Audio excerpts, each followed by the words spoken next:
Good morning, sports fans, and welcome to another edition of NDB Media's Sports Talk with the Guys, home of the Monday morning quarterbacks on Saturday. Yes, ladies and gentlemen, it's that time. Wake up your kiddies, hide your children, because we are trolling the digital airwaves. Yes, it is January 18th, 2025, the anniversary to Star Trek Voyager back in 1995. Today's the anniversary, believe it or not. And yesterday was the anniversary to the Northridge earthquake. 31 years. Oh, MLK rocks the world, ladies and gentlemen. There's no doubt about it. Voyager premiered on a Monday. We premiered on a Saturday. What that has to do, it's just a date. Ladies and gentlemen, good morning and welcome one and all. Obviously, we kill brain cells. It's what we do. We are Sports Talk with the Guys, home of the Monday morning quarterbacks on Saturday. Good morning, and good morning. How are you doing, Queen of the Herd, this morning? What up, girl? At least here, finding my way through the pea soup that there is fog, because you can't even step outside the door and you can't see even to the end of the porch. It's so foggy. But it's 32 degrees and it'll be a high of 56 later. But who knows how long the fog will last. Wow, we have a little bit of fog over here as well. As a matter of fact, we are 50, but over here they call it mostly cloudy because if you want a job in Southern California, that's be a weather forecaster. I know that's a union-related job, and I'm all right with that, but I can make fun of them because who cannot make fun of a weather prognosticator? Hey, it is what it is. It's 50 degrees, mostly cloudy. It's going to get the high of 63. Ooh. It's going to be colder tomorrow at 42 degrees, which is crazy. But, hey, you know what? Or no, yeah, that's going to be the overnight low, 42. Ooh, that's frightening. Humidity is at 70%. Pressure is at 30.22 inches. Visibility on a partly cloudy day is at 10 miles. Whatever. Sunrise will be in a little bit less than an hour at 6:55 a.m. Sunset will be at 5:08 p.m. We've crossed into the fives for the sunset. Woo! That must mean we passed the winter solstice at the end of December, which is the longest day of the year. Wind is heading to the southeast at 1 mile per hour. The dew point is at 40 degrees. We did have frost the other day. Why I brought that up, I don't know. UV index is 0 of 11, and the moon phase is a waning gibbous. So you have fog up there right now? Oh, God, yeah, it's really bad. Normally I can't see across my street to my neighbor's house, but right now you can't even see to the end of our garage. It's so bad. That is crazy. And it's already cold. Oh, God. That's how cold it is out here. That is funny, but it is what it is. Warm your coffee beforehand. Put boiling. I did. Put boiling hot scalding water in your cup. Let it sit for a little bit. Pour that out and immediately put it in your coffee. It will keep it hot longer. I want to welcome Gridiron Girl. Thank you for the like. I also want to welcome Aisha Kerr. Ladies, get in here. Let's get it going. And I am listening to you, but I prepared this with 10 minutes to go.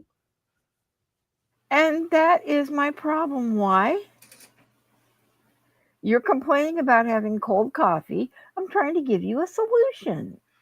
I did what was required. I put the water to boil, and I'm using an insulated cup. Because the cup was already cold. The cup was already cold when you put it in, thus it took away part of that heat. Aisha, go ahead. Just come on in. I meant the longest night of the year, but you are so correct. You are correct. And that's what I meant by sunlight now crossing the 5 o'clock hour. There's a consistency to my lack thereof. I was on the right track, but thank you for clarifying and throwing the rocks from across the pond. Your little pebbles splashed my knees this morning. Do you need me to jump in front of any incoming bullets for you? Not at all. Uh-huh. No one would dare take a shot at this. This is not. You're wasting time. You're wasting bullets. You're wasting time. So hey, it is what it is. But thank you everyone for joining us. Back in the history of baseball, back today in 1950, Cleveland Indians pitcher Bob Feller, after a 15-14 season, takes a $20,000 pay cut to $45,000. It was at his own suggestion. What the hell? Come on, dude. Back in 1955, the fifth NBA All-Star game at Madison Square Garden, New York City, East beats the West 100-91. The MVP was Bill Sharman of the Boston Celtics, who was a guard at the time. Back in 1963, Al Davis becomes the head coach and general manager of the Oakland Raiders. Back in 1920 plus 50, 20th NFL Pro Bowl at the LA Memorial Coliseum as the West beats the East 16-13. The MVPs are Gil Sayers, Chicago Bears, and George Andre of the Dallas Cowboys. Back in 1972, also 20 plus 50, 22 plus 50. Oh, my God, the math is... No, that was right. This year is 22 plus 50. The 22nd NBA All-Star Game, the forum Inglewood, California, West beats East 112-110, and the MVP was Jerry West of the LA Lakers. Hits a last-second 20-foot game-winning jumper, and you wonder why he is the logo of the NBA. I don't know for how much longer because people don't know who and what he is, but doesn't matter. The longest match was back in 1991, ladies and gentlemen, and it was the longest tennis match at the Australian Open, where Boris Becker beat Italy's Omar Comparisi in 5 hours and 11 minutes. Wow, I don't remember that one. And finally, back in 1998, Larry Bird returns to Boston as head coach of the Indiana Pacers for the first time, as former Celtics center Robert Parrish is honored by having his 0-0 raised to the Fleet Center rafters. And finally, the Baseball Hall of Fame adds Jeff Bagwell, Tim Raines, and Ivan Rodriguez to the class of 2017 for the Major League Baseball Hall of Fame. Woohoo! That's a quick look at history. Do you have anything that you would like to add to that? Nope. You did good. Wow. I thank you for telling me that I did good. Because apparently the consistency of my jackassity was once again at full bore. So thank you, Aisha. Get in here. Throw the rocks in person. Come on. Taking a look at the LPGA, the leaderboard right now. The Grant Thornton Invitational was the last event. What are these women, man? They're taking a lot of time off. I guess good for them, I suppose. This is MLB weekend. There are several events in the PGA Tour. The American Express, don't leave home without it, is going on.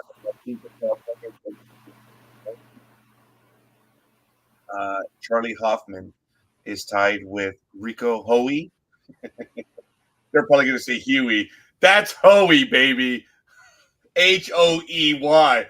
Hoey.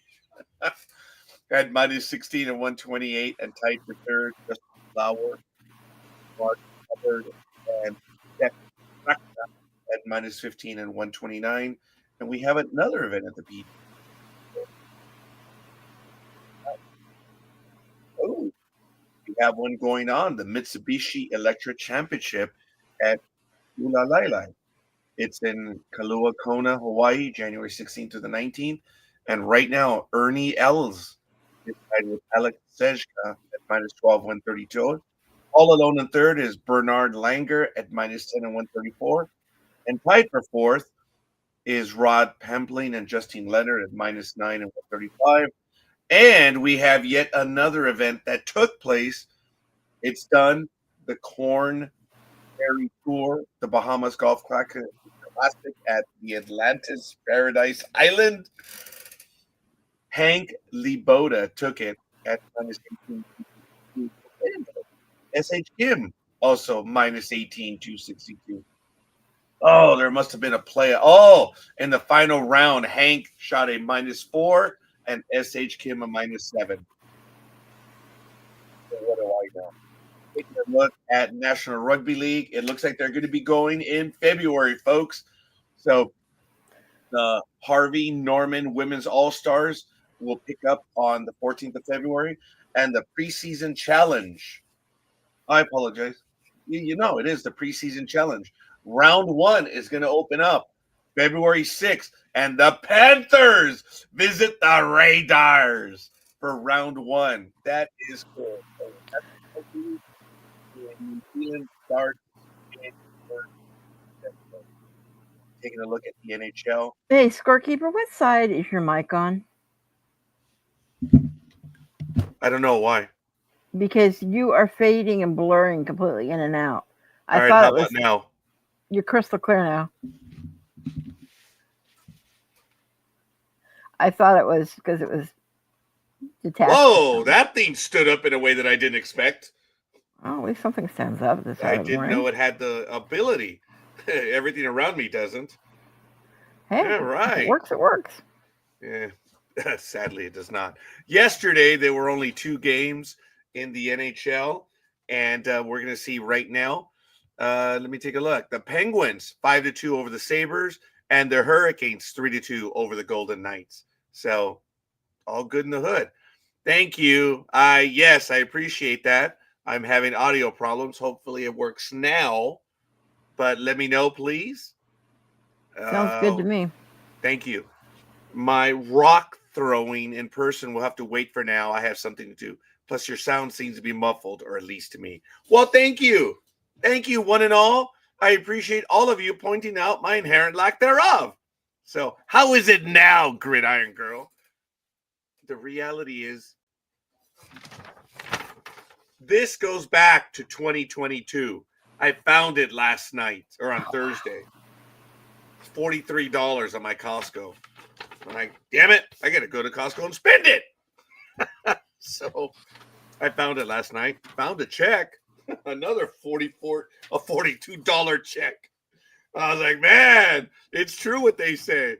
You know, money follows money. And I'm a little frustrated because of that. So I have to go spend that at Costco. So how's the sound now, everyone? Is it working, please? I think it's perfect, but I don't know how they feel. Wow. That was a motorbike on the freeway. And that was almost otherworldly. I have the door open because Canela is back here. So, hey, we'll see. Oh, wow. Did your kitty cats get anything in the mail?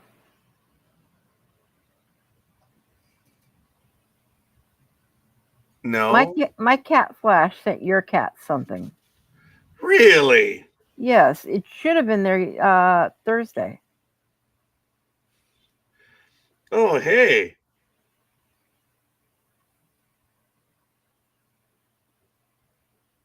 Hold on a minute. Hey, I can get messages on my watch. Hey, I just realized that right now. If my sisters are watching, we're going to still do football. So thank you very much. We're going to get to that shortly. There are 4 playoff games this weekend. So, hey, it's all good in the hood. So we'll see. That's interesting. I don't have my iPad here, but I received a message on my watch. Ooh, I like it. There's something on my calendar today that I blocked out, and I realize it's not going to happen. So I have to delete that right now. I sound reasonably good. Just don't go and move, because when you do, you go and fade. Story of my life. I'm going to have another sip of my cup of Joe this morning. Whiskey in it? No, not this morning. I'm going to have to get me some Irish whiskey, but we'll do that. I actually found that I like a dollop, just a dollop of Irish. I've never really been a drinker. I just haven't. So I found out that I do not hold beer very well. I don't. After 2, I'm gone. and but alcohol, I surprisingly can hang for a little bit.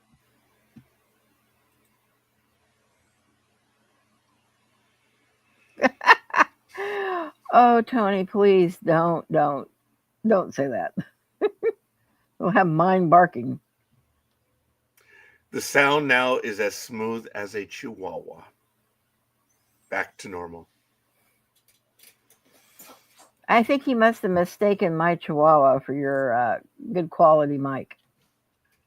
Oh no, it's very clear what he's trying to say. Oh, Good I morning, know. Tony. What's the weather like where you're at right? Oh, you're a damn Eskimo.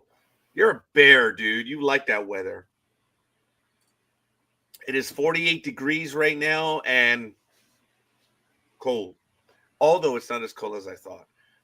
I did have to go to a doctor's appointment. I think it was on Thursday morning. And as I do, because usually my appointments are at 7 or 8, and I have to go to the west side and I want to avoid the traffic. So I leave early. And Thursday was 39 degrees outside. That was cold. It was cold. Man, I feel it right here. It was so cold. Ugh. But I played in 39 degrees weather, and I think that's too cold for baseball. But I love 50, 60, and 70 weather. Oh, I disliked ever so much playing baseball in 90 and 100-degree weather. Ugh. That sucks.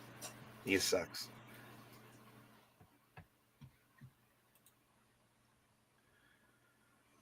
I agree. You can't. I agree, Isha. Why? Why Because am I? who has a dollop of whiskey? You take a good shot of it or nothing at all. Then for you, nothing at all. And it's okay. You know what? I'm glad that both of you enjoy your, whatever. So it probably wouldn't have been appropriate for me to say dollop for whiskey. It probably would not have been. And I think that's her point more than anything else. So I may have caught myself. I should not have said that because a dollop is a shapeless match. So what it is when you put it in whatever, it's just a mass. I refer to it as being like a drop. So it may not have been appropriate to say a dollop. What about a So splash? it's a lump or blob of some substance. So a dollop is probably, again, not appropriate. So a few drops. That's what I really meant to say. So, but Aisha, thank you.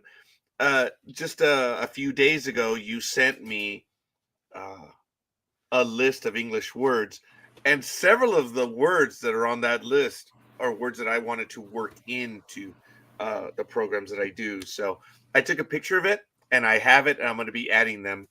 And I don't think I'm going to like a what is it? A novel snatcher, or there's several. But over the years, I've written a lot of words down. But I want to give a quick shout out to our very own Dan Schlossberg, Home Run King, the remarkable record of Hank Aaron, written, of course, by Dan Schlossberg, forward by Dusty Baker, Toothpick Man, and the preface by Kevin Barnes. You can find this on Amazon.com right now. This is my own personal copy. I love it so. And of course, Hank Aaron signed the 714 tying and 715 record breaking are in the book at the time. And of course, when we're doing Travel Itch Radio, I love pointing out to the picture where Dan Schlossberg is in a photo. Well, he has several photos, but there he is, our very own Dan Schlossberg, right there where my index finger is. Sorry, Dan, just for video purposes. That's Dan, and that's Hank Aaron. So really cool. For whiskey, you should always have a dram. That word is not in my lexicon. It may be, but that one just normally is not. I wouldn't say a dram. Did you know that dram is a technical term in computers, as in memory? A No. dynamic random access memory. Did not know that. Yeah. Oh, 3 years later, it's much warmer here than Detroit. It's a high of 36 in Philadelphia today. But tomorrow's game, we're looking at 3 to 5 inches. I'm sorry, Tony. Of 10 to 15 mile per hour winds. Tuesday, Detroit, it's a high of 9, low of -3. Sorry, Tony. But good for you. Thank you for being so upfront with us. Damn chihuahua, my ass. So, you want to play? We play. So, taking a look at the AVP, the schedule is not up for 2025 yet. So once it is, we will be letting you know.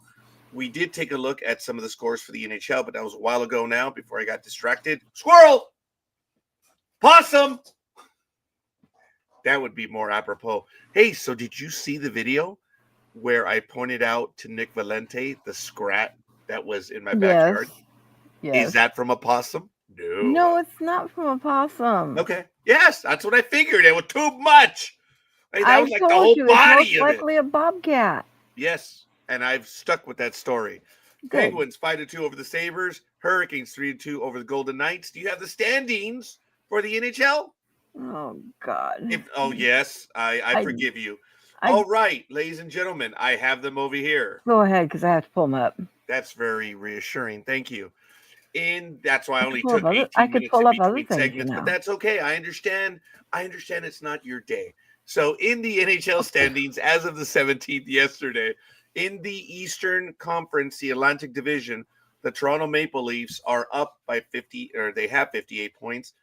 The Panthers 55, the Lightning's 51, Boston Bruins 49. The Ottawa Senators are tied with the Montreal Canadiens. Oh, oui, monsieur, at 48. The Detroit Red Wings are at 46. See, you did it too.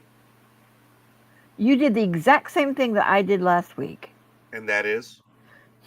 You sounded like Daffy Duck saying Detroit Red Wings. The Buffalo Sabres 39. There are times just shut up and take it. Montrepolitan in that division.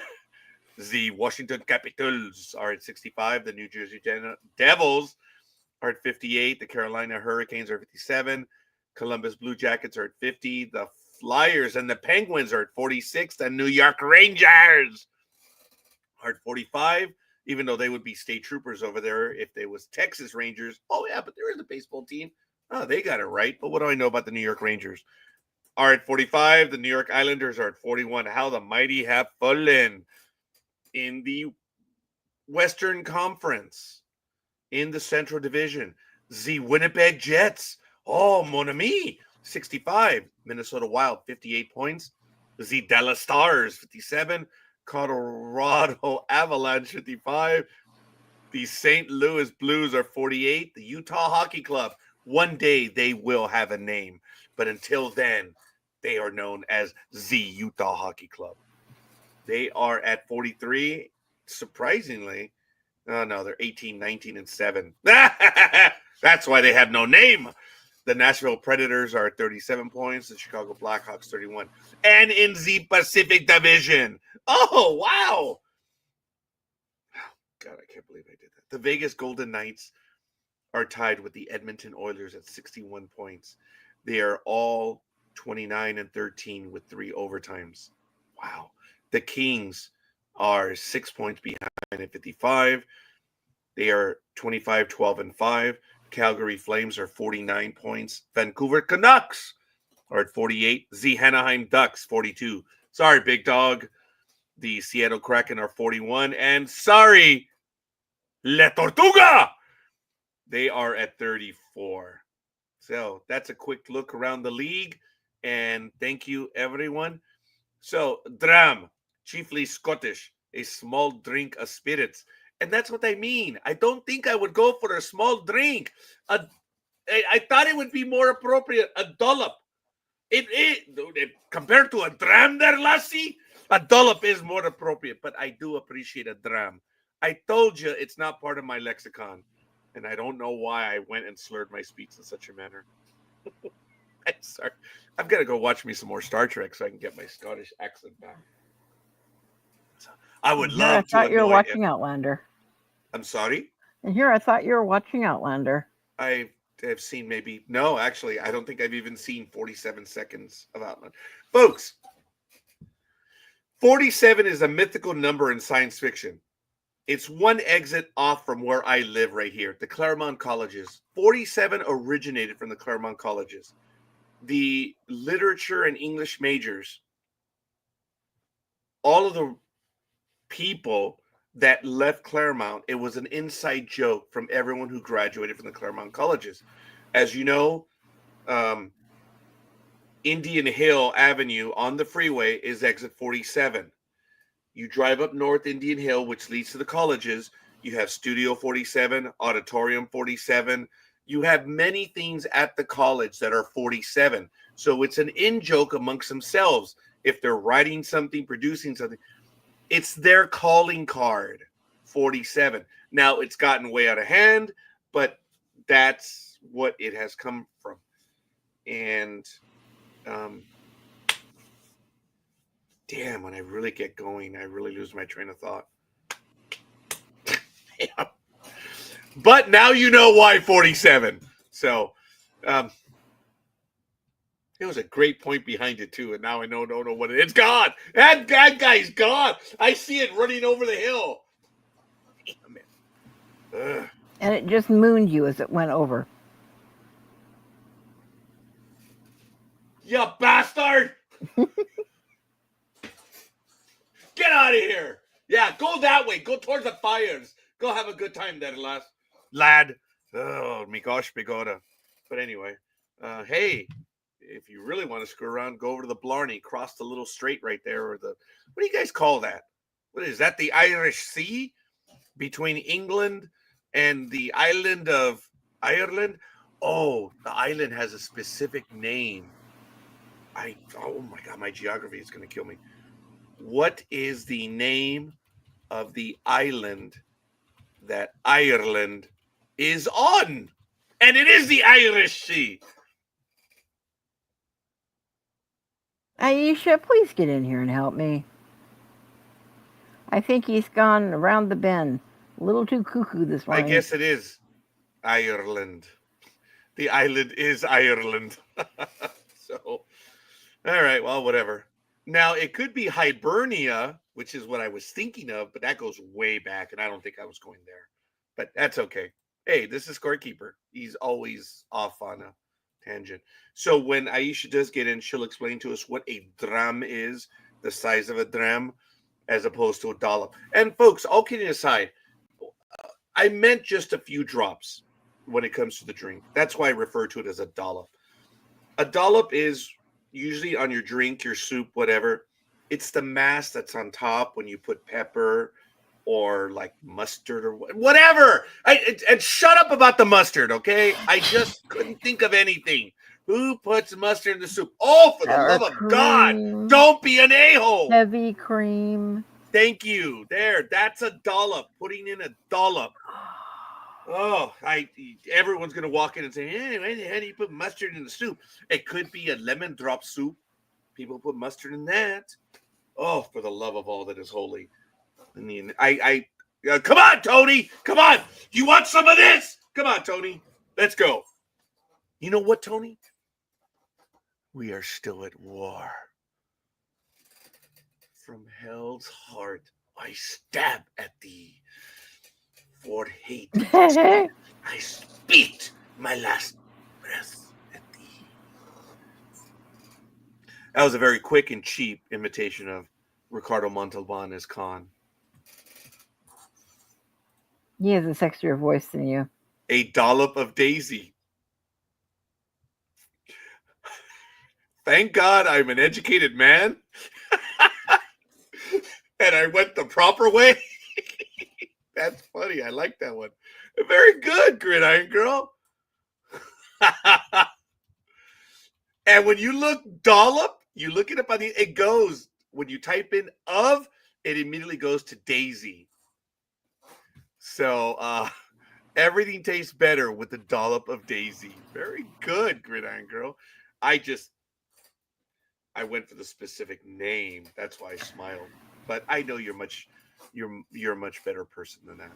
So, folks, we're going to be getting into the playoff games at the top of the hour. As you know, there are going to be 4 games, two games today, 2 games tomorrow. We are now in this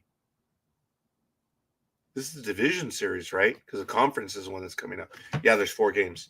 The conference will be next week, and both of the games, I believe, will be on Sunday. But right now, we are just we're doing the division series. So we will get to those games shortly. Kansas City, Houston, Baltimore, Buffalo, Detroit, Rams, and Washington, right? The Commanders won, didn't they? Yes. Thank you. I had to think Versus about that. Philadelphia. Yeah, they also beat Green Bay, didn't they? Yes. Yeah, that was nice. But thank you, one and all. If Peter is watching, Happy New Year, Peter. Thank you, my brother. And Dr. Gustavo Ortiz, he's going to be playing the game at 7:30 this morning, baseball.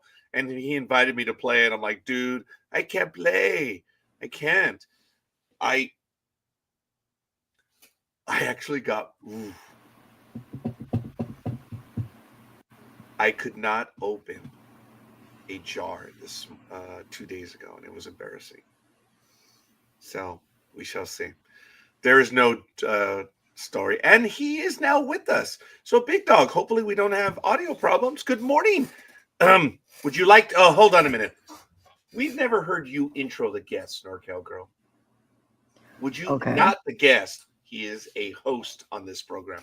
Not a co-host, but a host. Well, we need to welcome the one, the only, the absolutely most delightful, cuddly, wonderful, sweet, rambunctious, adorable, fluffy, Cuddle Puppy! What's up? Not Yeah. much. I hear that little digital hump or whatever it is. All right, let's just take that off real quick. Audio and all right, there you go. Thank you, sir. Good morning. How you doing, man? Good morning. Good. I would have been here a little bit earlier, but I couldn't find the link. I don't think anybody put it. I saw you put it last night, and I couldn't find it this morning. Oh, wow. Wow. I checked it this was morning there. and it was there. But no, hold on a minute. Facebook will do that from time to time. Sure. There are some issues going on right now. I posted 2 No. things yesterday and I couldn't find. Yeah, exactly, dude. It was there, but you try. The way the algorithm works is if you see it, they don't always repeat it, so it doesn't always work, and it's frustrating. Wrong spot. No, hey, I don't know whoever moved. We're good right there. Don't worry about it. It screws with the audience, and then they start like twitching because there's a lot of flashing and stuff. So it's okay. I fell ill already. Are we talking about the same Big Dog? Wow, that was on your intro. Actually, I threw up myself. I was like, wow, that was a lot of love there. Well, you just need to love him and squeeze him and hug him and call him your own. I would stop after love him. Yeah, I would. Because I think I do. But after everything else, I'm like, I don't know if Big Dog and I can even do that in the medical condition that we're in. It'd be like those dummy, punchy little robots. They can't reach each other. Oh, my goodness. But all kidding aside, Big Dog. How's don't know, Gridiron Girl. You chose an image that does not show through on StreamYard. So, how you doing out there, man? Have you been going out lately? The weather was kind of nice yesterday. It was in the 60s, right? Yeah. Let's see. Right now it is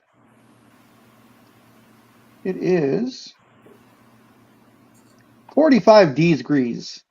Wow. So you are 3 degrees colder than I am. Wow. Well, with an expected high of 65. That's about the same. But you are definitely a tad colder. 45 degrees. And a low tonight of 39. Ooh, that is colder than where we're at. We've warmed up to 33 degrees. Woohoo. Woohoo! Summertime. Oh, I guess a little too much, big dog. That nice intro. And squeeze him where? I have my own thoughts on that. Wow. Anywhere you want. You're getting a little bit of hostility from the girls this morning. Actually, you're not, big dog. I am. The intro. No, not you. It was the intro. That's funny. As much as we all love each other, when it gets too thick, I guess we all draw a line. I think that's what it is, but it's all good. I do have a lot of stories that we can get to later. I did share them with the co-hosts. You don't have to go. I collect stories throughout the week, and that's what I did. I left a whole bunch of stuff on there if you guys wanted to get to it. But if there's something else that you wanted to get to, I think we do have a story that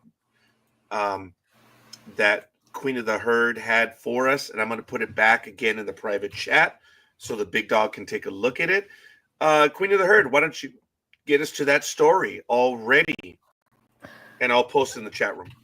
Okay. Well, we just got the announcement, I think 2 days ago, that the Dolphins are going to host its first NFL game in Madrid.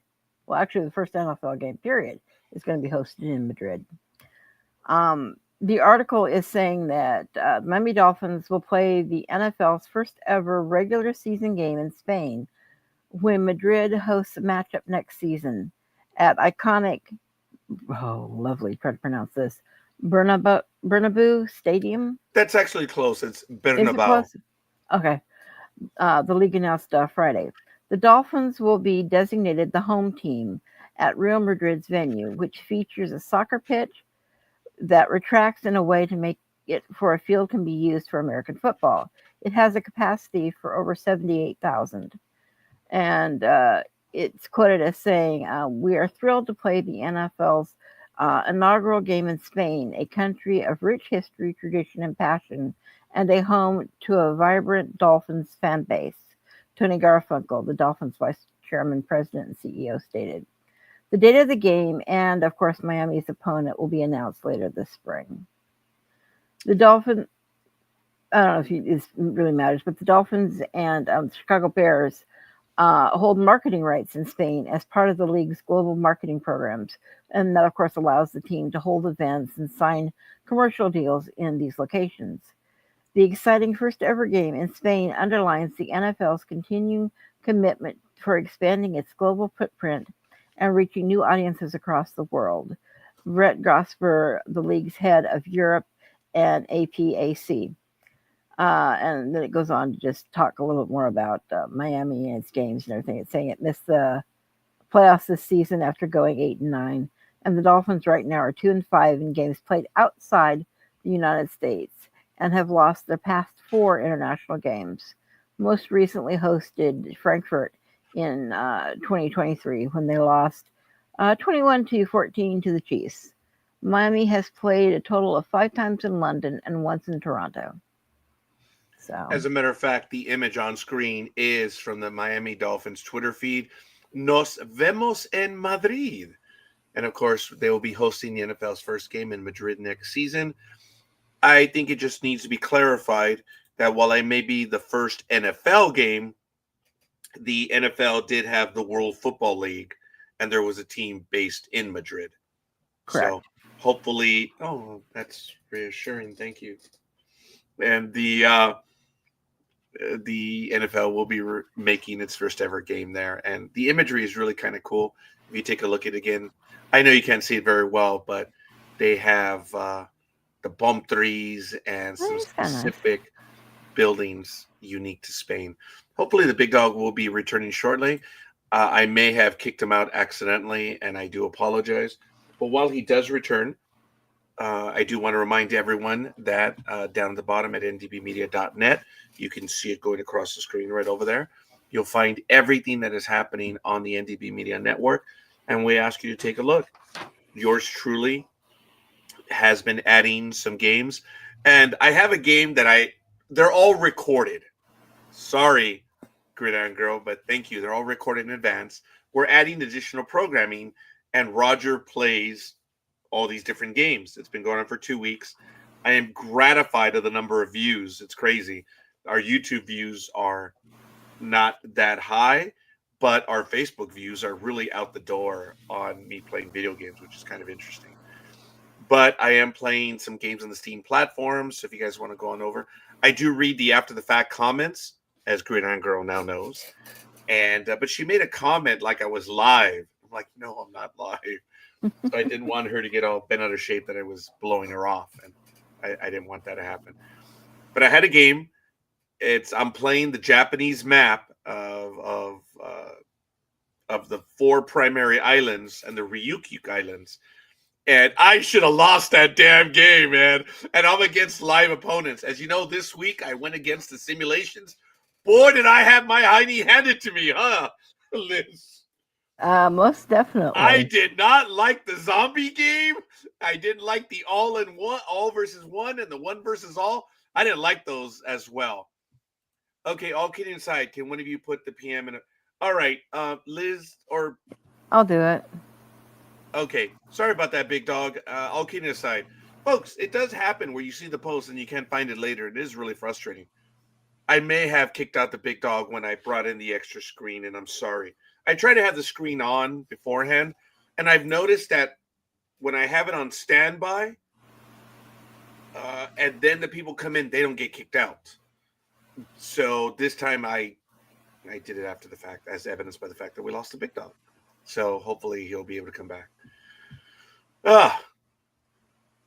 Be that as it may.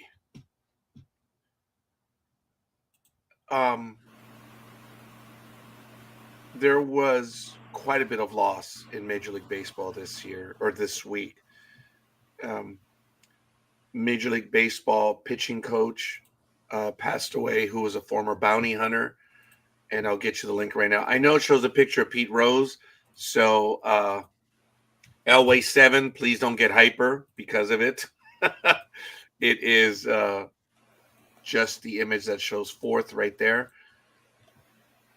Matty McDermott, a longtime minor league pitching coach who briefly worked as a bounty hunter after his playing career ended, has died. He was 71. Marcos Grunfield of El Inmigrante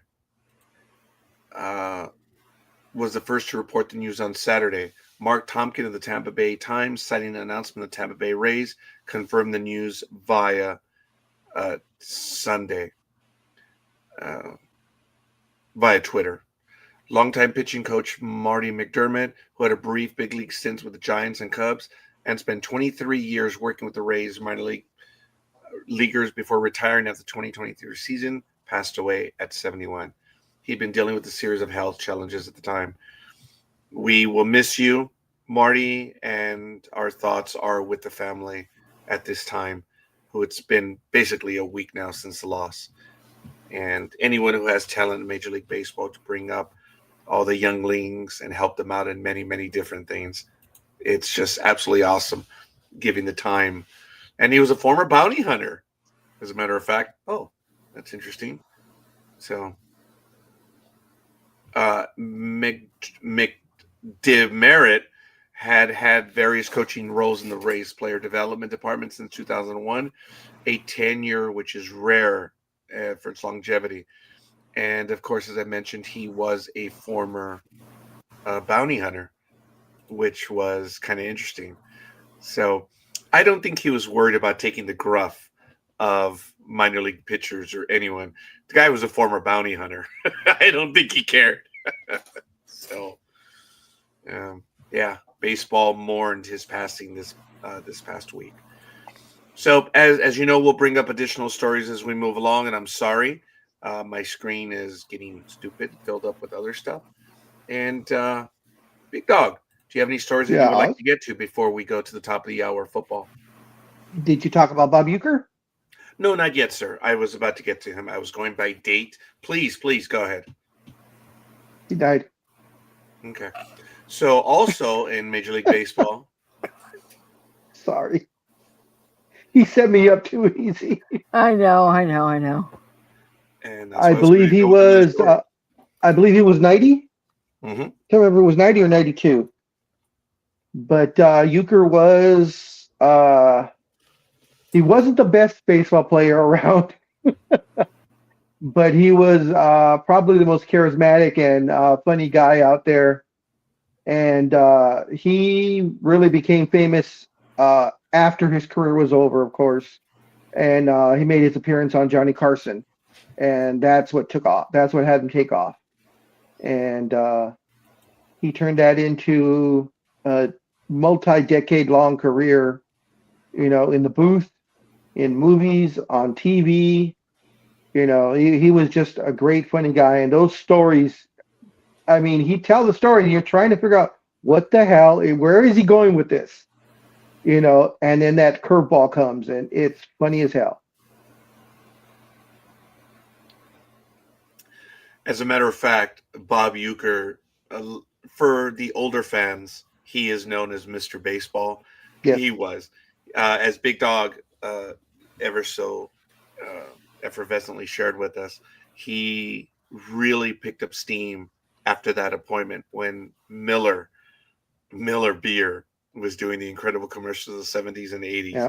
Tastes great, less filling. And he was in so many of the commercials. I believe he also did Krylon paint commercials with the catcher from the Reds, Johnny Bench. Oh, my God. It was absolutely hilarious, everything that he did. And of course, he coined that phrase, oh, I must be down in the front row. Oh, right. Yes, Yeah. that one. And which has been repeated on this program, as well as many movies outside of baseball and in baseball, just a bit outside. Oh, yes. Oh, my God. I mean, and of course, for those who are old enough to remember, in the 80s, he started his own TV show, Mr. Belvedere. Yes, he did.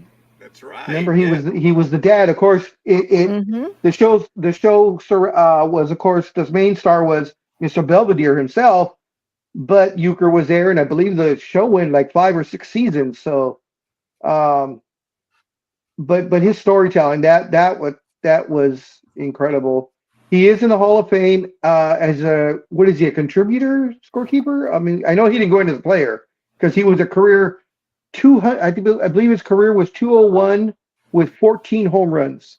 Well, as a matter of fact, his Mendoza story, because you guys all know the Mendoza line is 200. There's a story behind that another day because it's about Bob Uecker. But yes, his numbers were strikingly pedestrian. But and that's being kind. But he did put in 6 years in Major League Baseball, and has a world championship ring. Folks, the stories that Bob Uecker could tell over the years are just, as Big Dog alluded to. The man was absolutely amazing. Bob Uecker, the Milwaukee native, who became one of baseball's most cherished orators while calling the Brewers games, died on Thursday. He was 90. Uecker's family released a statement through the club revealing Uecker battled small cell lung cancer since early 2023. From the Brewers' statement, saying goodbye to Bob shakes us all. He was so much more than a Milwaukee Brewers icon. He was a national treasure.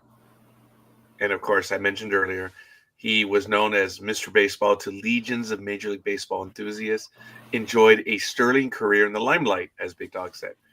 The longtime Brewers announcer and 6-year Major League Baseball veteran carried one of the sport's most distinct voices.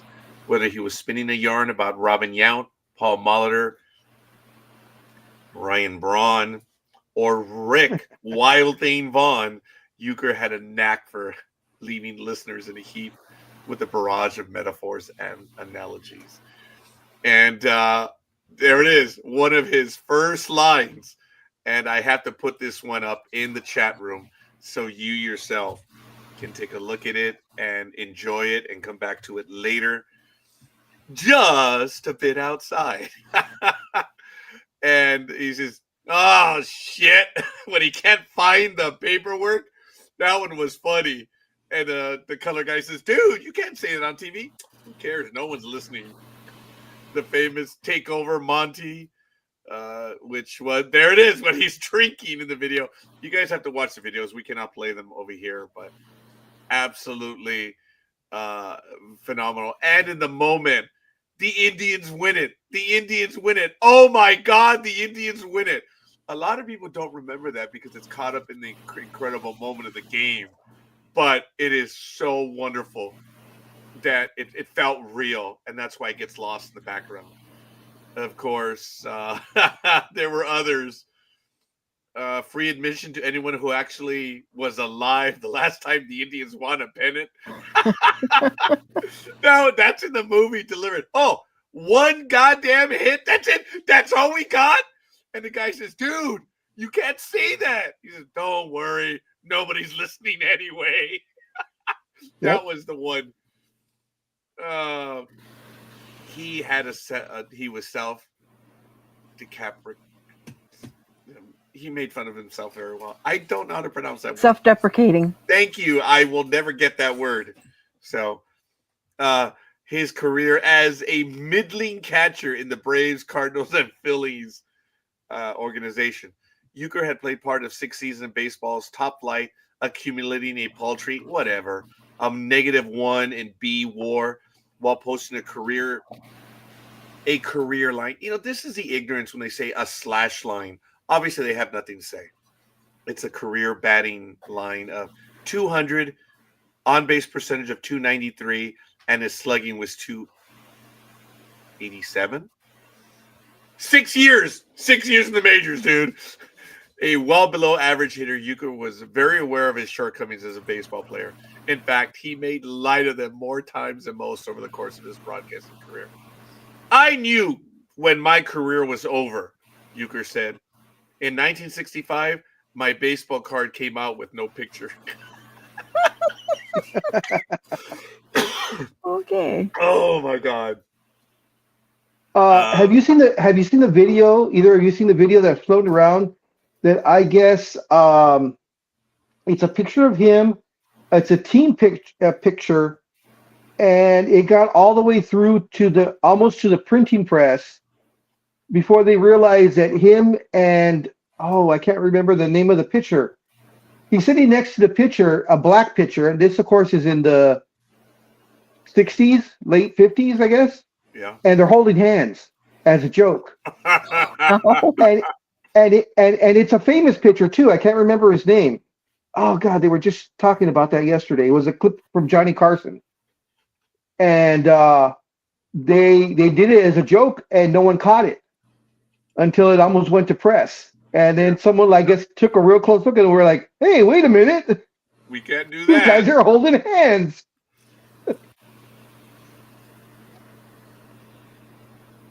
In the article, I apologize. In the article I shared, it has the famous appearance on Johnny Carson, which, ladies and gentlemen, it is must-see TV. That put him on the freaking map. And good morning, La Tortuga. Thank you for joining us. Sweetie. You guys need to check it out. It's right there. It's really good stuff. And baseball, dare I say, the world has lost a man who would light up the place. His love for baseball is well renowned, but his outlook on life and everything, jeez, is just incredible. Baseball, the world has lost someone that made a lot of people laugh. God, when you watch the movie Major League, just the movie and his commentary, it's absolutely great. Listening to him on the mic, would you put him up there with Vin Scully, Chick Hearn, Johnny Most, and your announcer that you guys had for decades? Would you put him on that level?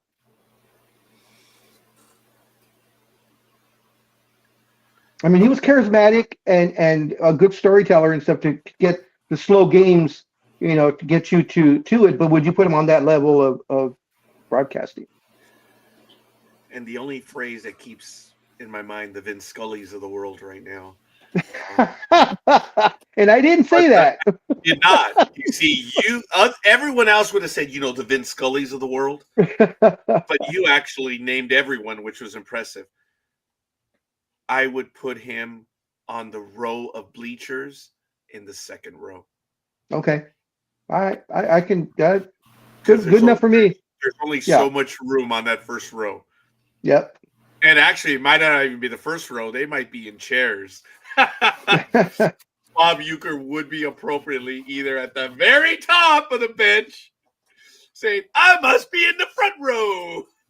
You guys realize how often that phrase was used? Yeah. In so many movies, right? Yep. TV shows had nothing to do with baseball. I must be in the front row. That phrase stuck with us for decades. It still is. Yeah. They still use it, No, it's from that commercial. And it's because he is Bob Uecker and he's walking to the stadium. He got granted the tickets and he's like, oh, here we go. Oh, yes, Mr. Uecker. Why don't you join us? I must be in the front row. And that's where it happened because he thought he was going to the front. And he's at the very top in the bleachers. He missed the tag. He missed the tag. That's the very end of the commercial. That man loved life. There is no doubt. Yes, Bob Uecker, I think he voiced one of the dogs in the film Homeward Bound. His line was, well, this is it. It seems the Craze fans has run out to the field and taken the ball away. Oh, that's right. That's right. Yes. Easily Bob Uecker. I did have the privilege of listening to several of his movies. I had forgotten Mr. Belvedere. Thank you for that, big dog. And I had heard him call a game. And the reason why is because I mentioned to you that I had Major League Baseball TV. And you can go back into the 90s as of right now to watch a lot of games. And I turned back, I should say I chose some of those games, and you can hear the home feed or the visiting feed. And I traditionally like to hear the home feed. And I heard Bob Uecker a few times. And I know I heard one game through. And Bob Uecker, and I'm sorry, Anime Girl, I didn't want to wait that long to introduce you. I just didn't want to interrupt. Good morning, Anime Girl. Good morning, but please carry on with your conversation. I quite understand why. But I yeah. Ooh, wow. The cuddly. I didn't say correctly, which is good. I've never said it then. I said it again. The cuddly puppy greeted you, which is cool. Bob Uecker was like Vince Scully and like the basketball Chick Hearn. You didn't need video to know exactly what was going on. They were those rare play-by-play people that their voice on television would also work on the audio feed only. And that's what I was talking about. I could hear the game from Bob Uecker and I knew exactly what was going on. So yeah, he is in the pantheon of baseball, definitely in the front row on the first bench, even though we all know him as being at the very top. Bob Uecker, thank you for being a part of it. You made me smile a lot of times. I wish more people could have had your outlook, and we mourn with the family.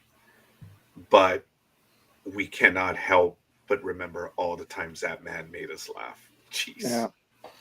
Now, he was still calling games, correct? Up until this season, correct? Yeah. I don't know if it was 2024, but I understand he had been for a bit. Yes. Yeah. It's crazy. Yeah. So there is another story. Oh, no, go ahead. Sorry, Big Dog. I was just going to say on a real quick a tangent, since we love to do that. When you mentioned Chick Hearn, I don't know if you guys know, but the Lakers were probably one of the last teams in American professional sports to get rid of the simulcast because Chick Hearn was so good at what he did that up until he died, the games were all simulcast. Instead of having, the TV crew and the radio crew, it was just Chick Hearn and his his whoever's co-host was, which at the end was Stu Lance. But they kept a simulcast up until he died. I did not know that they were the last ones to do so, but I did mention his name because, again, I remember he was in here a few weeks ago, Fausto, my buddy from Nevada. We were out playing a baseball game, and this was the year that the Lakers were playing Phoenix, and the Lakers stole the first 2 games of the playoff series against them. So it's like Big Dog could remember that in a moment. We were at Carl's Jr., and we had our radio right there listening to the game because of Chick Hearn. So, yes, easily in the pantheon.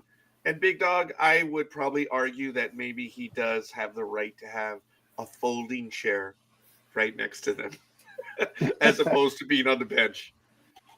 So, yes. And there's the pit bull. So, good morning, Anime Girl, and good morning, Gridiron Girl. Morning. And of course, Gridiron Girl, she sounds like she's hungover. Probably from the new signing that the Dodgers got. She's a happy Dodger. Morning, Gig. Nice to hear you. Morning. Wow, Big Dog, we did not get that in the welcome by Anime Girl. She said, morning, I'm here, I'm doing something. But it's Gridiron Girl shows up. Oh, nice to hear you, Gridiron Girl. Yeah, well, you see, the cuddly flea bag underneath me there is only and you and No Carb Girl have been knocking spots off each other all morning. I thought, well, I'll just leave it me. And of course, when my little friend Gig come wandering in, I had to say hello. It's as simple as that. Thank you. You're more than welcome, my dear. Sounds like you just woke up. It sounds like it. Gridiron Girl, if you would like to talk about the Dodgers signing, just your feelings, because I don't expect you to have any numbers or anything like that. But if you'd like to talk about the Dodgers signing the pitcher, which happened late last night.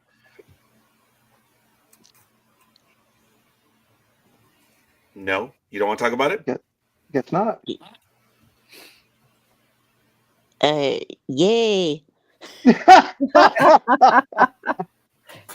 All right, so as you may have imagined, I think Gig is not quite woken up because Wheezy and Groofy didn't bother to do their job. And in addition to that, before I go to the Big Dog, I that's why I deliberately said you don't have to go over any of the numbers or anything, but we did get a proper analysis from Gridiron Girl. Yay! So so that's where we're gonna get this early. the kid's 23 years old. Mm-hmm. This says the teams were limited to giving him only their international bonus pool, which ranged from 5.1 million to 7.5 million at the start of the signing period. The Dodgers were on the low end of the spectrum, but acquired additional money by sending minor league outfielders, whoever, to other teams. It says with that, the Dodgers will pay Sasaki a $6.5 million bonus and roughly $2 million less than what the Blue Jays were prepared to offer him. It was between the Blue Jays, Padres, and the Dodgers were his final three. And I guess in choosing those guys, the Blue Jays aren't really contenders. The Padres are pretenders every year. They put up a good talk, but they can never back it up. And of course, if the world champs that have a multi-billion-dollar payroll are coming after you and want you, can't help but just go with them. I don't have his numbers. I believe his ERA was 2.03 or something like that. Does that sound about right, scorekeeper? I'm sorry, Gridiron Girl. What was that? Oh, don't say that in front of scorekeeper. I'm having trouble hearing you. What did you say, Gridiron Girl? Nothing. He's a phenom, is what she said. Oh, you know what? Good luck with that. Seriously. Yeah. Yeah. They're all phenoms till they play. Good luck with that. Okay. I will hold that Folks, thought. no, hey, I'm being, you know what? I'm being realistic on this. I I know. love it when they call players phenoms because statistically they don't hold up. So good luck. This Yes. kid has played several years of Japanese baseball, and he's played it very well. And he's been playing baseball for long before. I think he even played it in high school. And the numbers that this kid has put up have been very good. There's no doubt about it. Well, And Dave, And his fastball, I believe, is 102 miles an hour. NorCal girl? yeah, I thought the big dog was going to go ahead and say something. But yeah, no, they have had their eyes on him, literally drooling, wanting him since he was in high school. So And this is the Japanese League and the American League. correct. And I thank you for helping me out on that, NorCal girl. A lot of people have been watching this kid for a while. The name Phenom is appropriate. It just remains to be seen if it's going to translate to Major League Baseball. And I don't see a reason why it won't, because of the raw talent that this individual has. And this is a far cry from the 90s when talent was evaluated a lot differently. And a lot of the pitchers, Irabu, Kaiagawa, and many others did not translate very well in Major League Baseball. But it doesn't mean that they didn't have the talent. It's just because it didn't translate over here. These kids threw in the 90s, but that was it. They just threw in the 90s. And you leave it to a Major League Baseball hitter, you might get them the first time, maybe the second time. But if all you're doing is throwing a 94-mile-an-hour fastball that's flat, they're going to tee off you every day of the week and twice on Sunday. And a lot of these pitchers did not do very well. It took the Dodger pitcher, my God, Gridiron Girl, could you help me out? The one who was Rookie of the Year in 1995? Oh, I got him. Oh, shit. Hideo? Yes. Go ahead. Hideo Yes, Nomo. you're correct. Yep, Hideo Nomo. He, and then I believe a year later, Daisuke Matsusaka, they kicked off the talent boom that we have for as far as pitching, because he is about to be named Major League Baseball Hall of Famer. And if he is not named Major League Baseball Hall of Famer, then baseball doesn't know, the committee doesn't know what they're doing. It is the very famous Rookie of the Year in 2001 with the Seattle Mariners. Oh my God, an incredible baseball player. Ichiro Suzuki. So great that he was known by his first name only. And I hope he is elected to the Baseball Hall of Fame this year. So He should be a first ballot Hall of Famer. he will be I would seventh. expect. If he is a first ballot Hall of Famer, he will only be the first one ever in the history of baseball. Now, there is a report that's floating around. Someone allegedly has the information on it, and they have him on 93% of the ballots. Still unofficial, but here we go. Fausto, I love you, brother. Without even knowing, I mentioned you earlier. Do you remember when we were at Carl's Jr.? It was on Atlantic and Washington. We were at that Carl's Jr. listening to that playoff game. But hi, good morning, Fausto. Go back and watch the World Baseball Classic. He blew away Major League Baseball hitters. Some were all-stars. I don't think he's going to have any trouble. In the beginning of the season, the Japanese pitchers usually run out of gas towards the end of the season because their season is shorter than ours. Yes, Fausto, I appreciate that. It's conditioning, right? And a lot of Japanese pitchers have known that and they've overcome it. But that has been an issue. You are so right. Thank you. Big Dog. Question. Okay, he's listed at 6'4". I don't know what they're feeding these guys, but they're coming in huge. They're coming in huge now to the major leagues. But it says that he's a right-handed pitcher with a 102.5 mile an hour fastball. But I don't know what this means, and since you are a former pitcher, maybe you can explain it to me. It said he's a right-handed pitcher with a 3/4 delivery. What Oh, is that? okay. An over-the-top pitcher is what baseball tries to do, and it's your elbow. This Okay. is over the top coming exactly. Okay. So 3/4 is over here. Oh, okay. Now, Kind Don of, Drysdale, who was a kind of like monster. Kent Jacoby. Nope. That very good, Fausto. It's the release point. This is over the top. 3/4 is over here. Kent Jacoby was side armor. That was under the belt. So it is his release point. You are so right Okay. about that. Thank you. No, hey, it's all good. I threw 3/4 to sidearm because I was all over the place.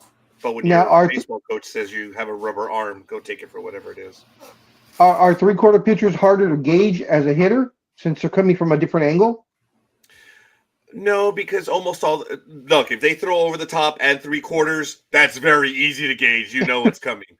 No, it's just where it is for the pitcher. Okay, gotcha. And it's just whatever works for them.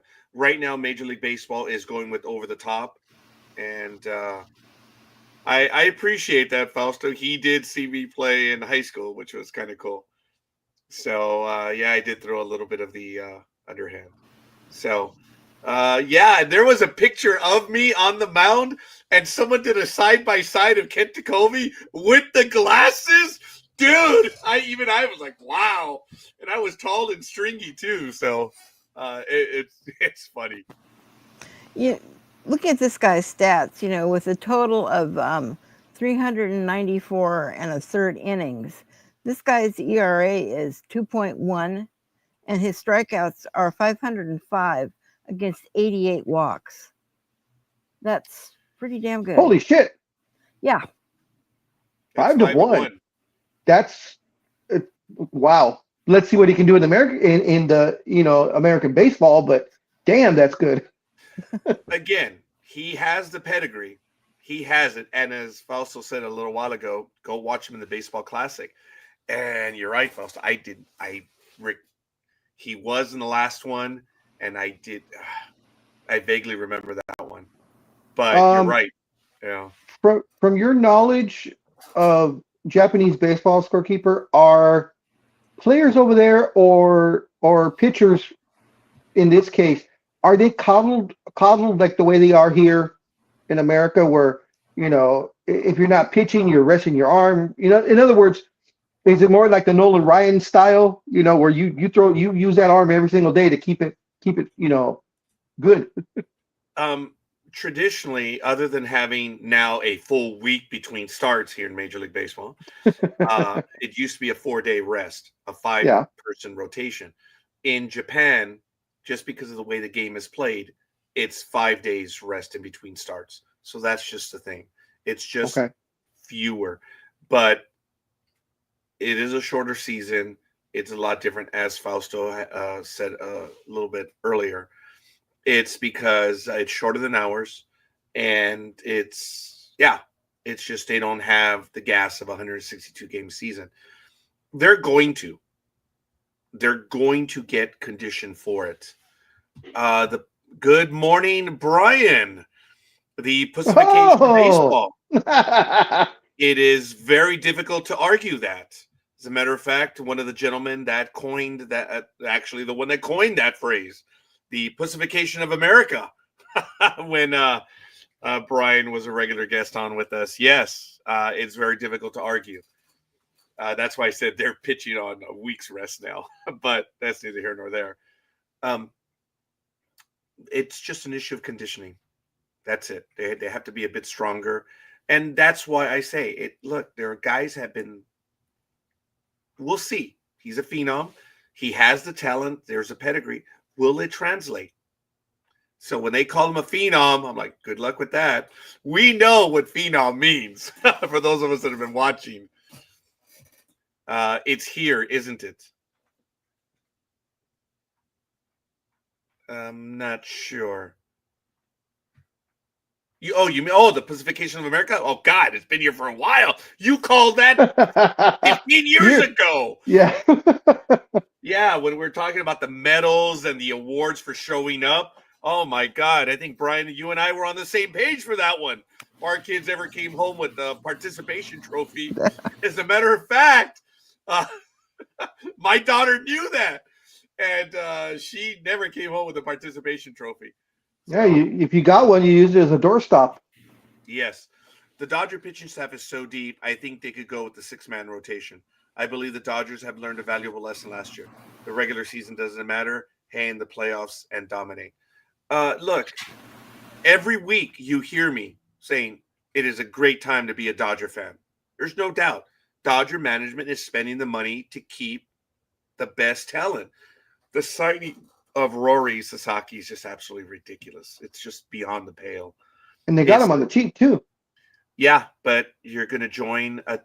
Look, there are players that understand that respect is winning, not how much you're paid. NBA. Anyway, I'm sorry. I don't mean to talk about particular players. There are players that cry respect, and that's the size of the billfold. There are players that they want money too, but they want to win.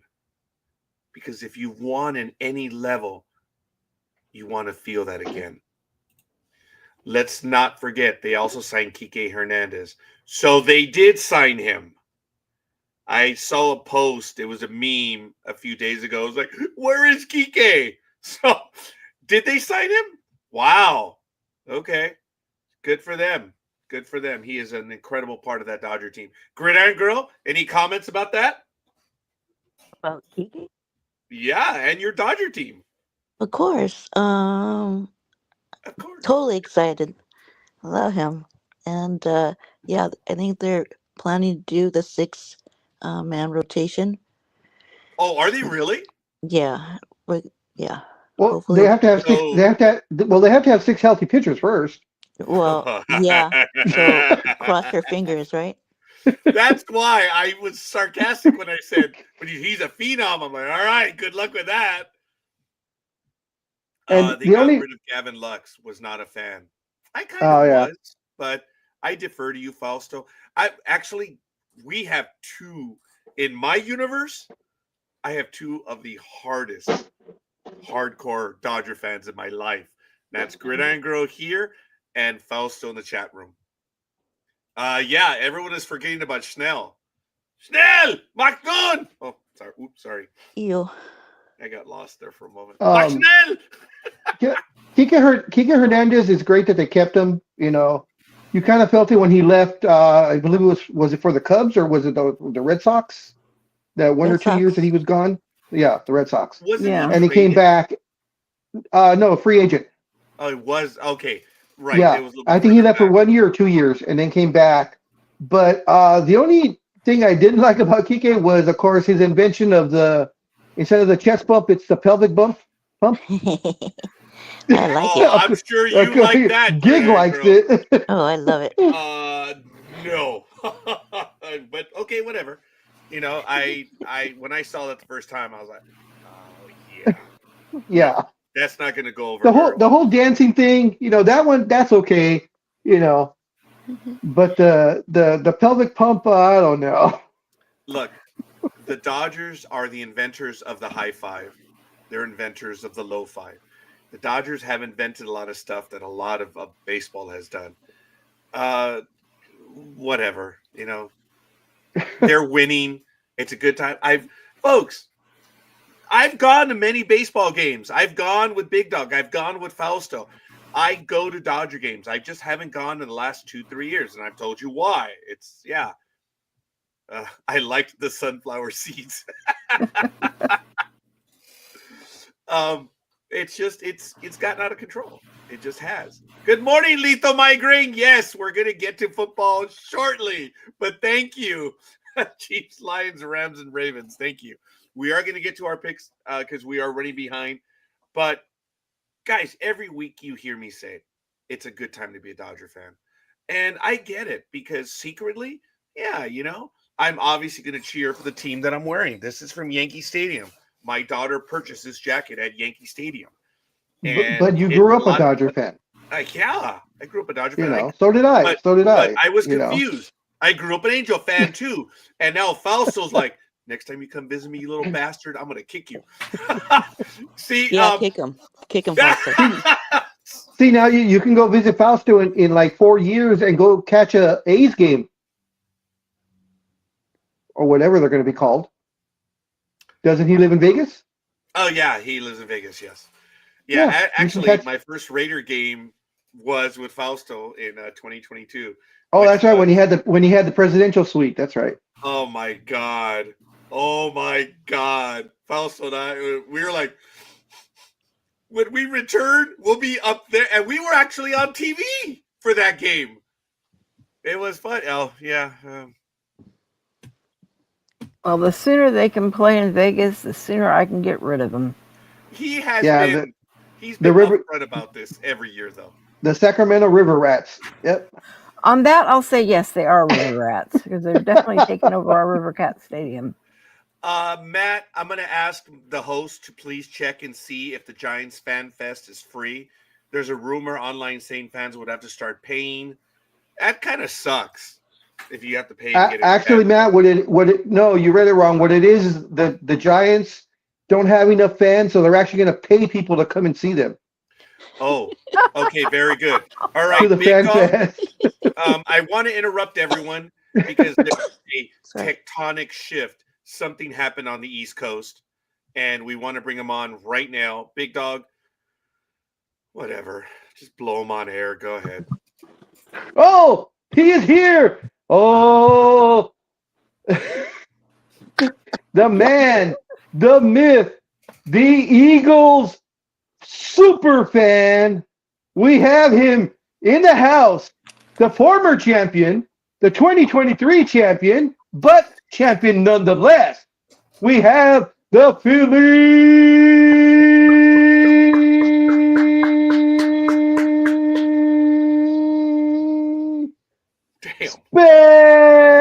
Special. Let's go. Good morning, Philly Special. Good morning. Look at that. Look at that smile. I'm on my phone, so I can't see it. He's ready. He is ready. I'm so ready. It's gonna be my first snow game. Philly, will it? Showed up in the chat room. You were on at the side. I was like, oh, I wonder if he's doing that on purpose. He's coming in at an oblique angle. That's how I took it. That's why I rolled my eyes. And I said, all right, Big Dog, get ready. And then you switched the angle. I had to. My phone won't go. It was on the. I had it on the side, so it was a bigger picture, but it won't work that way. Once in studio. Oh, yeah. You're so nice. That's true. I've tried that too. Mine was a lot heavier. I'm like, oh, oblique angle coming at us. No, just the phone would rotate. That was good. It's called you're paranoid. Yes. And good morning, Le Tortuga. Good morning. And folks, we appreciate everyone on with us this morning. We're going to get to it. Go ahead, Big Dog. So, Tony, you ready for some lamb chops? Oh, I'm ready for some lamb chops. I love me some. With good mint jelly, yes. Straight from LA. Ew. Do you, Tony, do you have mint jelly on lamb? Mint, yeah, that's where NorCal. Where the hell are you? There. Oh, no, you're over there. God, you can't keep up with where your women are. I've never heard of that. It's a mint julep jelly or something like that. You're supposed to serve it like a. Well, see, that's because we're not all cultured. I always thought dodos were blooming vegetarians. Heck no. That's funny. No. What bird do you know that's vegetarian? Eagles are not vegetarians. Yeah, but you're a dodo. You're in an eagle. You're a dodo. Got him! Inconsistent, dude. No, got him! Oh my God, this is absolutely phenomenal. Thank you, Lethal Migraine, who is a host. He's actually our production assistant. Always has been, huh, Big Dog? From year one, dude. Lethal Migraine has always saved our behind. so many times when Big Dog and I are like, oh my God, we're trying to reach for something. Lethal Migraine has the answer. So there you go, La Tortuga. So all kidding aside, folks, everyone is here ready to go. We'd love to get your picks. We're going to continue with the divisional round of the NFL. Look, we had a wonderful conversation about the Dodger phenom. It's not an issue of the rich get richer. That is a cop-out by everyone else. This is a team that is spending the money to win. All the other teams are getting the same money. Oh, and by the way, that story about the Marlins in trouble with the Major League Baseball Players Association because they haven't spent too much, stop crying. Stop crying. You know, as Eddie Murphy says, stop crying. All right? The team chooses not to spend the money. And they get close to $50 million a year in revenue sharing. They're not spending. Sorry, folks. You chose to live in Miami. You want to cheer for them. That's your thing. You want to cheer for these teams that don't want to spend. Hey, what about Arizona? A few years ago, they weren't spending, and now they're spending. Nothing's changed. Management chooses to spend. So don't cry about the rich getting richer. The Dodgers are spending the money. Trust me, they're making it back. Just ask the fans that go every game. Huh, Gridiron Girl? Huh? Yeah. Yeah. Anyway, please beat those Rams. They are originally from Orange County, like the Angels, but from LA, and nothing good ever came out of Orange County. That's an LA thing. There it is. That is genuinely an LA thing. I love it. All right, folks, we're gonna get to it right now. All right, you want the standings while you set it up? I'm set up. Thank you, sir. Please give us the standings from last week. All right, guys. Bottom to top as usual. This time we had 16 people because Papa Sox gave his picks. Oh, so here we go. On the bottom, unfortunately, was Elway 7 going 0 for 5. No percent. Sports Sister was Sports Sister and Almighty were both 2 and 4, 33 and a third. Lukey's, Engineer, and Anime Girl were all 3 and 3, 50%. Crap. Papa Sox, NorCal Girl, Philly Special, Speedy, Dream, Gig, Scorekeeper, and myself were all 4 and 2, 66.7%. And at the top of the heap, you had Coffee and Color Maven both at 5 and 1, 83.3%. Nice. Wow. That is cool. All right. So they're in the lead. And folks, there's a finite number of games. That's why it's whoever does best in the first round. Yeah. It's 13 total games altogether from wild card to Super Bowl. Half of them are gone, right? Yep. I'm pulling for Coffee. I'm sorry, Philly? Coffee to win. That'd be hilarious. I love it. You saw his comment, right? About the weeklies. Yeah, who the least interested, did better than. Oh, damn it, Coffee. You're so funny, dude. So we are going to get to it right now. Let's see. Lito says twins are for sale because of the Polats, who are multi-billionaires, are cheap as hell, and keep cutting the payroll, and apparently are tired of all the complaints they keep getting from fans. Just goes to show you. Yes, Dodger Stadium tickets, parking, and concessions are out of control. You can't even party in the parking lot anymore. I don't do that anymore, but still. And yes, Fausto and I did speak of it a few years ago. Big Dog and I, it's not that we can't. It's like, with $50?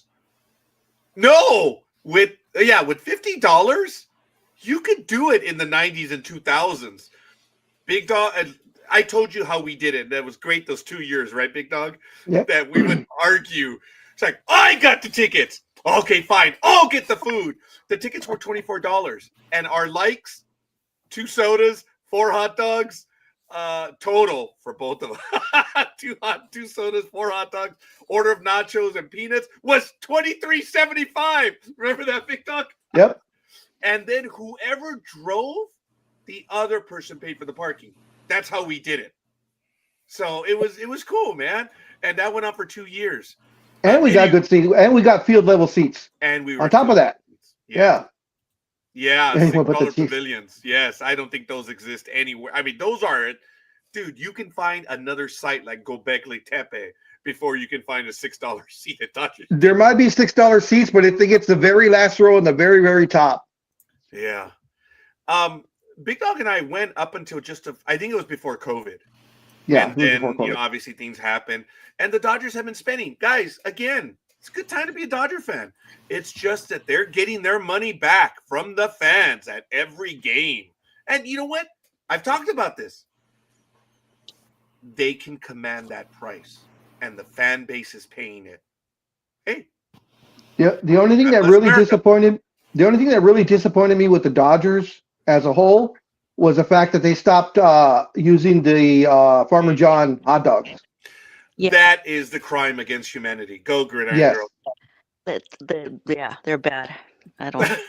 Yeah, It is. That is a crime against humanity. But do they still have them at City Dodger Walk? dogs? Yeah, Gridiron Oh. Girl. Do they still have them at City Walk? City Walk. Yes, there He was an doesn't- he outlet doesn't that was peruse out selling that the way. Dodger dog.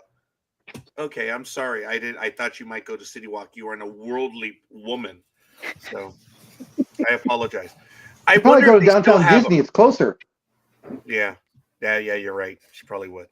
But okay, there was an outlet at City Walk that was selling the Dodger dogs for a while. I remember that. But I don't know if they're still doing it. So thank you, Matt. Appreciate you letting us know about your breakfast meal. Oh, speaking of this is Tony's cheat weekend then, because he's going to the game. So he's going to load up on Philly cheesesteaks. Wow. All right. Well, then he's going to be able to tell us about the games right now. So since we have them, we have enough. Anime Girl, if you would, I would like you to take the first game, the Texans and the Chiefs, and then NorCal Girl, would you handle the Commanders and the Lions? Tony, it's not an accident. Would you? He's on the phone though. He's on his phone only. Yeah, but he watches on the screen. Would you handle the Rams and the Eagles? I don't think I'm gonna be able to see. I barely see you guys. Okay. Oh, all right then. Fair enough. Then I'll Te handle dije, the te dije. Rams. Yeah, you did. All right. Whatever. I'll handle the Rams and the Eagles, and then Big Dog, if you'll handle the Ravens and the Bills. So, and look at Sí, this. señor. Okay, 2 years ago, I paid $35 for field level seats to a Dodger game. I had to go to Arizona, but it was a Dodger game. Yeah, the Dodger fans were everywhere they won. Yeah, let me tell you, we've talked about Dodger fan too, about supporting their team. They are now becoming easily the second best fan base. But when Fausto and I in 1996 went to a Padre game and we were all alone cheering for the Dodgers, it was great. Remember, Fausto, when the LA contingent showed up around the third inning? Oh, man, Padre fans went quiet. It was funny. But the Dodger fans were awesome. The contingent of about 20 fans that showed up, they were great. They were harmless, man. But I do remember that. So we will get to the comments. It's a dome. Good morning, beautiful people. What Don't game forget do I have about the again? Kula Cool. Sorry. The Kula Cool. What game did you give me? I'm sorry. Oh, the Ravens and Bills. Oh, no. Oh, yeah, Ravens and Bills. Thank you. Yeah. So we're going to get to it right now if we're ready to go. And, oh, Coach Kim. Yes. Yes, you're right. Coach Kim. Dude, he was also, I got my line from that game. Scoreboard. I stole that from that game when they used that one. So, folks, let's get to it. And we ask you to play along. Let's have your picks. And let me see here. This is all that I have for today, all the news. So forgive me. Let me get – okay, here we are. So, Anime Girl, if you are ready to go, please get us going on the first game for the divisional round of the NFL 2024-2025. Sorry. Can I go now? Good morning! You made it. Thank you. Let's have your picks, guys, so we can get to it right now. Okay. Yes, Anime Girl, go! Right. Are you sure? I am now. I'm just as sure as the Costco. Okay, let her go. Oh, she wants to be an ad. If anybody starts singing that song from Frozen, I'm out of here. Let it All go. right. Let's go. Right. We have got the 10-7 Texans going up against the 15-2 Chiefs. And they are playing at Arrowhead Stadium. The scores on the doors for these two teams for this thrilling match is as follows. In offense, the Texans are 22nd, while the Chiefs are 16th. In defense, the Texans are 6th, while the Chiefs are 9th. In passing, the Texans are 21st, and the Chiefs are 14th. And in rushing, the Texans are 15th, and the Chiefs are 22nd. The last time these two teams decided to go head-to-head was December the 21st, 2024, and the Chiefs showed the Texans the door 27-19. I apologize. There it is. Just a few weeks ago. All right. Let's get to it. The first game. I did not have. Sorry, Big Dog. When I set it up, I did not put in the line. Actually, maybe I can go there right now. Do you have I the was line? about to say, I do have the line, but also the other picks of the people that already given their picks. Oh, damn it. All right, folks. I am so sorry. Let me go to that right now. Oh, hijos de su madre. Okay, here we go. I did not copy those. I am so sorry, folks. Let me do that right now. And now I have it. Oh, look, commas galore. Let me go to it right now. Just can't get the bloody stuff these days. Shut the hell up. I'm doing my best here. Oh, you see?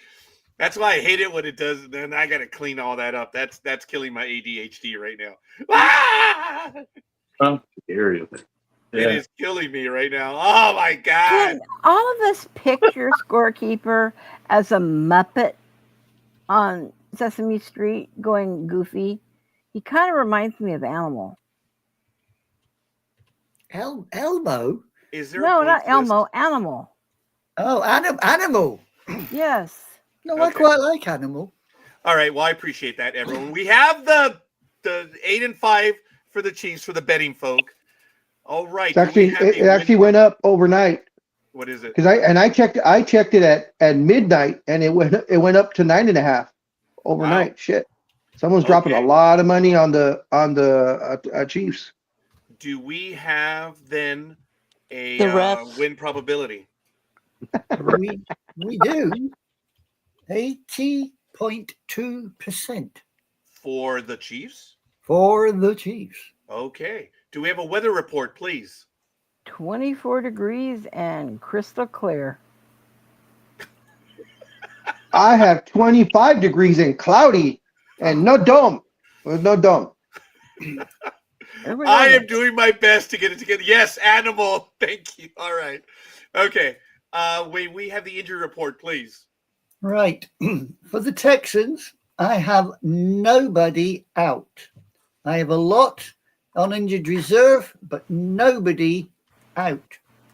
For the Chiefs, I only have one out, and that would be Cup, the tight end, and he is out with the mysterious undisclosed. That is all. Okay. All right. So then we gave this one to Anime Girl. So would you please give us your pick for this game? Well, I already did because the Chiefs, they are 8-0 at home. So I decided to go with the Chiefs. And you do have it. I do appreciate it. Thank you. So next following, we're going to go to the Big Dog on this one. Big Dog, what are you going to go for? Oh, the Chiefs are gonna turn that light switch on, and they'll take over on the Texans like they did before. Gridiron Girl. I'm going to go for the underdog, Texans. Wow. You don't want to go with Kermit? Hell no.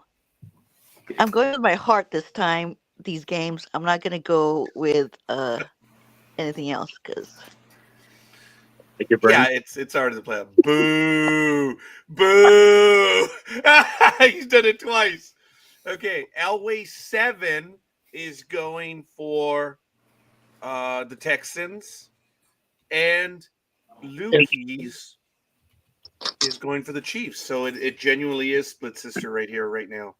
Okay, Philly special. Yes, Gridiron Girl. I hope Gig's right. I hope Gig's right, but I'm taking the Chiefs and Kermit. Yeah.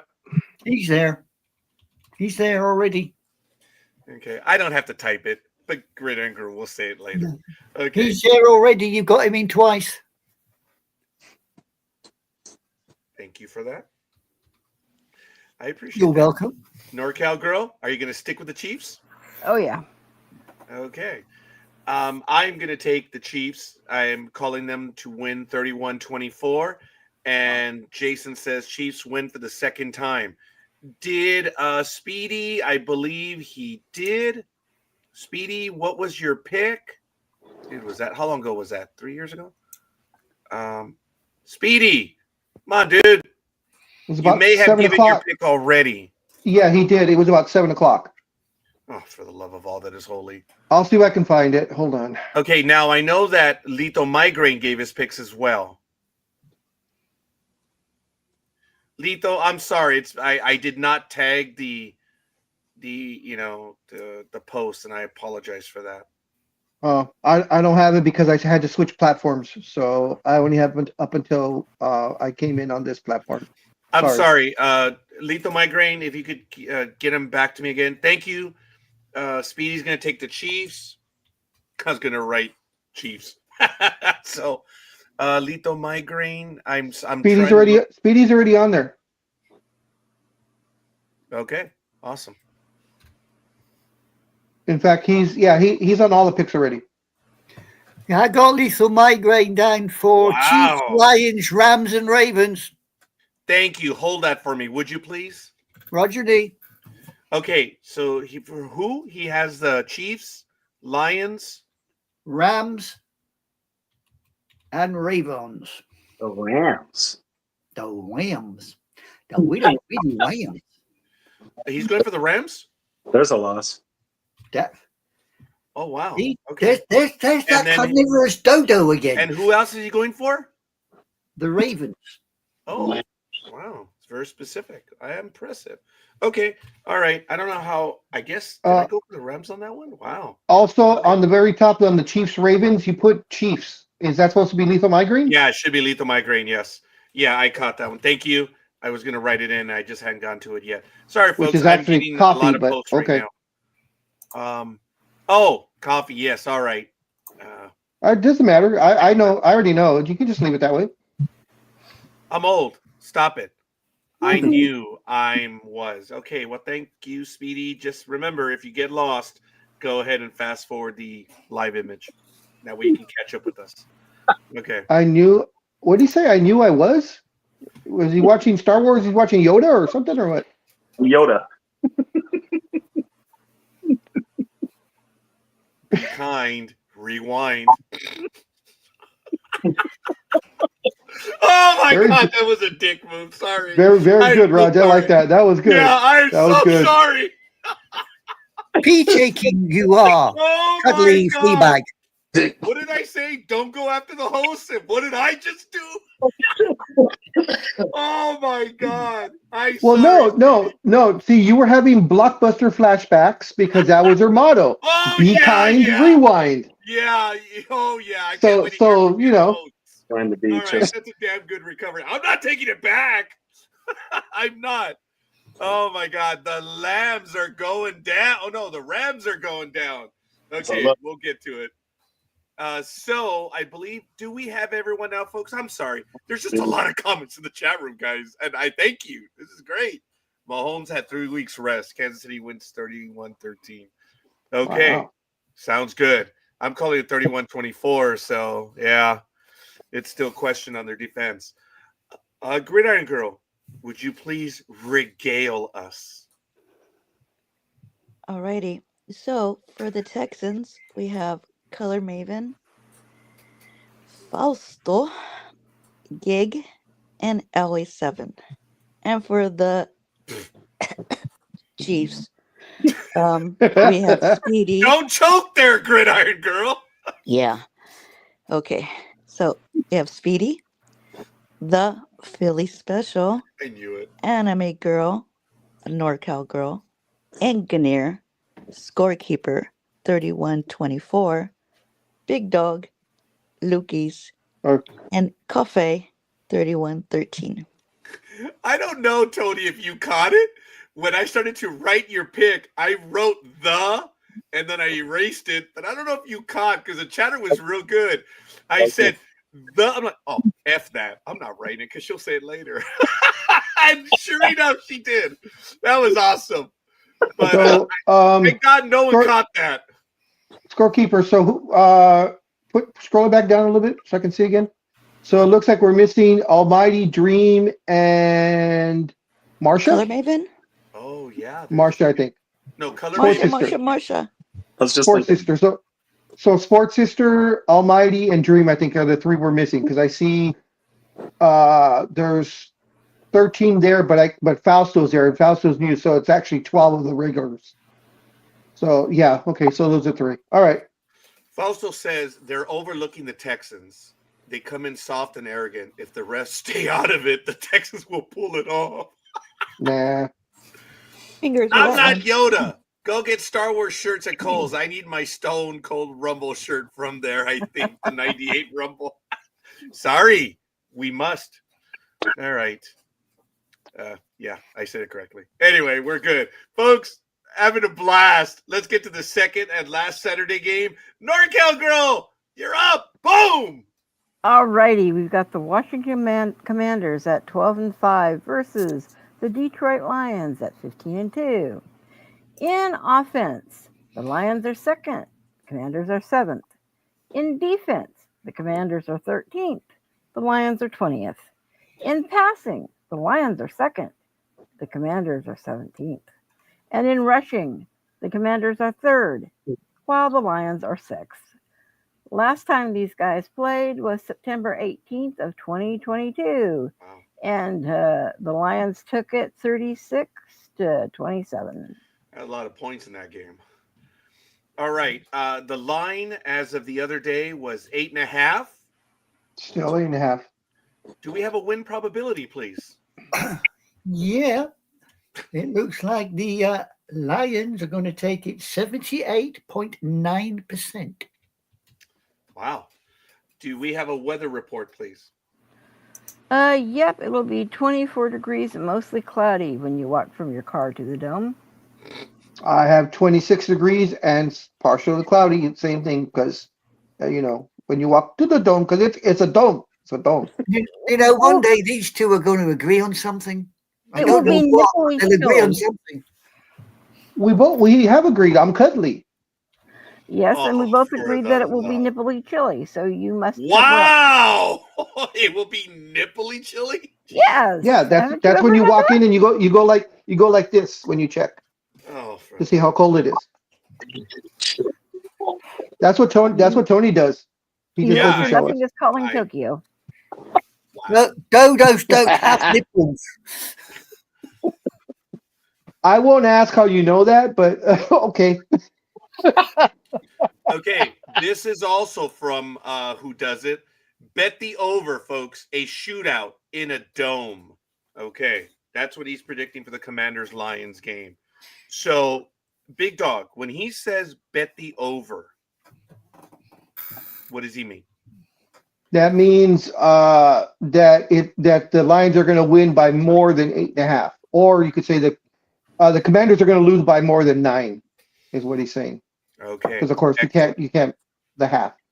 Vegas, of course, is wonderful at that because they always seem to call it just right, and that half point always goes to the house, as they say. Yeah. Okay, but he's recommending bet the over. It's going to be a shootout in a dome. Excellent. All right, may we have the injury report, please? We certainly can. The Commodes have at least 3 out. We have McGee, the linebacker, out with his hamstring. Not a good day to walk your pets. Allen, the running back, is out with his ankle. And Debussy, the defensive tackle, is out with the mysterious undisclosed. The Lions have got 2 out. We've got Zettler, the guard, out with his hamstring. Oh, 2 people walking their little pets. And the other one is O'Connor, the defensive lineman, is out with his calf. Sorry, that's 3 people walking their pets. 2 pigs and a cow. Oh, interesting. Okay, carry on. Bless you. Sorry, folks. All right. The combined score they put out. Wow. Okay, I like it. All right. Oh, folks. and the over under. Okay, what's that then? Yeah. So NorCal Girl, are you gonna stick with the Lions? Oh yeah. Okay. So for this game, checking my notes. Oh my God, I actually went with them. What a dumbass. Okay, well, whatever. Okay, scorekeeper's gonna go with the Lions for this one. And it was more of a comment that I didn't recall who it was. I'm gonna call it 31-23. Fausto is gonna go with the Lions, I'm assuming, because he had the image in the chat room. Elway 7 and Lukey's are also going for the Lions. So moving down the list, Anime Girl, you have the Lions. Are you going to stick with them? Yeah, I mean they're 7-2 at home, while the Commodes are only 5-3 away. So yeah, I'm sticking with the Lions. Understood. So, Big Dog. I will go with the Lions because they're going to be next up for the Eagles next week. Oh, ooh, okay. And Tony's going to wear that split jersey, the Eagle Lions jersey, since he, lives in one and works at the other. So. Okay. Following the comment, and I'm going to get the combined score they put out, and then he says, i.e., if Vegas says both teams' combined score will be 48, bet that the combined score will be more than that. Excellent. Oh, okay. Thank you for clarifying that. Because of this one earlier, I assumed he was taking the Lions. Very good, brother. I appreciate that. Okay. So there's no doubt. I got you up there. All right. Good Iron Girl. What's it going to be? Ooh. So, like I said, Commodes. Yes, that's the name, buddy. It's the Commodes. Gridiron Girl, sorry. Are you sure? No. Never with you. As in toilets. Yes, buddy. Yes, as in the toilets. I'm sorry, Gridiron Girl. Please proceed. So I'm going to go with Color Maven's pick. I'm going to go with the Commanders. Would you like to enlighten us or give us a score? No, I'm not. I just. I'm sorry. She's going with all the underdogs. Gig's taking the Commodes. I'm going with my heart. I'm not going with my head. Oh, because the season's over, right? Yes. This is more emotional for us, the playoffs. That's right. Yeah, I guess it would be. Yeah. Well, it's because she's going with her heart because her Chargers lost. Yeah. I guess Elway 7 would be the same thing. Convincingly. Oh, and Lukey's also. Lukey's lost her Green Bay Packers as well. So, all right. Yeah, I was actually surprised on that because Elway 7 didn't give a pick on the Eagles Packers game. That's why she's 0 for 5, not 0 for 6. Yeah, I caught that. All right, and I didn't get a chance because I've been unfortunately. I'm not even going to tell you how many medical reports I did this week. It was disgusting. It just sucked. Just because you get a medical authorization doesn't mean it's a go. God. Oh, it was a frustrating week. But anyway, I didn't catch that. I would have seen that. All right, but it's okay. It's the playoffs. We're good. Big Dog, you already told the Gridiron Girl? Yes. So, Philly. I will take the 33-30, but I'll be pulling for Washington so the Eagles could get a home playoff game next week. Okay, so you're going for the Commanders? No. You're going for the Lions. Yeah. And he's already on there. So look right above where you're typing. Yeah, shut up. All right. What was the score? 30 Lions, 33-30. 33-30. Okay, excellent. So, NorCal Girl, are you going to stick? Oh, yeah, you already said so. Sorry. Adi Scantron not making a pick makes it a wrong answer. No, actually, no. If you would have sent them to me on the phone, I would have got it. I thought you sent it to me via email. That's why I got it. And I posted the image. I thought you Yes. sent it via email. That's why I didn't have a chance. I was at my desk and I saw the image and I was like, oh, guys, last week sucked. It's the best I can say. But it was all good. Yeah, because I normally write the picks in, but you gave me the image and I was like, okay, I don't have time to do it. I posted it. Thank you. We can check, but it's okay. All right. Scorekeeper's going to go for the Lions 31-23. We have Elway 7 and Lukey's going for the Lions. And I guess then that would be it, right? Looks like we have everyone else. Okay. Well, we'll get to that game in a moment. Okay. Gridiron Girl, would you please do what you do best? Sure. For the Washington Commanders, we have Color Maven and Gig. And for the Detroit Lions, we have Speedy.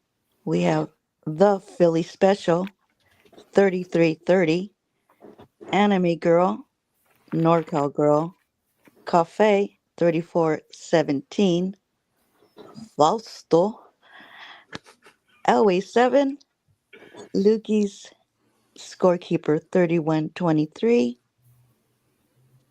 and Big Dog. Fausto shared with us that the Chargers are the worst. We're missing engineer, by the way. Engineer, if you're Jay, if you're in there, give us your pick, please. He was here a moment ago. I don't see. I thought so. Yeah.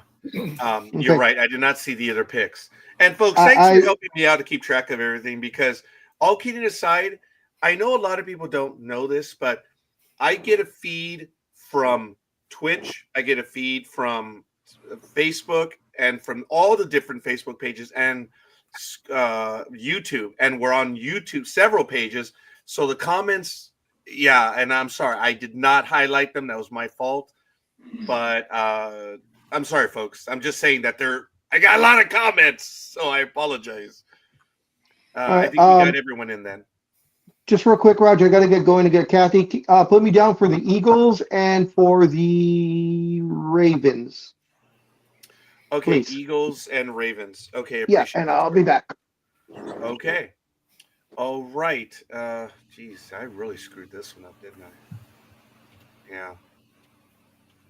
Eagles and Ravens. Sorry, folks. Okay, so the big dog will be joining us shortly. See insights and ads. No, I don't want to see that. Okay, we're going to get to the Sunday games, folks. And okay, I better highlight this one. Otherwise, I'm not going to see it later. Okay, let's get to the next game. And that is the Los Angeles Rams, 10-7, visiting the 14-3 Philadelphia Eagles. The game is at 12 p.m. Pacific time. It is on NBC. It is on Sunday. It is at Lincoln Financial Field. Looking at the comparables, the Eagles are 8th in total offense. The Rams are 15th. So these are two upper half teams. In defense, the Eagles finished number 1 in team defense. The Rams, a very, very relatable 26th on defense. In passing, the Rams were 10th, but the Eagles are 29th. And in rushing, what a combination, folks. A number 1 defense and a number 2 rushing. That wins games. Evidence 14-3. They did it right. The Rams are 24th in rushing overall. Last time these two teams faced each other, the Eagles blasted the Rams 37-20 on November 24th, 2024. The line that we have, thank you, Big Dog, is the Eagles at 6.5. It may have changed a little bit. I don't know, but that's where we are. Do we have a win probability, please? Yes, we do. It looks like the carnivorous dodos are going to take it 71.6%. That's not a very high percentage compared to the other two, 78.9. Well, it's still 70%. That's pretty high. And the Chiefs are at 80.2. So, okay. All right. Do we have a weather report, please? Yeah, bring your snow shovels because you're going to have to shovel your way into the stadium and shovel your seat off sitting at the stadium because it's going to be 32 degrees and 98% chance of snow. Wow. May we have the injury report, please? Certainly, nobody has anybody out according to my lists, but unfortunately, the Dodos list is almost twice as long as the fluffy lambs. So there you go. Wow. Okay. Impressive then. So on this game, scorekeeper, I don't know why. Did I actually choose the Rams? No, something happened. Something. I think in my heart I wanted the Rams to win. As you know, I'm a Stafford fan, but realistically, no. Scorekeeper is going with the Eagles, and scorekeeper says 31-20. Wow, that's crazy. Absolutely crazy. All right, Anime Girl, you also gave us your pick for the Eagles. Are you going to stick with that one? Yeah, I'll stick with the carnivorous Dodos. Okay, carnivorous Dodos. I'm going back a little. Oh yeah, Fausto, you went. Yeah, you were going for the Texans and upset. Yeah, no doubt about that. Okay. Big Dog said he's going to go for the Eagles on this one. Gridiron Girl, what's it going to be? I'm going to have to say, I'm so sorry. They're really special that I'm going another way. Wow. And tell Milt sorry too. I'm going to go with. You tell Milt. Okay. Oh, I didn't see him there. Good morning. Dude, I'm sorry for yelling, dude. I'm so sorry. Wait a minute. He's like, I'm sure he's like, who's that psycho? Well, you notice he apologizes to a guest, but none of us regulars who puts up with it every week. Look, you idiots know I'm loud. I heard him laugh. Oh, no. I didn't even know that you were there with someone, Tony. That was cool. So welcome. If he would like to give his commentary, we would love to hear please it. don't. Please don't. Oh, Gridiron Girl, you're going for the Rams. Do you care to give a score? No. Okay. Okay. We do have a comment from Coffee. Actually, Fausto, the Vikings are the worst. They set a record this year for not winning a Super Bowl. 64th year of failure. Wow. Really? Nobody been watching the Cowboys lately? Okay. I guess so. No, this is 64 years in a row now. So, okay. The Cowboys ain't kicking the ass off. Fausto is going for the Eagles and the Ravens. So forgive me. I'm trying to get to all the picks. So before you guys yell at me, hold on. Okay, Elway 7. Okay, this is already the next game. So hold on. I thought I got it right, but okay, I guess I got it wrong. So Elway 7 is for the okay, that's right. Okay. And Lethal Migraine, which one or Lukey's? You're going for the Eagles. Okay. You ain't put Fausto down either for the Eagles, I think. Thank you. I only repeated it right now. I'm glad you caught that. Okay. I lost my train of thought. Philly. Sorry, buddy. Philly. Who are you going for on this game? He's going for the Fluffies. Well, like you, I see it 11 points, but I'm saying Eagles 27-16. He's already up there. yeah, 146. Already there. 27-16, you said? Is your guest going to venture a pick?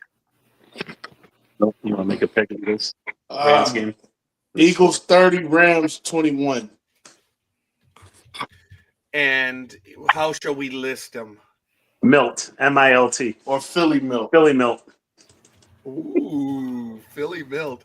You are more than welcome to play along with us, Philly, from here on out through the rest of Philly Milt. You will be known as Milt, but it's Philly Milt. I like that. That's cool, man. Because we have the Philly spit. Yeah, whatever. And then we have Philly Milt. I like it. 30-20. Appreciate that, Milt. Good stuff. Tell him suck. You see, we're getting some comments. I like it. NorCal girl. Are you going to stick with the Eagles? I'm going to stick with the Eagles, and I'm going to do 33-17. 33-17. We're getting a little ballsy here on the scores right here. I like it. So Lukey's is going to take the Eagles, and Elway 7 is going to take the Rams. Okay. And Big Dog was also going to take the Eagles. Fausto is taking the Eagles. Okay. I think we have it. Oh, whoa. Here we go. Hold on. Philly Milt. Milt, not melt. Oh, are you going after my pronunciation, fellow Latin guy? I spelled Milt. And now Matt. Oh, Philly Melt. Now I'm hungry. That's funny. All right. Take your drugs. You're better than this. Too many mistakes. Folks, I have not taken my drugs. You're right. I have not taken them. It's exciting. There's so many people commenting. I'm trying to keep up on all of them. I'm going to go back a little bit. So, okay. Yeah, I got to go back to that one later.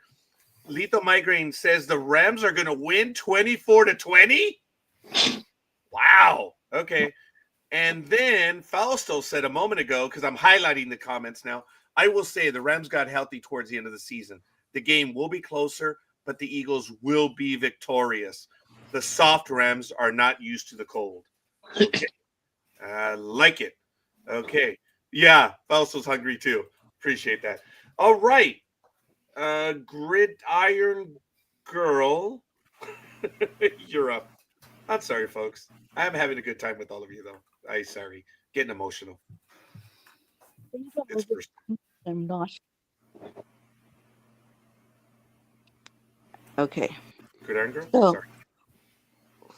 for the Los Angeles Rams, we have Cafe 24-20, Elway 7, and Gig. And for the Philadelphia Eagles, we have Color Maven, Speedy, The Philly Special, Anime Girl, NorCal Girl, 33-17, Big Dog, Lukey's Scorekeeper, 31-20, Fausto, and The Philly Milt, 30-21. And welcome, Philly Milt. You are officially part of the family now, as Gridiron Girl has made your comment official. And Milt, if you would care to give us your picks for the other games, that would be kind of cool. Milt, it's too late to run. Say what? Say hope? What? I said, Milt, it's too late to run. Ooh, wow. Yeah, we'll take them. So it's all good. I know I shouldn't be that way. Lethal says they should move on these games to Minnesota on Monday. High for the day, supposed to be -5 with a -20 wind chill. Wow. So the high -5. It's That's pretty crazy. cold. That is pretty cold. Yeah, that is. All right. So I believe the last game was going to be for the Big Dog, but he did step out. NorCal Girl or Anime Girl? I'll take it. Okay. I've already got it up, so. That's reassuring that you already have it up. But hey, whatever, to each his own. Go ahead. Oh, sorry. Damn. Sometimes you get me, I swear. All right. We have the Baltimore Ravens at 12-5 versus the Buffalo Bills at 13-4. And they're playing at Highmark Stadium. In offense, we have the Ravens at first. The Bills are 10th. In defense, the Ravens are 10th. And the Bills are 17th. In passing, the Ravens are 7th. The Bills are 9th. And in rushing, the Ravens are number 1 again, while the Bills are 9th. Last time these guys played was September 29 of 2024, and the Ravens absolutely cleaned the Bills' clocks at 35-10. Thank you for that. The pick, wow, is -1 for Vegas in favor of the Rams for the betting line. Not in favor, but the betting line is -1. Wow, that's close. Okay. Do we have a win probability? We do. Ravens, 52% dead. Wow. Yeah. Tony, this is the game, isn't it? Seriously. Game When of you the look at yeah, huh? I mean, look, these are all great teams. Well, Commanders Lions actually is going to be a combative, but these are equally matched teams. Wow. That's crazy. Okay, fair enough. Do we have a weather report? 13 degrees and a heavy chance of snow. Wow. Okay. Do we have an injury report, please? We do. The Ravens have at least 2 out. Zettler, the guard, with his hamstring, and Ismail, the tight end, is out with the mysterious undisclosed. The Bills have Carter, the defensive tackle, inactive, coach's decision, and that's it. But unfortunately, the Ravens injury report is literally double that of the Bills. Okay. I like this exchange. I like melt better. Consider the change. It's a boss move. So Milt may want to consider that if he goes with Philly Melt, M-E-L-T. I don't know. But then Lukey says, Philly special. What say you? Melt or milt? Milt. Okay. Appreciate that. Okay. We do have a pick already, and Coffee says that it's going to be Ravens. He's not listed. Oh, 27-12. Thank you for that. And I believe we have another one where it's I believe, yeah, Lukey's and Elway 7 are going for the Bills. Okay, NorCal Girl. This is a game that you were so deigned worthy to call. I'm going to stick with the Bills. Something just tells me they might pull it out. Okay. I don't like anything pulled out too soon. That's good to know. Okay. Excellent. So we will go to the next game. And Scorekeeper says that the Bills, no, the Ravens are going to take it 30-24. Okay. And Lukey's and Elway 7 are going for the Bills. Coffee is calling it 27-12 for the Ravens. And okay. So let's see who else. So Anime Girl, you are taking the Ravens. Are you going to stick with them? Yeah, despite the fact that the Bills are 8-0 at home and the Ravens are only 6-3 away, I did originally have the Bills down as my pick, but you know what happens when you change your picks in this bloody game, so no, I'll stick with the Ravens. We have all been burned when we change them. Okay. Now, by the way, yeah, you demand, Philly. So that was directed at you. And I don't know if this is Michael or Rosalind, not that they have access. Milt comes from Cheer. So I think I know Milt has time. And then there was another comment. Yeah. Why are the Bills not getting any love? I don't know. And in the end, I feel the winner of the Bills, Ravens will win the Super Bowl. Okay. Appreciate that. Yeah. Okay. Matt is taking the Ravens. Yeah, he's already up there. Right. I got it. Thank you. Just trying to save your little fingers from dancing across the keyboard. It's not my middle fingers that need to be saved, but that's okay. But thank you. I do appreciate that. Okay. Anime Girl, you chose that one. Big Dog went with the Ravens. Gridiron Girl, are you going for the Bills? I'm going with Josh Allen and the Buffalo Bills. Yes. Wow. She's gone for every upset. You could have ended at gone. Just Yeah, but have you seen how gorgeous that quarterback is? oh, for the love of all that is mine. Milt. Except for his Milt, is growing the Bills quarterback gorgeous? Quarterback coaches. Who, Josh Allen? Josh Allen.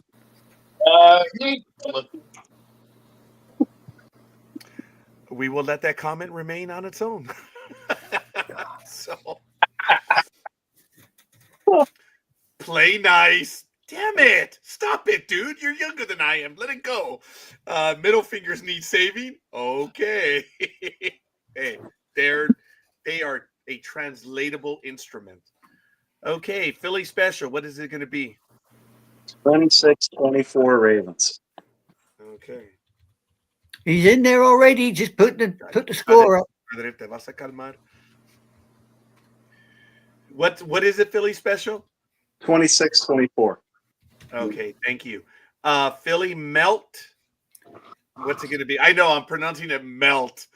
Sorry, it's milt. Ravens 24-21. I like it.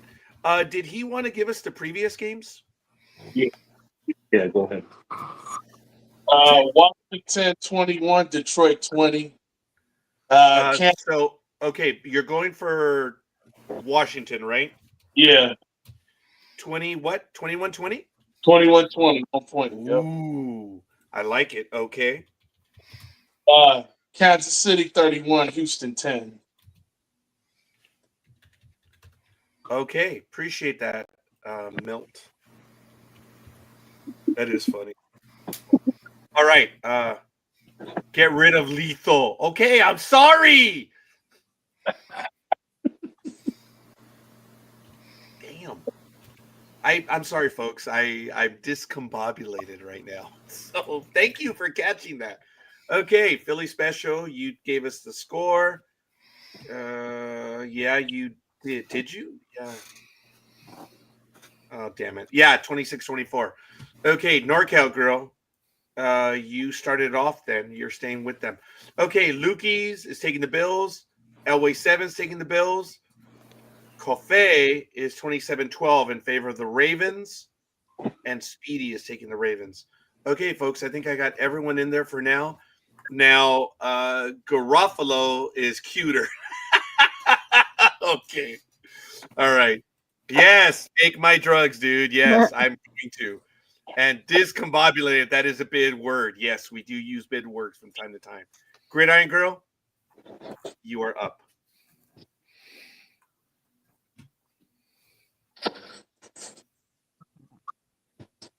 Hi, Gig.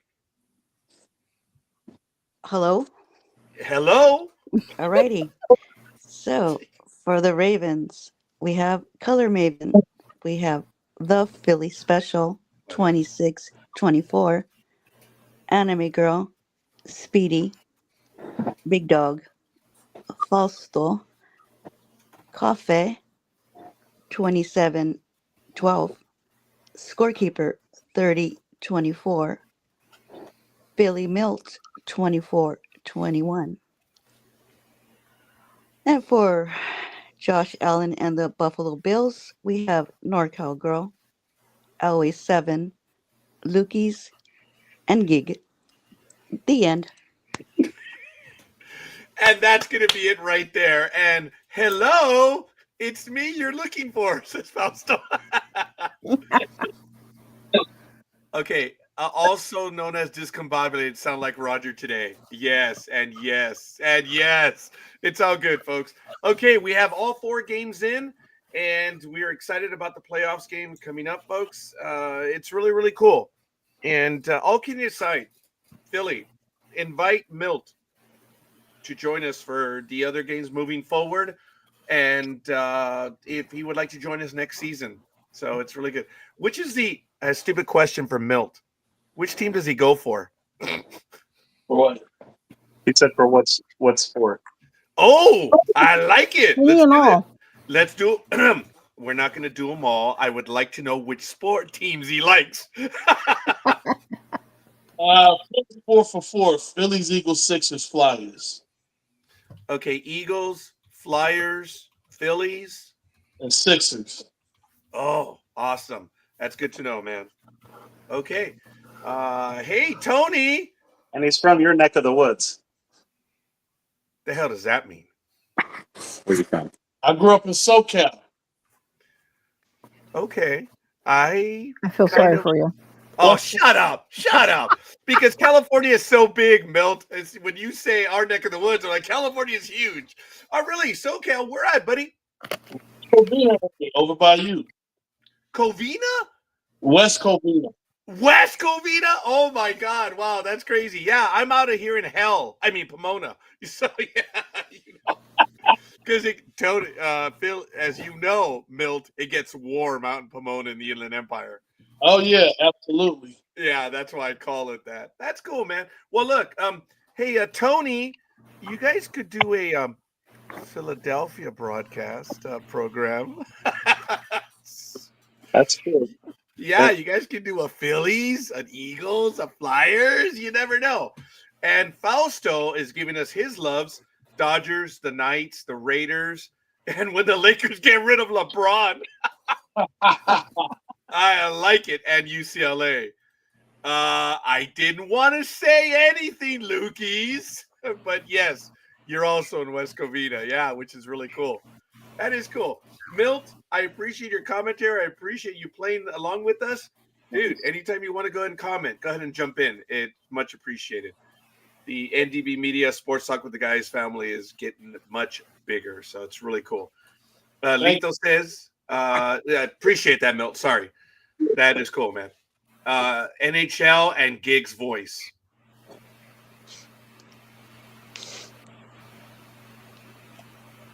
Did you want to jump in, Gridiron Girl? Grain? That's it? Nothing? I did. Hello? Hello? I didn't hear you. Hello? Hello? What? I said, why, thank you, Lethal Migraine. Oh. Okay. Well, that's good. So, all right, folks, we're ready for the games. Really good stuff. Tony, I know you got a lot of stuff ahead of you. I don't know how long you're going to be on with us, but do you have any stories that you wanted to get to, Tony? No, actually, I got one of those dumb phones where the charger's on the bottom, so I can't my phone, and it's quickly dying. I hear you. That's kind of why I went to you real quick, brother. And all kidding aside, this you might find. And Milt, dude, really, if you get, dude, it's great pleasure meeting you, man. Colors look good on you, man. What does your T-shirt say? Hey, Boo Dodgers and Boo Raiders. Oh, Okay, Milt. Okay. Oh, wow. Them Okay. there's fighting words, boy. Yeah. Okay. Wow. Okay. I appreciate that. Dislikes the NBA, NFL, and Roger's voice. So that's why we get along. And then my sister says, I'm not that popular. Who cares where I live? It's not that. I just didn't want to say it on air. It's all good. But hey, guys, it's great. Lethal Migraine says his favorites are the NHL and Giggs voice and West Covina, the Omanas off of Barranca. Oh, okay. Yeah. I think I know of that place. Yeah. Do you know of that one, Milt? Yep. Hey, I know where that is. Absolutely. Barranca. Yeah. All right. The Omanas. Yes. Also on Barranca, they have the In-N-Out, one of the originals, not the original, but one of them. Yeah. Yep. Do you miss that, buddy? In-N-Out? Yeah, absolutely. Ain't none in Philly. Okay. How about what are some of your likes, Milt, when you were here? Did you ever go to Tommy's?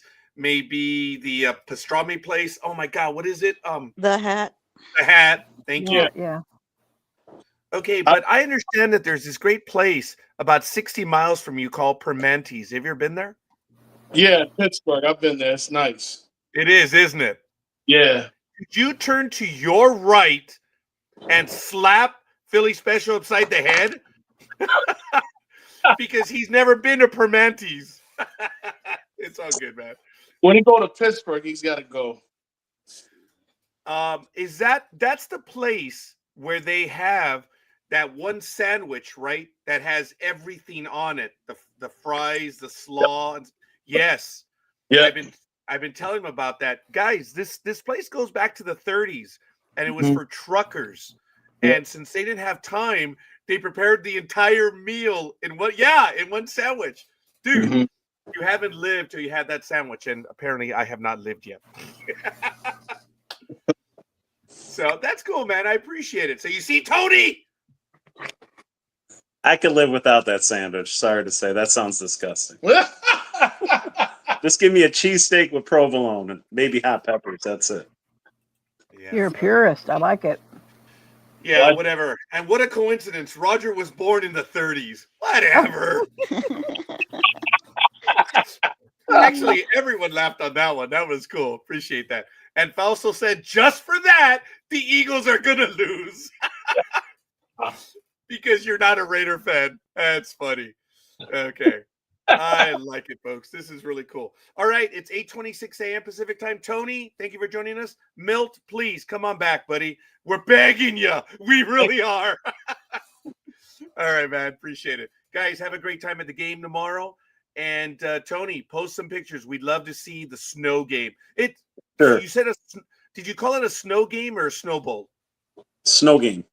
Awesome, buddy. Godspeed. Appreciate it, and we'll see you soon. All right, All right, man. buddy. Bye, guys. All right, Bye. we'll see you guys. And if he sees any cryptids out there, I'd like to know about that, but that's neither here nor there. Okay, folks, we're going to go ahead and continue. This is Sports Talk with the Guys, home of the Monday morning quarterbacks on Saturday. I apologize, Matt. I missed that, and they're frozen now. So, bye, Tony. Sorry about that, Lukey's and Fausto. Good luck, everyone. This was fun. Got a bolt. Have a good day, man. Also, See you, Fausto. yeah. Bye, I'm Fausto. glad. I'm glad you were able to join us for these games. Go as well. Dodgers. Go Dodgers. Yes. I'm going to remove them because they're frozen, and it's good. So hopefully the big dog will be able to return as well shortly, and we'll see. All right. We're going to go ahead and continue. It is now 8:27. I got to take my drugs. I'm not having a good morning, folks. So I'm actually going to ask for a quick timeout. NorCal girl, Yep. do you have anything that you want to get to right now? I need about 2 minutes. I've got my drugs here right now. I am really feeling it, so I'll probably be on air, but I just need you to take over. Would you do so? Yeah, that's not a problem. I got a couple Thanks, things young here lady. actually. Okay. I don't know if you guys. I was kind of waiting for Big Dog to come back on this, but right now, oh, that was the one I was lying. All of Los Angeles sports teams, I guess, are getting absolutely slammed for quote unquote pathetic donations to help the victims of the fires. There's an article that I read this morning, and I guess it was done 4 days ago. It says 12 of the Los Angeles professional sports teams have been criticized after donating a combined total of $8 million in support of the victims of the city wildfires and those fighting blazes. The NFL's Rams and Chargers, the NBA's Lakers and Clippers, the MLB's Dodgers and Angels, and the MLS's Galaxy and LAFC, and the NHL's Ducks and Kings, along with the WNBA's Sparks and NWSL's Angel Cities, said that funds would go to multiple organizations, including the American Red Cross, the Los Angeles Fire Department Foundation, World Central Kitchen, and various other animal rescue organizations. The teams in the Frantics, the Sports Appeal, and the Fans Gear Store will also contribute an additional $3 million worth of sports merchandise to the Angelinos who have been evacuated from their homes and distribute personal hygiene kits, school supplies, sneakers, and more at relief sites around the city. But people are saying that the financial amount that the teams are donating has been criticized on social media, with a lot of people saying that more should have been contributed. One person wrote, "Are we supposed to be impressed by this quote-unquote generosity? That works out to about $667,000 per team. A rounding error, of course, if you count Shohei Ohtani or LeBron James." Another user commented that this is pathetic, especially with the Dodgers, who have deferred millions of dollars to play for players that can't come up with the money. Um, and you can't come up with more money. They quote unquote eat the rich. A third added, so the teams really don't care, clearly. It's pathetic. Another poster put, I feel like 8 million isn't a whole lot of money considering that these teams are worth hundreds of millions to billions of dollars. Pathetic. Lakers and the Dodgers alone should have been able to donate this. Not even a total of $1 million each, another commented alongside with a laughing emoji. The donations was also considered to be labeled stingy and disrespectful by several other social media users. According to Forbes calculations earlier this year, the Rams were valued at $7.6 billion. The Lakers were valued at $7.1 billion, and the Clippers and Dodgers were valued at around $5.5 billion. Beyoncé announced on Sunday that her Buy Good Foundation would donate $2.5 million to the LA Fire Fund relief, and Walmart pledged to do the same in the amount of cash, food, water, and other essentials. Disneyland has pledged $15 million in aid for those affected, and the NFL is donating $5 million to the efforts led by individual contributions from clubs and ownership groups from the Chargers, Rams, Vikings, Houston Texans, and the NFL Foundation. It comes as a growing force of firefighters that continue to battle the massive infernos across the city on Monday. But of course, as more powerful winds move in and threaten more recent progress against the wildfires, they have destroyed thousands of homes and killed up to 24 people. Planes are dousing homes and hillsides with bright pink chemicals as the crews pounce on hot spots across the region. But it says in less than a week, 4 fires around America's second largest city has become scorched with more than 62 square miles, roughly 3 times the amount of Manhattan. The fires also forced NFL's wildcard game between the Rams and the Vikings, which was played on Monday, to be moved from SoFi Stadium to Inglewood in Arizona and postponed for now to indefinite the Lakers and the Clippers. And it just goes on to talk more about how different things are being split up and having to do different things. But the majority of these people that are commenting about this are saying these games had much more income they could have donated. They could have donated more than Beyonce did. They could have donated more than what Walmart did. And Walmart and Beyonce were the 2 leading ones. So why couldn't the teams themselves donate more than this small amount? Okay, North Girl. I'm going to stop you right there. What is your opinion? And then I'm going to ask Gridiron Girl and Anime Girl and everyone in the chat room to jump in, knowing that Lethal Migraine also said, I know Otani was taking heat for only donating $500,000. I want your opinion on this story. My opinion is, yes, I do believe there could have been more donating from the teams. As far as individuals that come through, like what you were saying with Shohei, that's a whole other different subject. But as far as the individual teams to make it their home bases here, I think, yes, they could have come up with more than, like I said, Walmart did, or an individual person in their own corporation like Beyonce. It just seems kind of more like a slap in the face that they definitely could have come up with more. Interesting. Okay, Gridiron Girl. I agree with NorCal Girl regarding the amount. Yeah, that's kind of sad. But there's also individual players that are doing more hands-on out there.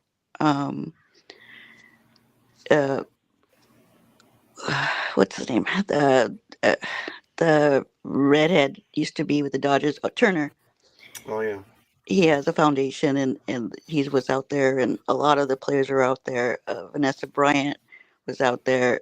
There's a lot of a lot of players that are there, and being there and giving hugs, and kind of when you need one, goes a long way for these firefighters, for these victims that have lost houses, have been devastated.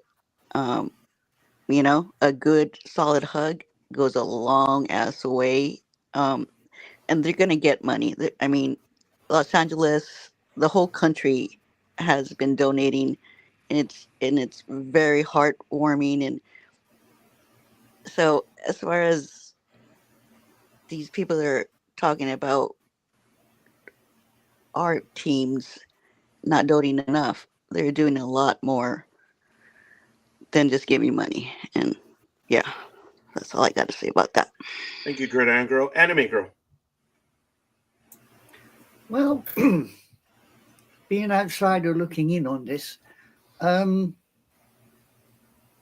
my opinion is if an organization wishes to donate, the amount they donate is up to them. They really don't have to. It's almost like it's become a social norm that when a disaster hits, you automatically donate. Yes, I suppose people look at these sports organizations and think billions and billions of dollars, you can give, a fair amount over. I would say not necessarily. Yes, maybe they could have given slightly more than they did. And as Gig has said, there's a lot of sports people on the ground and other stars and media personnel on the ground doing more. As for an individual like Shohei, he's given what he thought was fair. Don't forget he's Japanese and they tend to go for self-efficiency. So I suppose him giving anything is a bonus because they don't normally do things like that. Me personally, I would say give what you can, and for that, be grateful. Following up, Anime Girl's comment is, who are we to criticize any donation by any corporation or individual? Something is better than nothing. And I'm not arguing with any comment up until this point.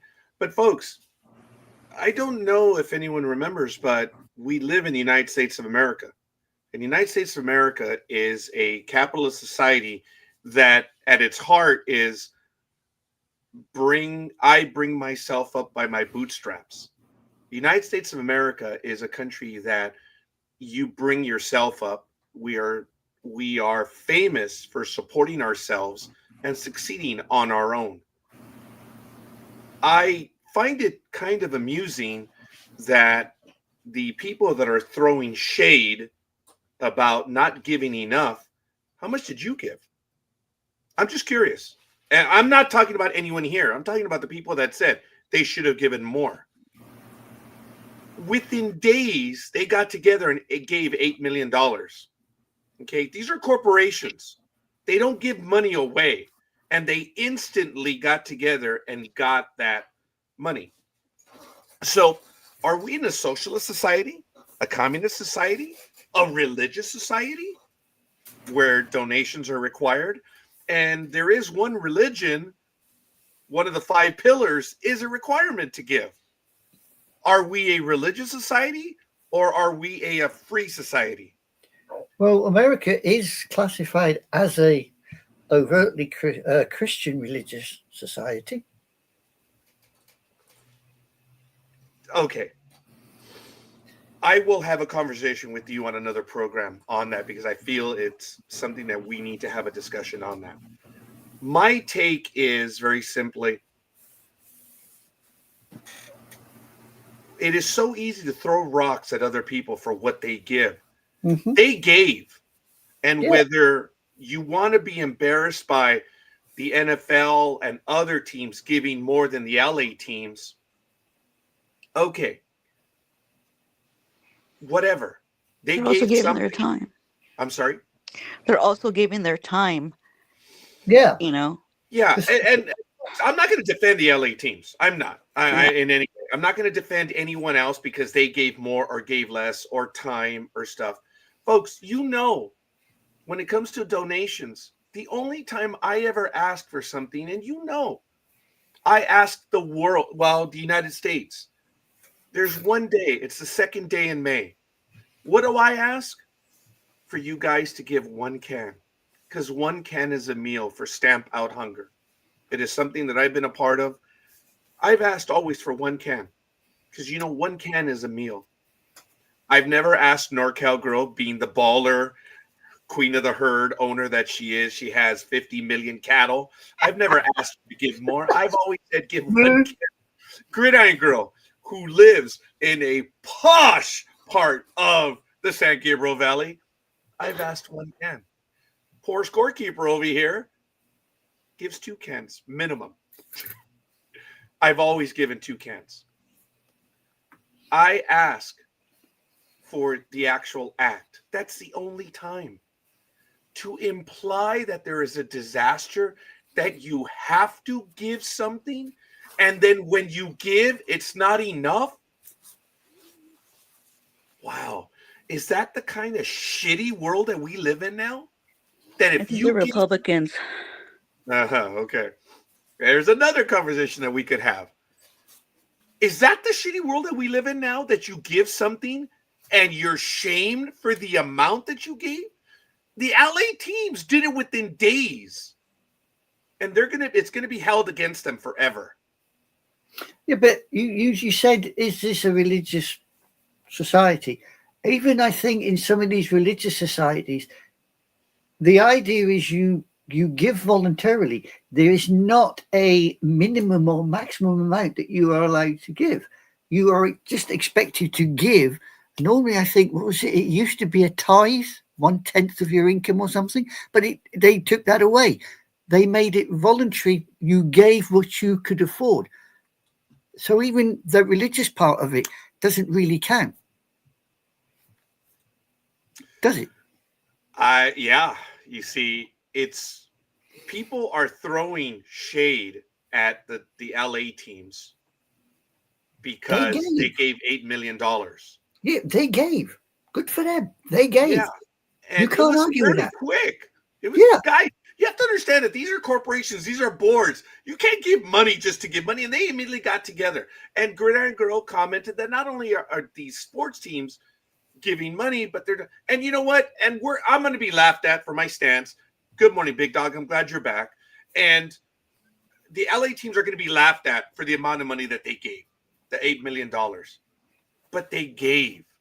And the NFL gave. The NBA gave. NHL gave. Individual players gave.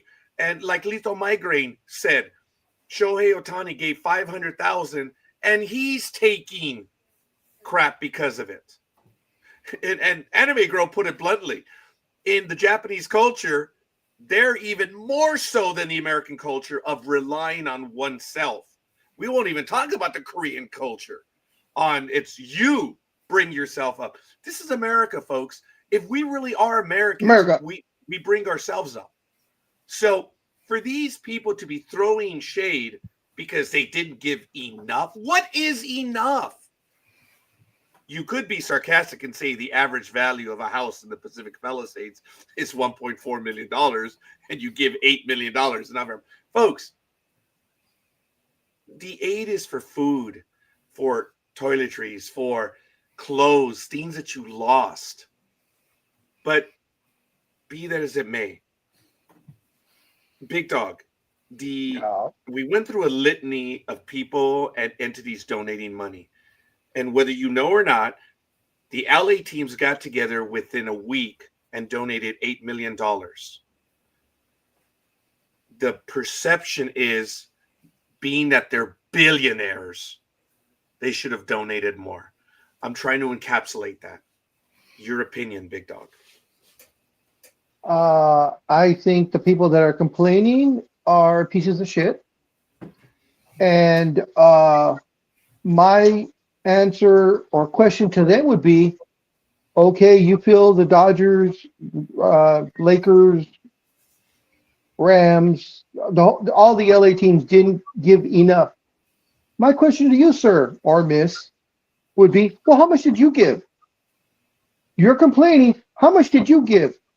And is that enough? If you're a multimillionaire and you gave $500, who are you to complain? Did you even give? Or are you just there to bitch and moan? and get clicks on your TikTok or Instagram or whatever social platform you're on, because those are the only people complaining. Mm-hmm. Yep, there you go. A lot of us are on the same page, and some of us here said they should have given more. And I'm glad we're having this conversation again. This 2 weeks in a row that we're having a good conversation. I am of the opinion that they gave, and they gave it fast. And as Gridiron Girl said, they're not only giving money, but these LA sports teams are doing stuff as well. She referred to as a proverbial hug. Those matter a lot too. Those could be even more than money. But the LA teams are going to suffer that from here to all eternity, that they only gave $8 million. But we in LA know, I'm sorry, what? Who's to say further down the line that they won't donate more? Right. Or haven't donated more. Or haven't Right. yet. They may have it say, right, 8 million, there's a Kickstarter. There's 8 million, a Kickstarter. Who's to say further down the line? They haven't already agreed to say, well, look, there's another 10 million coming down the line. They just haven't announced it. And yet all these people are throwing this rubbish at them by saying, you cheapskates. As far as I'm concerned, if you wish to donate, you donate voluntarily. Yeah. There is no minimum or maximum on any donation that you give, including your time. It's a personal matter. You guys know. Yeah, I'm sorry.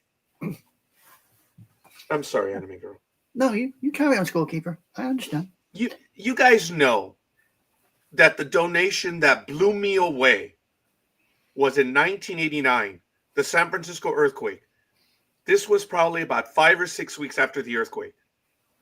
And I saw it on Channel 7. I remember to this day, and they said, oh my God, did you read this story? I'm like, what? Apparently in San Francisco, they received a care package from South Carolina. Oh, It yeah. doesn't matter what the care package was. It's effing immaterial. Just that past summer, Hurricane Hugo came in, decimated the Carolinas. They lost everything. And they sent a care package to San Francisco. They're one of the first to send a care package. Yeah. Nothing was required of them. They had nothing, and yet they still gave. Unbelievable. In my humble opinion, did that have more value than the person that gave 2 cans of food? They gave what they could. And if you want to go ahead and throw a rock that these are billionaire conglomerates, go ahead. As Big Dog said earlier, he didn't hear, but I asked the same question. Anime Girl asked the same question too. How much did you give? It's very easy to throw a stone. Yep. And of course, their answer would be, well, that's not the point. The point is they're billionaires and I'm not. No, that's not the point.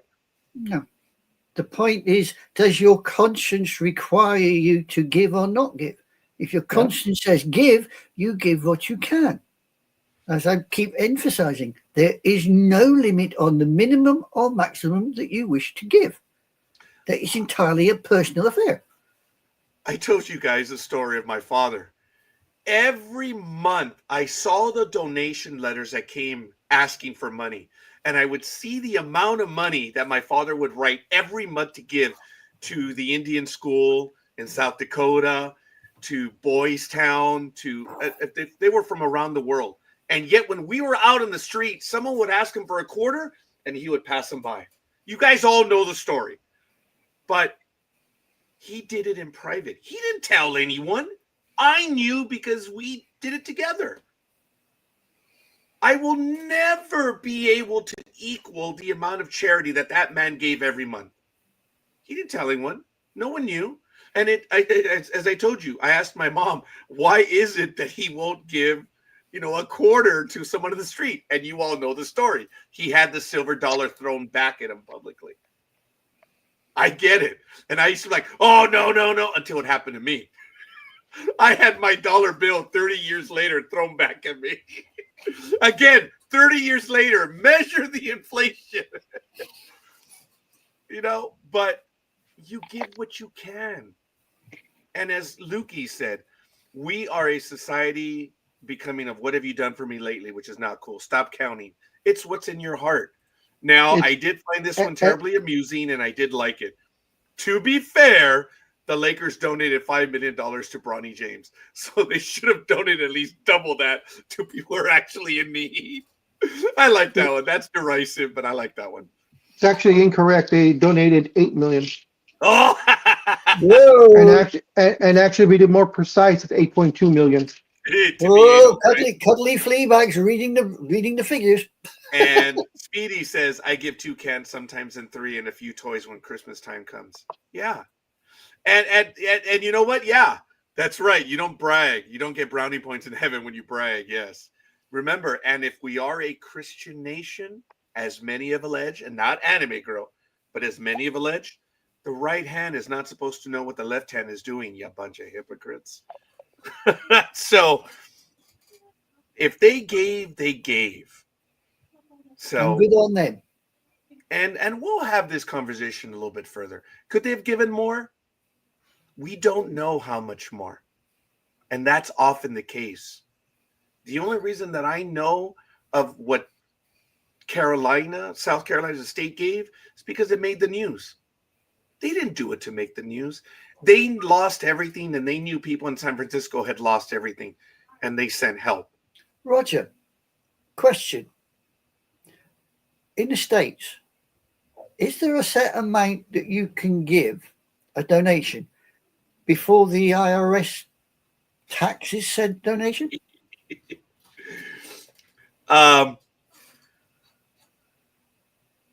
No, but I'll tell you what, there is a limitation, and it's the 50-30% rule, that if you donate 50% of your salary, you have to carry it over to oncoming years. So there is a limitation for bookkeeping purposes that there's a carryover. So, Okay. and then how much you can carry over, that's where the 30%. I don't know the full rule because I've never had anyone donate the full amount where that would kick in. Well, I was just thinking maybe the LA organizations went up to just below that limit before people looked at and said, well, now you'll have to do, as you said, that carryover. Maybe that's what they were thinking. That is a damn good question. I don't deal with corporations.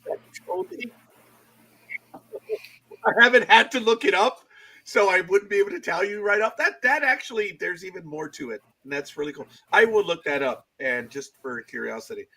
But donations benefit everyone, benefit the people giving as well as the people receiving. Pick up. The pessimist in me has a certain, curve on this as to why the LA teams only gave a certain amount. Pessimist in me is thinking these guys, as you say, are major conglomerates, billionaire companies. They know how it works, and they know that when you donate X amount of money, a very small percentage actually goes to the people who need it. And a lot of it goes to upper management, mid-level management, and management, period. To cover the, we have to take care of this, all the paperwork and blah, blah, blah. So a lot of these guys that have money, companies and such, I think they give just enough so that people are actually being helped. And the money's not going into someone's pocket to buy a new Mercedes or a boat or a summer vacation or a trip to Paris. But that's just my personal opinion.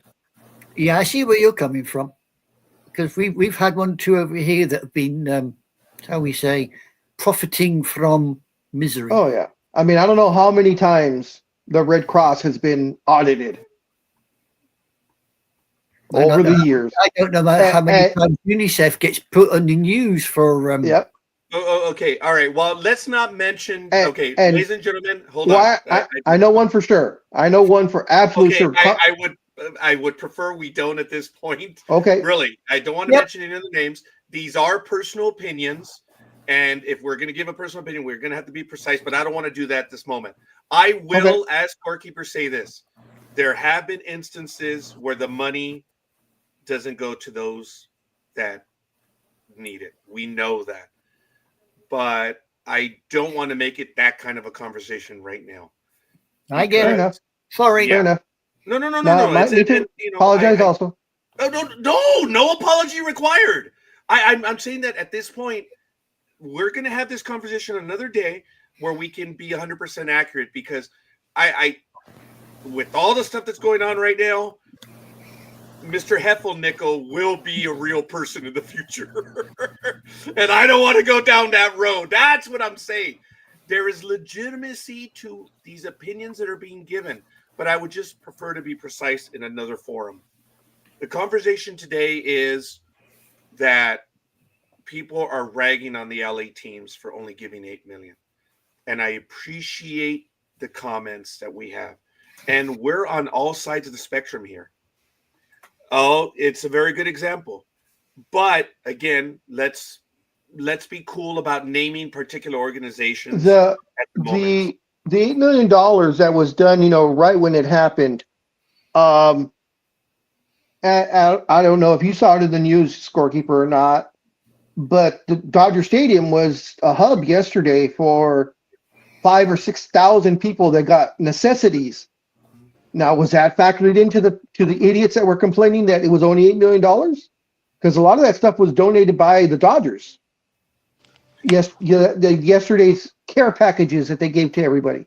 A lot of that was not donated by the Dodgers. A lot of that was they were graciously allowed to use the parking lot. Oh, okay. For several Thank you for that. of different relief groups that have come in. Okay. But the salaries of the people that were out there, the property, all that stuff. Yes, there are other levels of donations. And as Gridiron Gross so eloquently stated, the hug. Okay. So there's a lot of stuff. And it's gonna suck for a while. There's gonna be a lot of comments, accusations. Look, you read today's newspaper about what happened in LA about the water mains. That one still got under my skin. And I answered it last week, and a lot of people got angry at me because of the comments about the fire. And you know what? Look, know what you're talking about. And that's it. And I'm not chastising I'm talking to the audience. This is a conversation that we should have, and we'll have it maybe within the next 2 weeks. But I just don't want to throw any names out right now of stuff that has happened. Look, I'm dying to say a few myself, but it's the thing is with fire brigades running out of water. That's a historical thing. Fires do. That's a historical thing. I mean, throwing a name out, and it's from the 1940s. The London Fire Brigade ran out of water during an air raid. And they had to stand there and hope and pray that St. Paul's didn't burn down. Yeah. Because they ran out of water. The Coventry Fire Brigade, again in 1940, ran out of water when Coventry was bombed. It's not because of lack of water. It's because the pipes carrying the water ain't there no more. They're gone. So there you go. I understand. But they were blamed for incompetence and stuff that was going on. Yeah, it's not. I mean, those guys. I watched a program. We had a program over here about the LA fires, and I watched some of those LA firemen, and you saw at least 3 or 4 of these guys kicking the tires of the vehicles in frustration because they couldn't do a damn thing, and they watched the house go up. And you could see these guys. You could see the frustration. It wasn't incompetence. It was the sheer fact that the fire took out the bloody pipes, and they didn't have the water to douse the flames, and they couldn't fly it in because of the winds. Yeah. You can't blame people for that. Folks, I'll give you another example about the LA thing, where the LA fire budget was cut $12.5 million this year. That is a fact. But $20 million was in another fund because they were negotiating contracts and the works that needed to be done. But who's talking about that? No one. They see a line item, which was real, and they say it's incompetent because they cut the fire. Guys, look at the whole budget. You're not. But you know what? All you want to do is score points, and you want clicks, and you want to throw accusations. And that's why I was mad last week when people were saying it's incompetence because the water, folks, the system was overwhelmed. That's it. It's overwhelmed. But we're now getting way off topic. The point is that people are going to be angry because LA only gave the LA sports teams only gave 8 million. There's never going to be. Lukey says the community has stepped up and they're out there helping each other. What's the value on that? Your neighbor gave clothes. Your neighbor gave a set of toiletries. They gave what they can. The community is stepping up. And the LA teams instantly gave 8 million. And they're getting fire for it. It's up to you to decide if you want to rip them. I'm going to go around for last comments. Big Dog, please.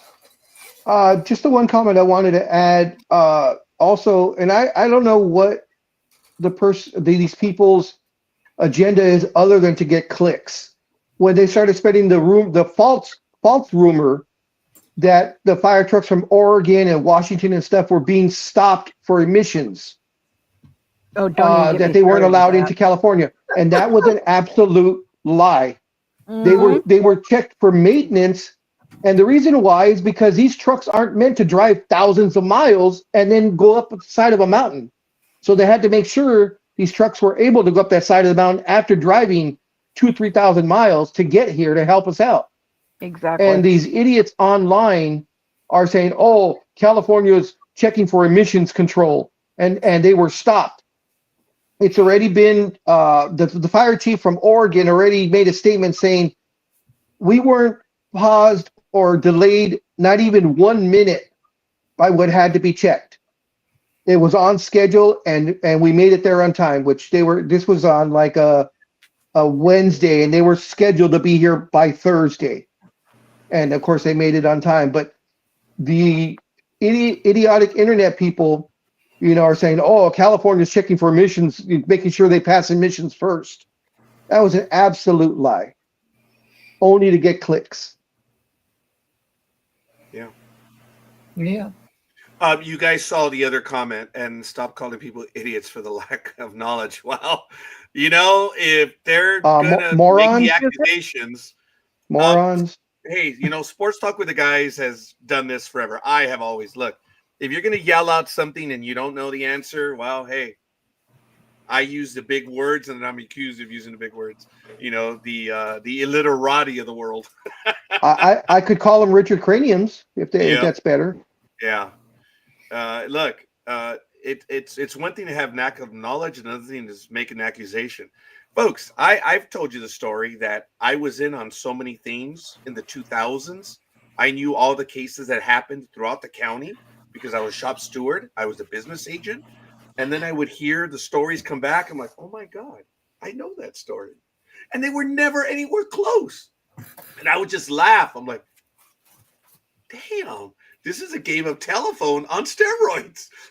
It is. It is because the one person has the story correct, and then he tells a friend, but adds a little to it, and then that friend adds a little to it, and then by the 10th person, it's not even close to the original story anymore.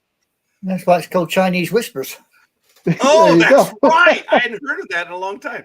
But it is, folks. And we here at Sports Talk with the Guys, we've always tried to get it right. And we admit when we're wrong, but we've told you we're giving an opinion. But when we get it, we do our best to get our facts straight here. And that's why we do our best. Just kidding. That's funny. That is. But we have the conversations here that others do not have on the internet. And that's what I'm most damn proud about. We look at the conversation we had last week. Look at the one that we're having now. And I'm about to call everyone stupid. We are smart enough to acknowledge that we don't have everything. And that's what we're proud of. And that's why we've joked about in my opening. We kill brain cells. Sometimes we kill more. Sometimes we kill a lot. Sometimes we kill a little. Yeah. What a brain cell. And that's my tagline. We keep it real. But I do appreciate that, Matt. No apologies required. No apologies required for this. It may be a new quote for the show because I've been using that one for a while. So Big Dog asked me, hey, what's this getting into the weeds? I said, well, it's because of what's been going on. Now it may be no apologies required. So that might be my phrase for a little while. And I believe it. So folks, it's going to be emotional. And I'm glad that we can have these conversations and everyone in the chat room commenting. I try to get to every comment because your comments do mean, Gridiron Girl, all of your comments mean a lot to us. I may not get to every comment. You know, I think I'm running at a 90% commentary efficiency rate. And if I miss one, it's not personal. I commented about it earlier. Oh, pardon the pun. That I'm not starring them because I was inundated with comments. Folks, this is what we do here, and we're going to continue doing it because you get to other programs, it's their opinion or nothing. And that's it. And that's why I love having everyone on, because we're not all going to agree. It's always personal. Yep. It always is. So that is good. And I had that story as well, NorCal Girl, about it. And that's what I posted in the chat room. So if you guys want to follow up on it, and you can read. Oh, no. I posted it when you were talking. And the imagery that's in those articles is crazy. And the comments by all these people, it's really bad. It's really bad. My question to them throwing the rocks about it being pathetic and quote unquote generosity, whatever. How much did you give? And just saying what you gave doesn't mean anything. We activists call it bring receipts. How apropos that you would need a receipt right now. Show your receipts. Let's see how much you gave to all these people that slammed them. Bring your receipts, pal. Otherwise, shut up and go away. So, whatever. $8 million? That means the teams don't care? Oh. Well, the NFL gave $5 million. Does that mean the NFL doesn't care? It means they care less. In the no fun league. Yeah, hopefully they do this. Guys, they gave. In the United States of America, if we are the United States of America, it's not about what you give. Think about that. So if you're required to give, then we're not America anymore. Right? Yep. Think of that. The same thing applies in the United Kingdom too, huh, Anime Girl? Yeah, of course it does. There's no requirement. You're not required to give anything. You can turn your back away and say, get on with it. You don't. And that's a normal part of society. Yeah, you don't, because sadly, you feel there's a connection with you, so you feel you have to help. But there is not a set limit on what you do to help. You do as best you can. Opinions matter, especially with me. The Sports Opinion Show with Matt Alvarez. Do we have a start date, Matt? He says, oh, can't wait to start again. Can't wait. Matt, Friday is open. Saturday is open for you. I just need to know the time. And Matt, we have to talk, dude. We got to talk about getting you back on. And we'll see. We'll see if we can. As of February, the whole world changes for me, but we'll leave it at that. No other comments. Ladies and gentlemen, Sports Talk with the Guys, home of the Monday Morning Quarterbacks on Saturday. It's 9:09 a.m.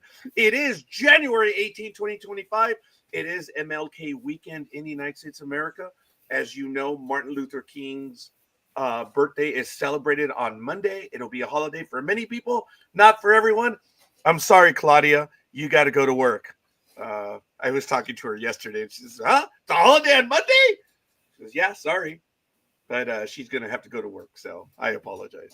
Not with me. She's going to be working ahead of her regular job. But oh, look at that awesome Raider Cup.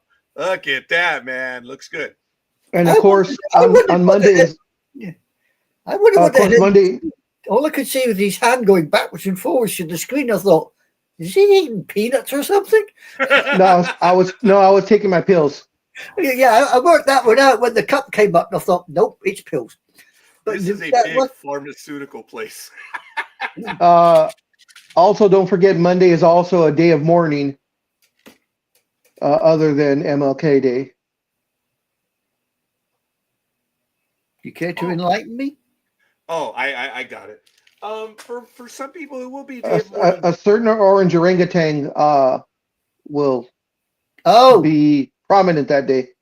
oh yeah, yeah. And ladies and gentlemen, I will 40 be watching the Yeah. inauguration of the 47th president, just as I Yeah, have been. 45 becomes 47. Yeah, the demented pigeon. I have been watching this since 1992, and I have seen every inauguration ever since then. And the reason why I do so, because I've been accused that my guy lost. I said, my guy lost? Well, I don't know what that means. But you guys know of my involvement in the system. The inauguration, and I'm going to get flack for this, is the celebration of America. It is yet again, once more, the peaceful transference of power. Whether you agree with it or not, this is what makes America great. It is our laws and I'm not. It's an editorial now. There's no comments. This is who we are as America. And yes, I can smile about it because once again, our great experiment continues. And there may be things happening down the road. So be it. But on the 20th of January, it is our great nation. It's us continuing to go on. And it is tough for many. I readily acknowledge that. But it is the strength of this nation that continues to move forward. Do we have issues? Oh, God, yes, we do. So, Big Dog, you may editorialize on your comment. not editorialize. Just tweak the little comment that you had, and I would actually, instead of saying, once again, as we do every 4 years, or every time there's a new president, have a peaceful transfer of power. I would like to tweak that and say we are returning to a peaceful transfer of power. Yeah, because 4 years ago we did not have that. No, you did not. You decided to have a little bit of a. Well, I didn't. I didn't decide that. Yeah, well, I know what you mean. I know what you mean. America had a rerun of the Boston Tea Party, but I think they moved it to DC. Lukey's, no. If I implied something about change or stuff, no. We're still on Saturdays. No, that's going to remain on unless I missed something, and I'm sure I did. But it's good, folks. It is. It's hard. It I is. won't be watching. Okay. I'm going to be watching Battlestar Galactica. Good choice.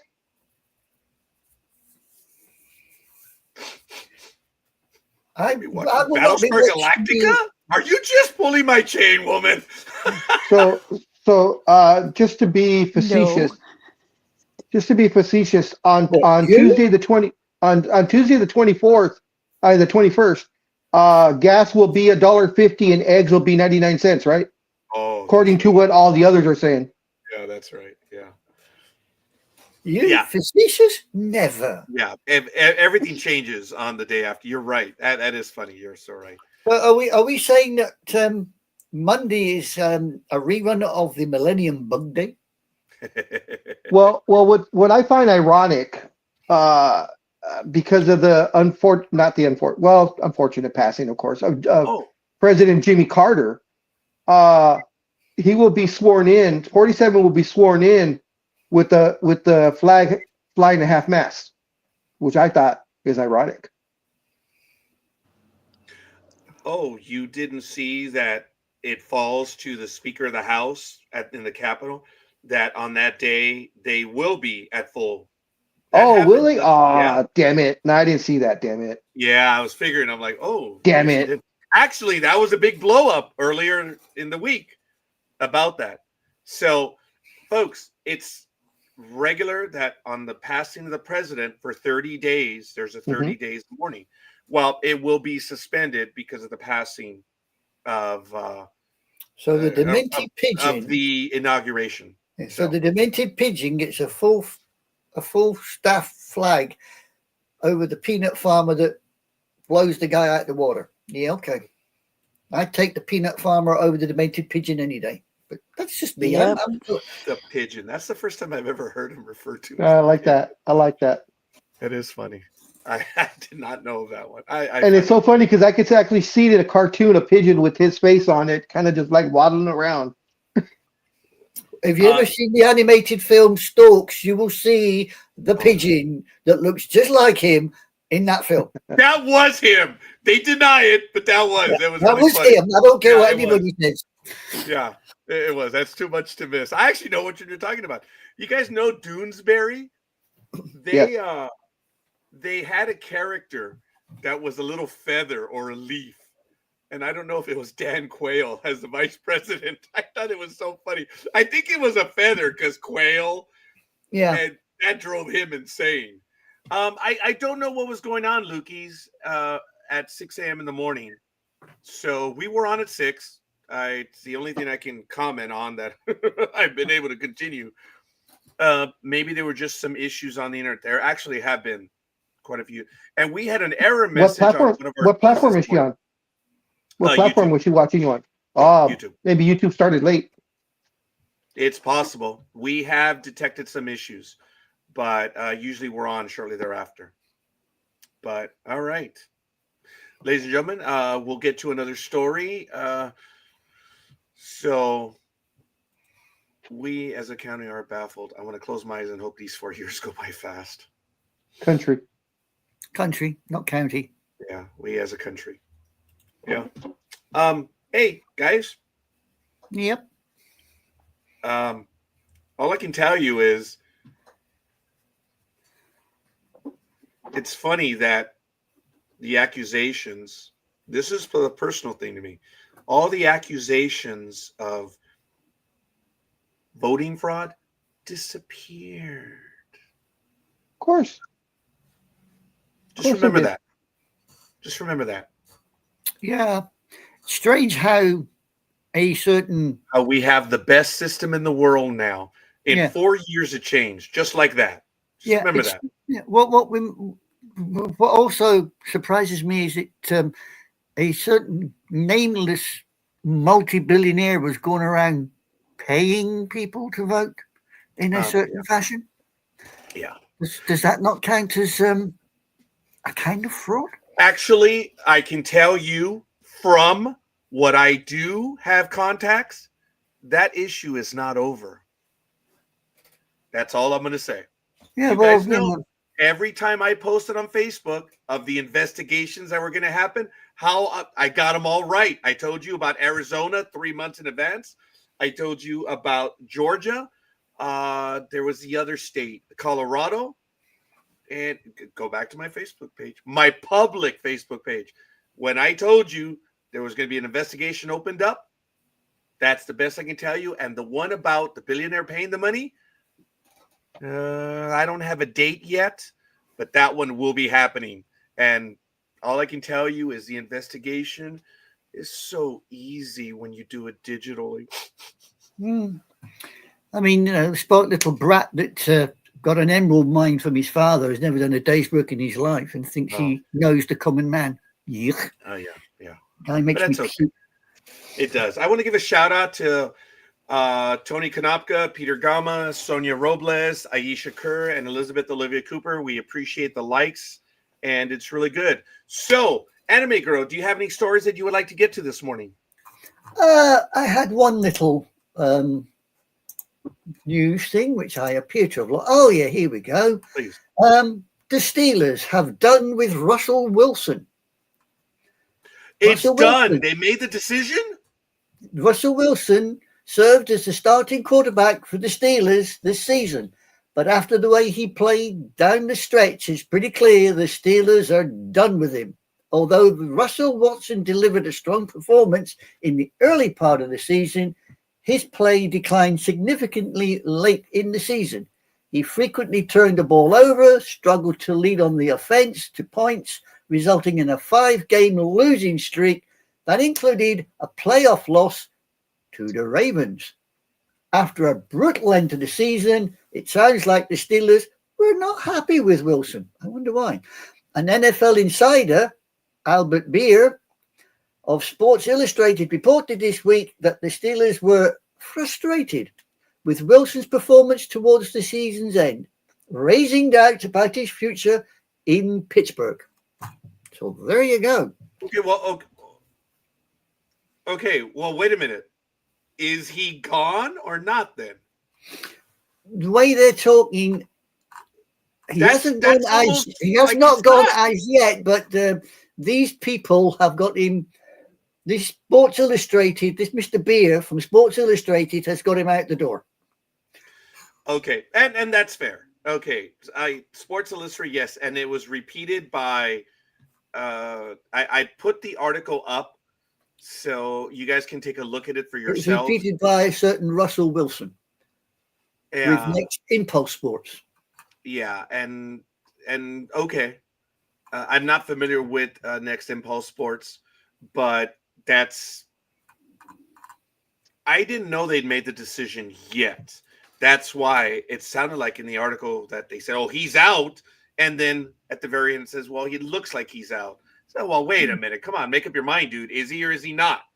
Well, exactly, but yeah, but okay, yeah, guys, look at it yourself.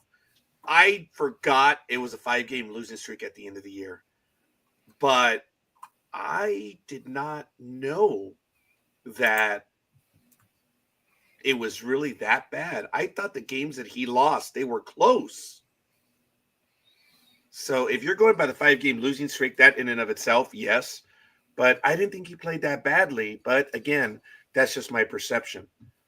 Gridiron Girl, NorCal Girl, Big Dog, if you guys want to jump in on that one, did you really think that he played that badly near the end of the year? Again, these are opinion pieces. Nothing for Gridiron Girl, go ahead. Well, hello. Yes, he does. Okay, so he does what? Yes, he does what? Did a loser? Ooh, okay, yeah, I know because he was with the Broncos for a little while. I get that, but yeah, he did. He did. Yeah, he needs to. Him and a tinfoil man needs to retire. Ooh, okay, so fair enough. You think he's done? Okay. I did get a message that we did lose NorCal Girl for personal reasons right now, so hopefully she'll be able to join us at a future date, and we'll see. And ladies and gentlemen, I will be on later on tonight, so I will be on at 9:30. The episode has not been programmed yet. It's my fault, and I'm sorry, but I will still be on Saturday night. Big Dog, did you have that perception of him, of Russell Wilson, being that bad at the end? I've never thought he was a great quarterback to begin with, ever. So right, and I get that. There's a reason why the Mariners let him go.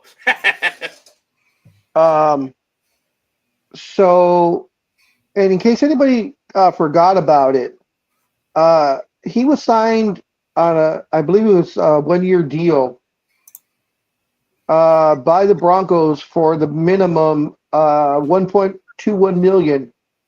But the Broncos are on the hook for him, and the Broncos paid him $37.8 million this year to not play for them. So, yeah, I'm trying to see when his contract is actually over. I'm not sure if this was the last year of his contract. But nothing is. Okay, he signed a 5-year extension, contract extension with Denver in 2022. So 2022, 23, 24, 25, 20. Whoa. He's got 2 more years on his contract. Coffee says TikTok is done in America, so my favorite restaurants will be able to open longer hours. Coffee says Wilson, go ahead. He needs to retire and join the Dodgers as a utility bat. People don't know that he also played baseball as well. So who knows? Played as well as Michael Jordan did. But his time is done. So, like I said, I just didn't have the impression that he played that badly. But Gridiron Girl, I defer to you readily. I get it. and for you to say that Because I watch all the games, here not we like go. some people. So as of right now, as of 5 days ago, Russell Wilson is still with the Steelers and Say contract. that 3 times. Yeah, exactly. And here's the kicker, and contracted for 2 more years at between 40 to 45 mil per year. Okay, but the Steelers are not paying him, right? Wow. That's crazy. Yeah, because of the contract. Yeah. Well, this year, I'm not sure how it works out for next year. I don't know how all that works out, but right, they might have paid some money up front for them to take him. So exactly. So okay. we'll see how that works. But as of like I said, as of 5 days ago, he is still on the Steelers roster. I love that line in the movie about the A's in the 90s and 2000s. I forget the name of the movie right now, but it has Moneyball? to do Moneyball. Moneyball?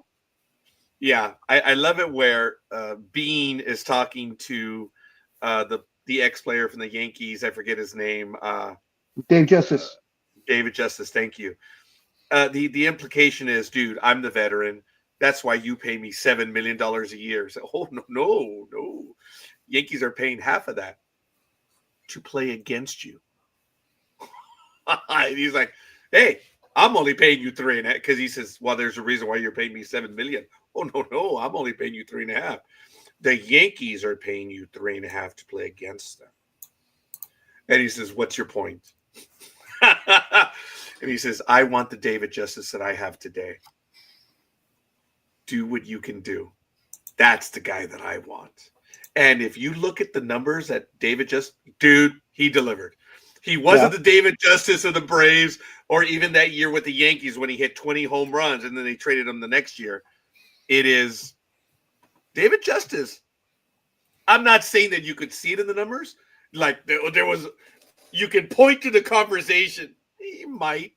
I don't follow the A statistics. I mean, that's a waste of time. It's like smashing your finger in the car door. It's going to happen. That doesn't mean you want to go relive it.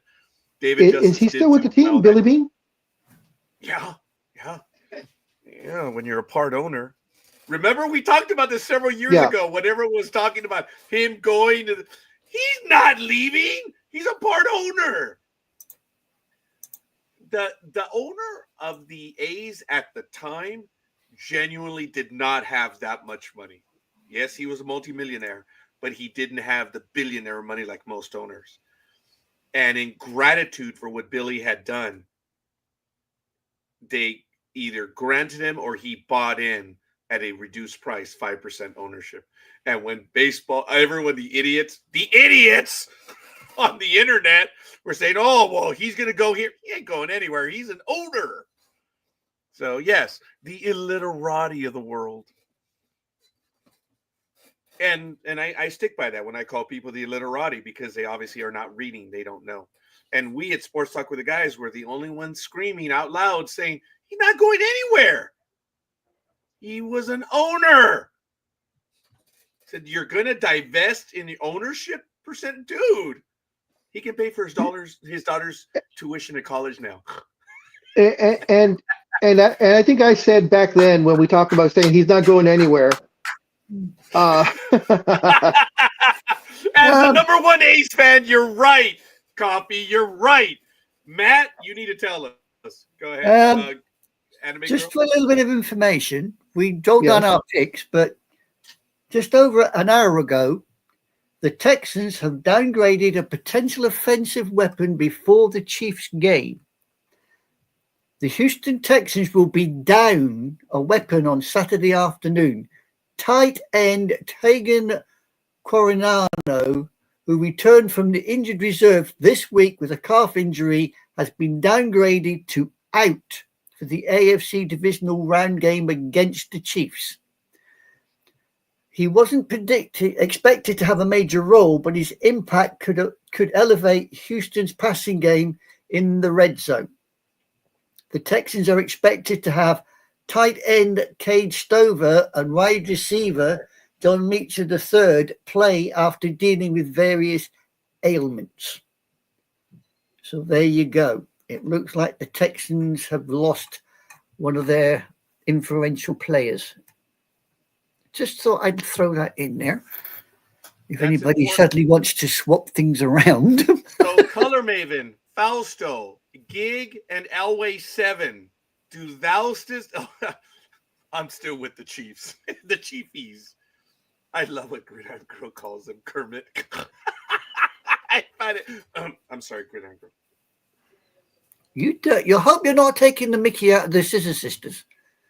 Gridiron Girl, do you wish to change your pick? No, I already told you I'm going with my heart, not my hatred of Kermit's team. No, thank you. Do you really? Are you really one of those people? That hatred? That's what drives you? Is it really? Oh, yes.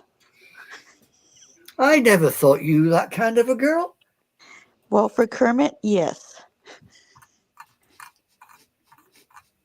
Yeah, we're talking Kermit the football player, not Kermit the Frog, I hope. Oh, that's what Of she course. means. She's calling They're them one. They're Kermit. one and the same for her. I gotta So admit, that everybody- was damn funny. Everybody knows to get her a Mahomes jersey now for her birthday. I will fucking burn it. Sorry. Woohoo! Okay, the moment she said that, I put the quote on, or the comment. Elma doesn't like the Chiefs. She won't change. She hates them too. Wow. It's just, you guys know that I don't hate a team. And I've been to, oh, well, I know you hate. No, actually, I don't. I have other people to hate. I don't care about sports teams. And even then, you guys have heard me. I just, it's sports, guys. I have other, oh, really? Oh wow. I am not a fan of his brother and the girlfriend or whatever. The brother's an asshole. Sorry. Yeah, dude. Excuse my French. Mahomes? Is that Guys, French? Mahomes' I thought that was Spanish myself, but never mind. Oh, very good. Mahomes, guys, this is another thing. Look at all the people in the NFL and Major League Baseball and all this other stuff that they're always a-holes doing stuff. And look at this guy, Mahomes. Mahomes actually seems like a decent guy. Yeah. His family, it's another story, but he seems It's like a funny, decent man. guy. Yeah, it actually is. The Mahomes residents, because they're all over the place. Dude, that must be an entertaining game, entertaining conversation. But he and his wife, what have they done? They've been model citizens, and we readily disparage other players because it's so easy. We don't judge, but it's so easy to disparage. This kid has been okay, man. Yeah, I have a question for Gig though. Gig, I know you don't like Mahomes, which is fine. I understand that. But what do you think? What do you think about Kelsey and his brother? The Kelsey brothers. Do you like them? Kind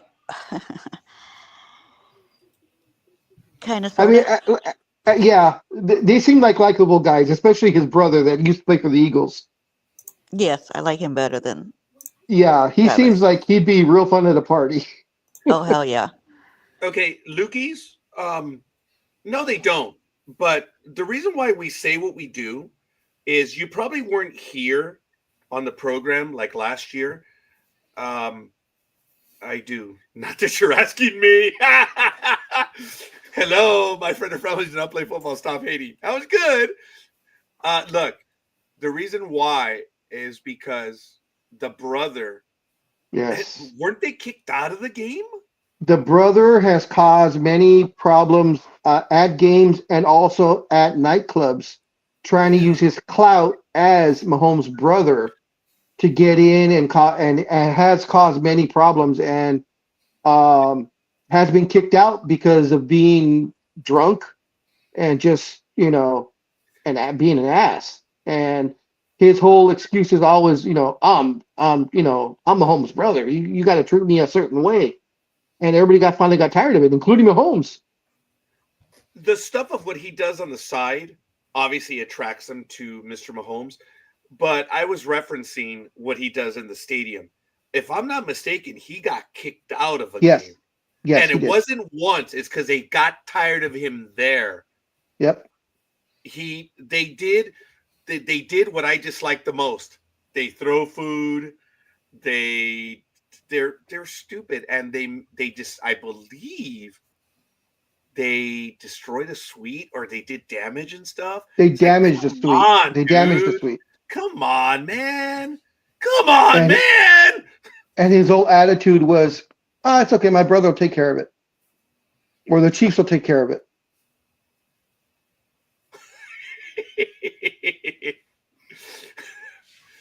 Yeah. Look, Actually, Lukey's, it's the other way around. We don't judge you by what scorekeeper does. Yeah, in fact, We don't sympathise blame with you for that. Yeah, we sympathise with you. did you see? I was already looking to the right because I knew it was coming. That's why I showed the comment, but I didn't respond to it, and everyone else did. They don't judge you. They're like sympathetic, if anything. That's the only reason, because of the ass that he's made of himself at the stadium. Yeah. It's like, dude, come on. What the hell?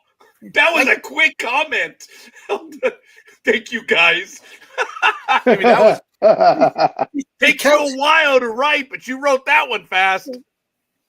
Kelsey, he's the one that's going out with Taylor Swift, isn't he? Yes, sir. Ma'am, yes. Yeah, because I read somewhere that he's thinking of retiring if she asks him to. Well, he's been playing for a while already. And his position that he plays, I mean, he does get beat up a lot. And he has been at the top of he's been the number one guy in his position for probably 5 or 6 years. So he's gotten beat to hell. So I'm pretty sure it's the body, not just the fact that it's Taylor Swift. I think he might be using that as an excuse. Yeah. I think I'm gonna retire because she wants me to retire, rather than him saying my body's just had it. Roger, will you get your dirty mind out of the sheets? Because you went the same place I went. Okay, you're giving. Hey, stop calling me slow. Okay, I mind him on that one because every now and then we get the comment a little bit after. Speak for yourself. I judge everyone based on Roger's comments. Toma.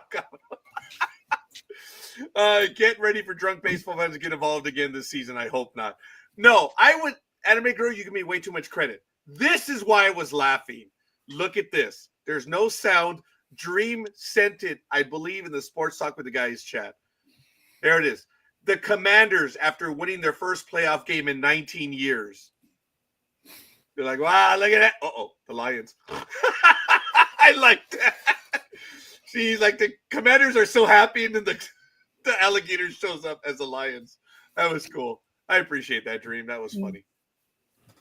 Yes. We have a new tagline, Gridiron Girl. It's called Playoffs. Is that what we're going to call you now? Playoffs? Playoffs. Yeah. Look at your tagline. Playoffs. I It know. says gig, playoffs. Or are you playing it off? I'm just curious. She's taking it off. Oh, don't go there. Okay. The cuddly flea bags, that's what it is. The flea bag is out of control. Yeah, way out of control. But I admit that he may have beaten me to that line. So that's why I put my head down. I apologize for me. Gridiron Girl, why does it Well, say you put playoffs? your head down because you're envisioning. That's why. Well, you give me way too much credit. No, I was genuinely embarrassed on this one. Okay, And I apologize. what was the old coach of the Colts back in the day when they made the playoffs, or they didn't make the playoffs? I don't know, because we only follow winning teams. They were when Manny was there. Duh. Manny? Yes. Well, Oh, favorite. Manning. Oh, your My boy. My favorite forehead. Yeah, your Yeah, favorite there you go. forehead. Exactly.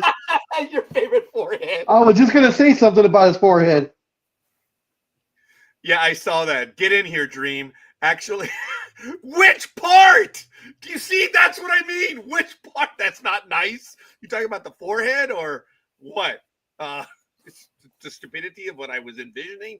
As I mentioned a few moments ago, so you're behind too, Coffee. I said I would be on tonight at 9:30. Oh, let me clarify. There will be a program at 9:30. Love line. I know love he it. calls it Love Line. It's so funny. I thought they were episodes. I thought they weren't programs. No, those are the games that I. Oh, very good. Yes, they're programs. Well, that took him a little bit to catch up. Now who's behind scorekeeper? It's because Big Dog early on would say, "Thanks for joining us on the show, the show," and we got into the conversation. I said, "No, we are a program. We are not a show because everyone else does a show." And that was it. And Big Dog chuckled. He laughed. He's like, "Okay, I get it." Didn't mean he changed or anything, but that's why he brought that up right now. I thought we were this, you know. The winning teams, dork. Oh, that's funny. Sorry. Okay, I get it. Thank you. Like right now, every time Michael says that we have a podcast, oh, dude, I just want to take a swing at Michael. And Michael says, no one knows what live internet is. Well, I don't give a rat's ass. We are live internet. Everyone else does a podcast. So that's how snobbish, iffy I am, or how you should try and combine the two and have it be a live podcast. I do tell them that our programs are live on the internet, and then you can find us later as a podcast because we do it live. We're going live. Let's do it live. I said, let's do it live. You know, you guys know where that famous breakdown was from too. Mr. O'Reilly on what was the program? Inside Edition. God, that blow up is one of the greatest blow ups of all time. We'll do it live. What does this mean? What does take us out? We'll do it live. I love that blow up. Ugh. Anyway, back to the sports. Yes, we are live internet. Have you heard that a certain well-known ex-Super Bowl champion quarterback has declined the Jets head coach interview? A certain Brian Grease has declined the opportunity to be interviewed with the Jets, according to Brian Costello of the New York Post. Grease, 49, is currently the quarterback's coach with the 49ers.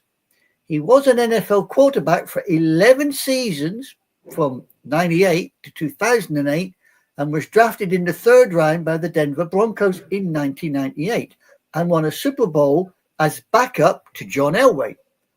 Grease became Denver's starting quarterback after Elway retired and made for the Pro Bowl in 2000. After spending his first 5 seasons with the Broncos, Grease played for the Dolphins, the Buccaneers, and the Bears, and he was mostly a backup throughout his career. Grease does not have extensive coaching experience, and he has only been quarterback's coach for the 49ers since 2022. But he has developed the 7th round pick, Brock Purdy, into one of the top quarterbacks in the NFL. So he's delightfully turned around and told the tinfoil people to go stick their head in the tinfoil. He's not playing. So, scorekeeper, in your opinion, and I'll go round table. In your opinion, scorekeeper, is it which would you rather think it would be? He's smart enough to know he's not ready to be a head coach, or is he smart enough to know I don't want to coach the Jets because they suck? Yes. First one, and then immediately supporting the second one because they're like, "Huh? What? Well, there's other reasons." The funny thing is, sorry for the audible pause. Oh God, I was going to do it again. Brian, he's smart enough to know, and he has the experience. Maybe he doesn't want to be a head coach. It's possible. Yeah. Some people don't, but there are some people that like to teach the game. Those are the good coaches. that are never considered for head. Look at some. I laughed when you said he had 3 years as quarterbacks coach. Do you realize that he has more experience coaching than a lot of NFL coaches? So Yeah. he might. Oh, I can't believe I snorted. He might be overqualified until Woody Johnson tells the team that's not a place to go. Yeah, I think he's smart enough to know. I agree, Big Dog. I acquiesce to your comment. Oops, sorry. I think the dogs agree with you. I'm trying to mute myself and I can't.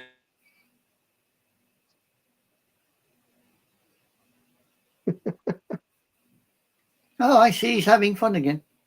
Yeah, Anime Girl, what do you think about it? Do you think Again, as scorekeeper says, I think the man has got common sense. He may not be ready to take on a team full time as a head coach, and he may want to develop his skill further before he takes a big team on. Also, with the Jets as they are at the present, with Tinfoil Man causing all the controversy that he does, he may not want to put his feet into the cesspit that is the Jets. He may want to stay well clear. True. I don't believe Rodgers will be back. I mean, his contract is up.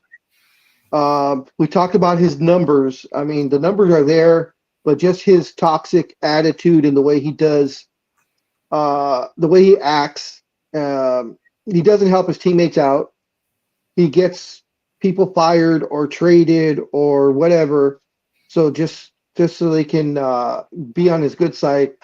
Rodgers is on his way out, and even if he were to possibly say, I want to come back, they're not going to pay him $40 million, which is what he's going to want. And he's 42 now. So Rodgers, oh, man, much as I hate to say it, the Raiders are desperate enough to go for him. Scorekeeper would hate that, but I think he also knows that the Raiders are desperate and they're gonna shoot for the big name, which they shouldn't. I think if they shoot for Rodgers, they are going to shoot themselves in the foot. Because I don't think Rodgers would help the Raiders in any way, shape, or form. I don't think Rodgers hindrance. I don't think Rodgers right now will help any team. No. Rodgers only helps Rodgers. Speedy says that he thinks that Greasy is smart because he still gets Speedy still gets asked to be about being a manager, but no, he believes those days are done because he doesn't want to have an episode in front of other people, and he says that he's glad it didn't happen at work. So he understands Grease in a way, or Greasy, sorry. The thing about Rodgers becoming a quarterback for the Raiders, sadly, I see it happening. Yeah, I know. Unfortunately. Yeah, but like I said, I think he'll be more of a hindrance than a help. I think he'll screw the Raiders over. I do believe the Raiders are going to get that kid from Colorado, even though Deion Sanders has said what he has said. Things can change. Things can change. I mean, they're not going to be. Okay, forget it. We're talking about the Raiders. I was about to say it's been 41 years now. So go somewhere else, good. Something has to start. Look, the Raiders were getting better with Derek Carr, but then Derek Carr broke his leg and other things should have. Oh, are you talking about Aaron Rodgers? They will remain. Yes, that young quarterback. I know he's not from a level 1 team, but Division 1. A Division 1. Thank you, but. You know, that kid still put incredible numbers up. So I think the Raiders should draft that quarterback from Colorado. So That's We'll if he's available, if he's still available, because I think the Raiders pick either 6th or 8th. Yeah, right now they're still tabbed at 6th. Okay. Look, I laughed at the draft stuff, the rotisserie stuff. They say that he has fallen to 8 on the draft. That means the Raiders are going after someone else. I don't know if that's going to be the case. At one time with the Raiders owner, remember, his thing was speed, speed, speed, speed. Because nothing can do better than speed. You can't teach speed. You can't bulk up a guy to get faster. And the Crypt Keeper always went after speed. This guy is 6 feet 2 inches, threw 72 touchdowns in college sports. Which college? Colorado. Okay. They're a Division II college. Oh, okay. Just thought I'd ask. Yeah. And of course, his daddy, Deion Sanders, coached him. So Deion Sanders. his That name's familiar. Why is that familiar? Deion Sanders. Did he? Hall of Fame player for the Cowboys and other teams. That's Deion. Yeah. He also played for the Braves, and he also played for the Yankees. How was he as a baseball player? Yeah, he was good. It was a shame. How was he? Yeah, he was not Well, he was good. He was good, but he wasn't Bo Jackson good. Was this before or after he played football? Oh, he started playing both. Yes, that at the same time. Matt, okay, it's not going to happen. Look, he's getting paid a lot of money to coach. And Belichick's already hired. He's playing for North Carolina with his girlfriend. Yeah, I know. Could you imagine? She's getting free tuition, right? Because if you have in what? She's getting free something. Mm-hmm.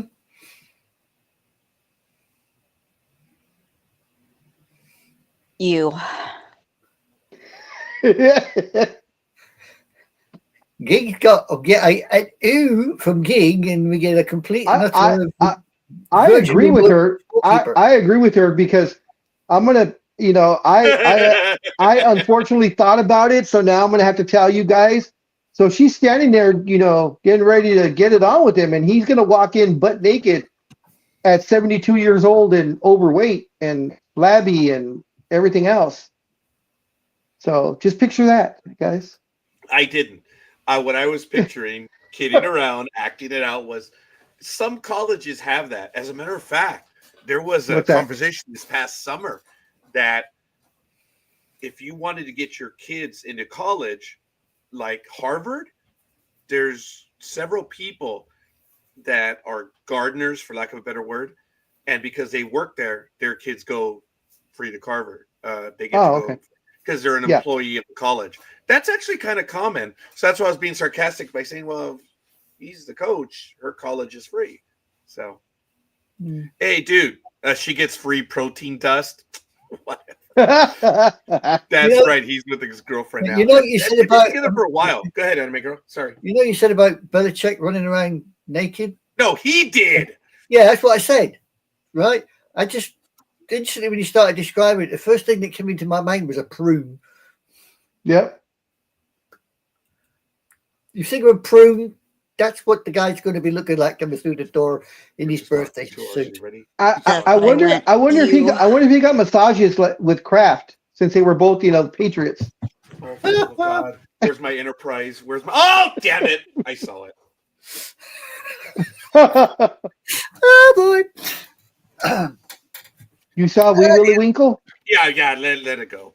I was doing my best. My imagination was really people. Sports Talk with the Guys, home of the Monday morning quarterbacks on Saturday. Talking about prunes. It's sports adjacent. It's sports adjacent. It's sports adjacent. Oh my goodness, it definitely is. But the line of "you must be jealous." I mean, come on. How can you be jealous of dead wood? As quickly as I'm so proud of us taking that high road, as quickly we will step into the gutter. I'm jealous for the girl that he got, that he was able to pull, that girl. Although I'm pretty sure his stature and his monetary amount that he is worth had something to do with it. But of course, she'll never say that. She, of course, is in love. Yeah. No, as I said, how can you be jealous of dead wood? Anyway, Jack Del Rio is another another head coach that I'm shocked got another job, but he's now going to be in the European League. So he is in the he's going to take the Paris Musketeers of the European League of Football. With the Panthers. Who was he with? Let me see. Can't remember From what team he was 85 with. to 23, he played 12 seasons. Saints, Chiefs, Cowboys, Vikings, and Dolphins, collecting more than 1,000 tackles. And Del Rio took the Jaguars to the 2007. Jags, okay. He was with the Raiders. And he went 25 and 23 as head coach of the Raiders. Del Rio spent 2024 as a senior advisor to head coach Luke Fickell at Wisconsin. He was the Jags coach, but he was head coach of the Raiders. And remember, I mean, this guy, how many people did he throw under the bus? Remember that? Oh, big time. I don't, on that alone, I didn't think he was a good head coach. So former Jaguars and Raiders head coach Jack Del Rio has been named the head coach of the Paris Musketeers of the European League of Football. So I guess. Good for him. Congratulations to him. Yeah. So, I'm not going to even waste your time anything other than, I don't know if you caught Tinfoil Boy, but he warned senators for the confirmation hearing of RFK Jr. He said his intellect during the confirmation hearing, you better be ready. Thank you, Tinfoil Man. Aaron Rodgers has warned the U.S. Congress. A bunch of attorneys. He warned a bunch of attorneys, get ready, because RFK Jr.'s intellect.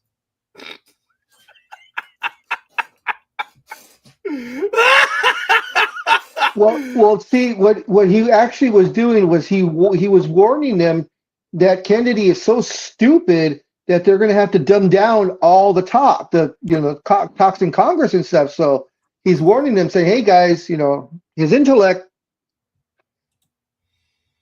Yeah. Hey folks, I know the economy is kind of taking a little bit of a dump, but I do want to let you know that the Planners Company, and Elway 7 disagrees with me. I appreciate it. Thank you. There is a job opening, folks, from the Planners Peanut Company. And apparently... Mr. Peanut? Mr. Peanut? No. Well, Mr. Peanut's the one offering the job. But apparently Planners, and there is the link in the chat room, they will pay you $45,000 a year, plus health benefits, travel expenses, and a 401k to drive the Nutmobile around the country. If your dreams of driving the Oscar Mayer Wienermobile don't look to be coming true, you now have a chance to drive yet another comically large piece of food around the country. Planners is looking for 3 new drivers for its Peanutter Squad, who will be responsible for driving the 26-foot long peanut up and down the nation's highways. I will show you an image. Nuts. I'm sorry, what was that? I like Big wieners doggy. over nuts. Yes. Big Dog Stone Demented Big here. Dog, what? So if that breaks down, do I call in and say I bust a nut? The jokes are there. There it is, folks. There's the Nutmobile. Roger, just take the job. You should have just stopped it and just no, Roger, take the job. Was that a man measuring that? Because that doesn't look like 45 feet. Wait, hold on. No, it's 26 feet. Oh, 26 feet.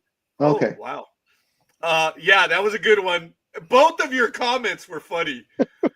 It's right there. For what it's worth, the Nutmobile is a foot shorter than the Wienermobile. But the pay for this gig is $10,000 higher. So if you drive the Wiener, it's only $35,000. The Nut is $45,000. And if one considers the anatomy of a human being, apparently there's a different priority. Planners will offer drivers a $45,000 salary which runs from June 2025 through June 2026. You get travel expenses, a meal stipend, and health insurance, which includes dental, vision, and prescription drug coverage. There's a 401k program with corporate matching as well. To be a member of the do I fourth get all class- the peanuts I want? Well, let me see. To be a member of the fourth class of peanutters, you'll need a college degree, preferably with a focus in communication, marketing, advertising, public relations, or some other field, as well as a driver's license. Well, I've got the driver's license. To apply, send a resume with a short video explaining why you would be a good addition to the Peanutter team. Anyone here on Sports Talk? Wow. Anyone here on Sports Talk with the Guys is overqualified for the job. So I say go for it. Go for it. So you need a college degree to drive this damn thing. Because you will act as a member of the Peanutter Squad. You'll act as a corporate ambassador at parades, community events, and grand openings across the nation, helping the company shell its product. What a bunch of a-holes. That's funny. Listen, you know that wasn't a great joke, but one of the job requirements is proficiency in nut-related puns. Actually, I may be right for this job. So there may not be a just kidding there. It's got to be a nut to beat to drive the nut. Very good. There actually are some real responsibilities. I'll take the job if it's a West Coast only contract. You know, like Barry Bonds' dad. Oh, you're funny. You're funny. I like it. It's there, folks. Try out. If anyone knows of it and you're going to apply, you could put us as a reference. I would gladly write a reference letter for that one.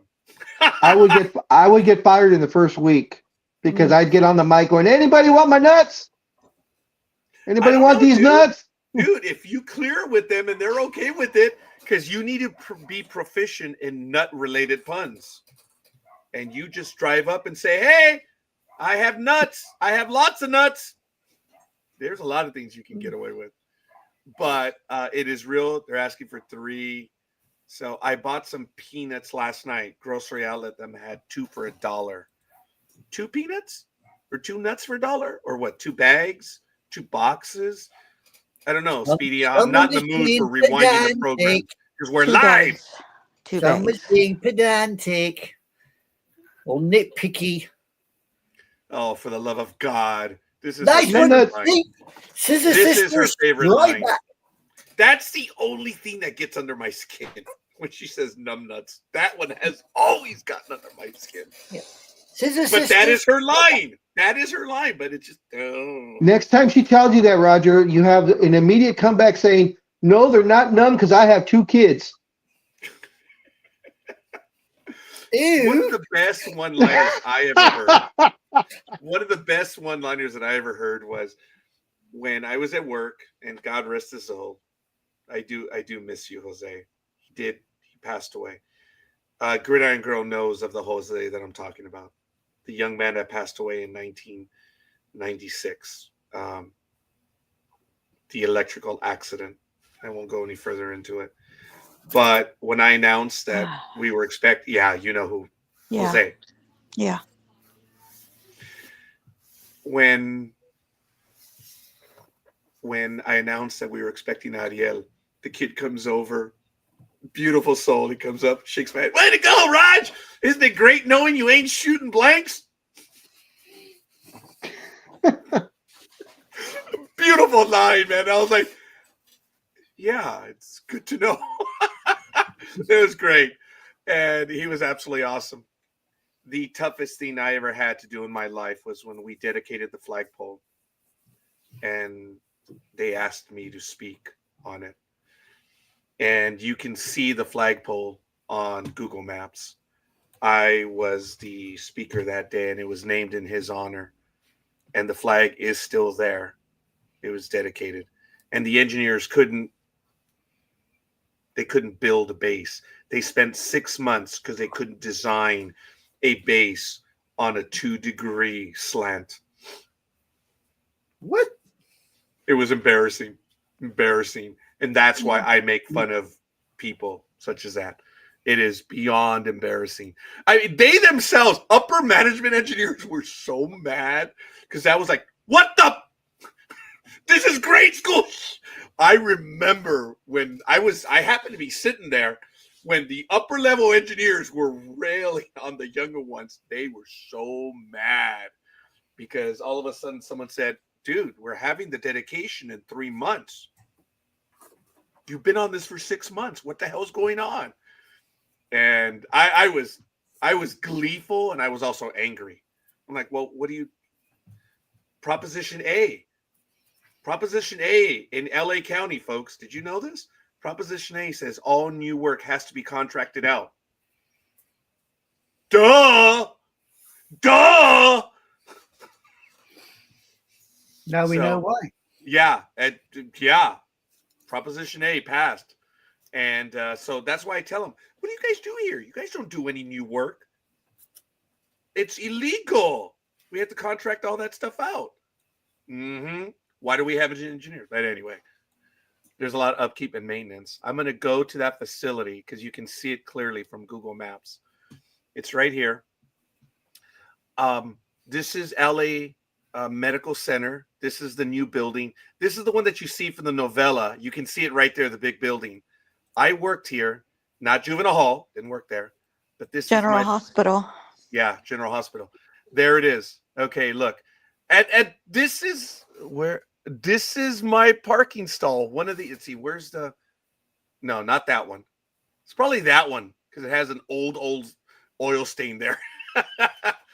But there's the flagpole. Do you see this brick in structure right there? That is the flagpole. I remember I spoke at the dedication for that. And I don't know if you can see it from the roadway. Barely. That flag. There it is. That flagpole. So, yeah. It was right there. And you cannot see the base of it, though, but you see the slight incline? It took them 6 months, and they still couldn't design an incline. Wow. I was gleefully enjoying when upper management was railing on these guys. That was incredible. County money at work. Ugh. Now, it wasn't a new job. It was a redo. That's the best I can say. So, but anyway. All right, folks. Sports Talk with the Guys, home of the Monday morning quarterbacks on Saturday. That was a sad moment. It was absolutely horrible. And I had a connection to that one as well. I'm not going to say anything further, but everyone knew I carried a portable recorder because I used to write my notes. I used to record my notes. And when we had the accident on the west side, where I'm not going to go any further details, but I was told, Roger, we need your recorder. And I immediately handed it over because they had to take the statements of the employees. And I didn't realize later until what had happened that the young man, the student worker, died on the field on that Friday. And he was electrocuted. He tried to save another coworker that was electrocuted. That coworker that was electrocuted would eventually, the illnesses, the cancer, it ate him alive. He would eventually die within a few years as well. But the young man, he was maybe 26. He passed away. He was a beautiful soul. He was a great person. He had just graduated college. The world was his oyster. They say the good ones go early. He was a good kid. I still remember him. I still think about him regularly. And he died trying to save someone else. So I do miss him. I was privileged to know him. It just sucked that I had to give the dedication speech, and I just tried to make it about him as much as I could. All I remember is his family was there, and I was like, oh my God. And I just tried to make them laugh as best I could. I remember his niece was up in front. She was laughing a few times, and I guess that's all that mattered. And I remember that day vividly. He was a good person. I miss him. So I wonder what he would have done in this world. And Gridiron Girl knew of it as well. You do remember that, right, Gridiron Girl? Okay, she's muted. Yes, yeah, Yeah. yeah. It was devastating. Yeah. It was. And still is, quite frankly. Thank you, Gridiron Girl, for sharing that. I'm sorry, folks, that I went down that. It was the oddest thing because he had a red Mustang. Oh, it was cherry, man. He had fixed it up, and it was actually, no, it wasn't red. It was blue. It was the Ford light blue. And it was out in the parking lot. I remember walking out to the car. He had driven it to work that morning. He would not be driving it home.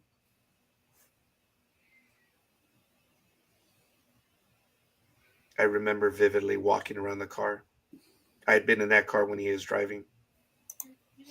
It was a shame. Sorry, folks.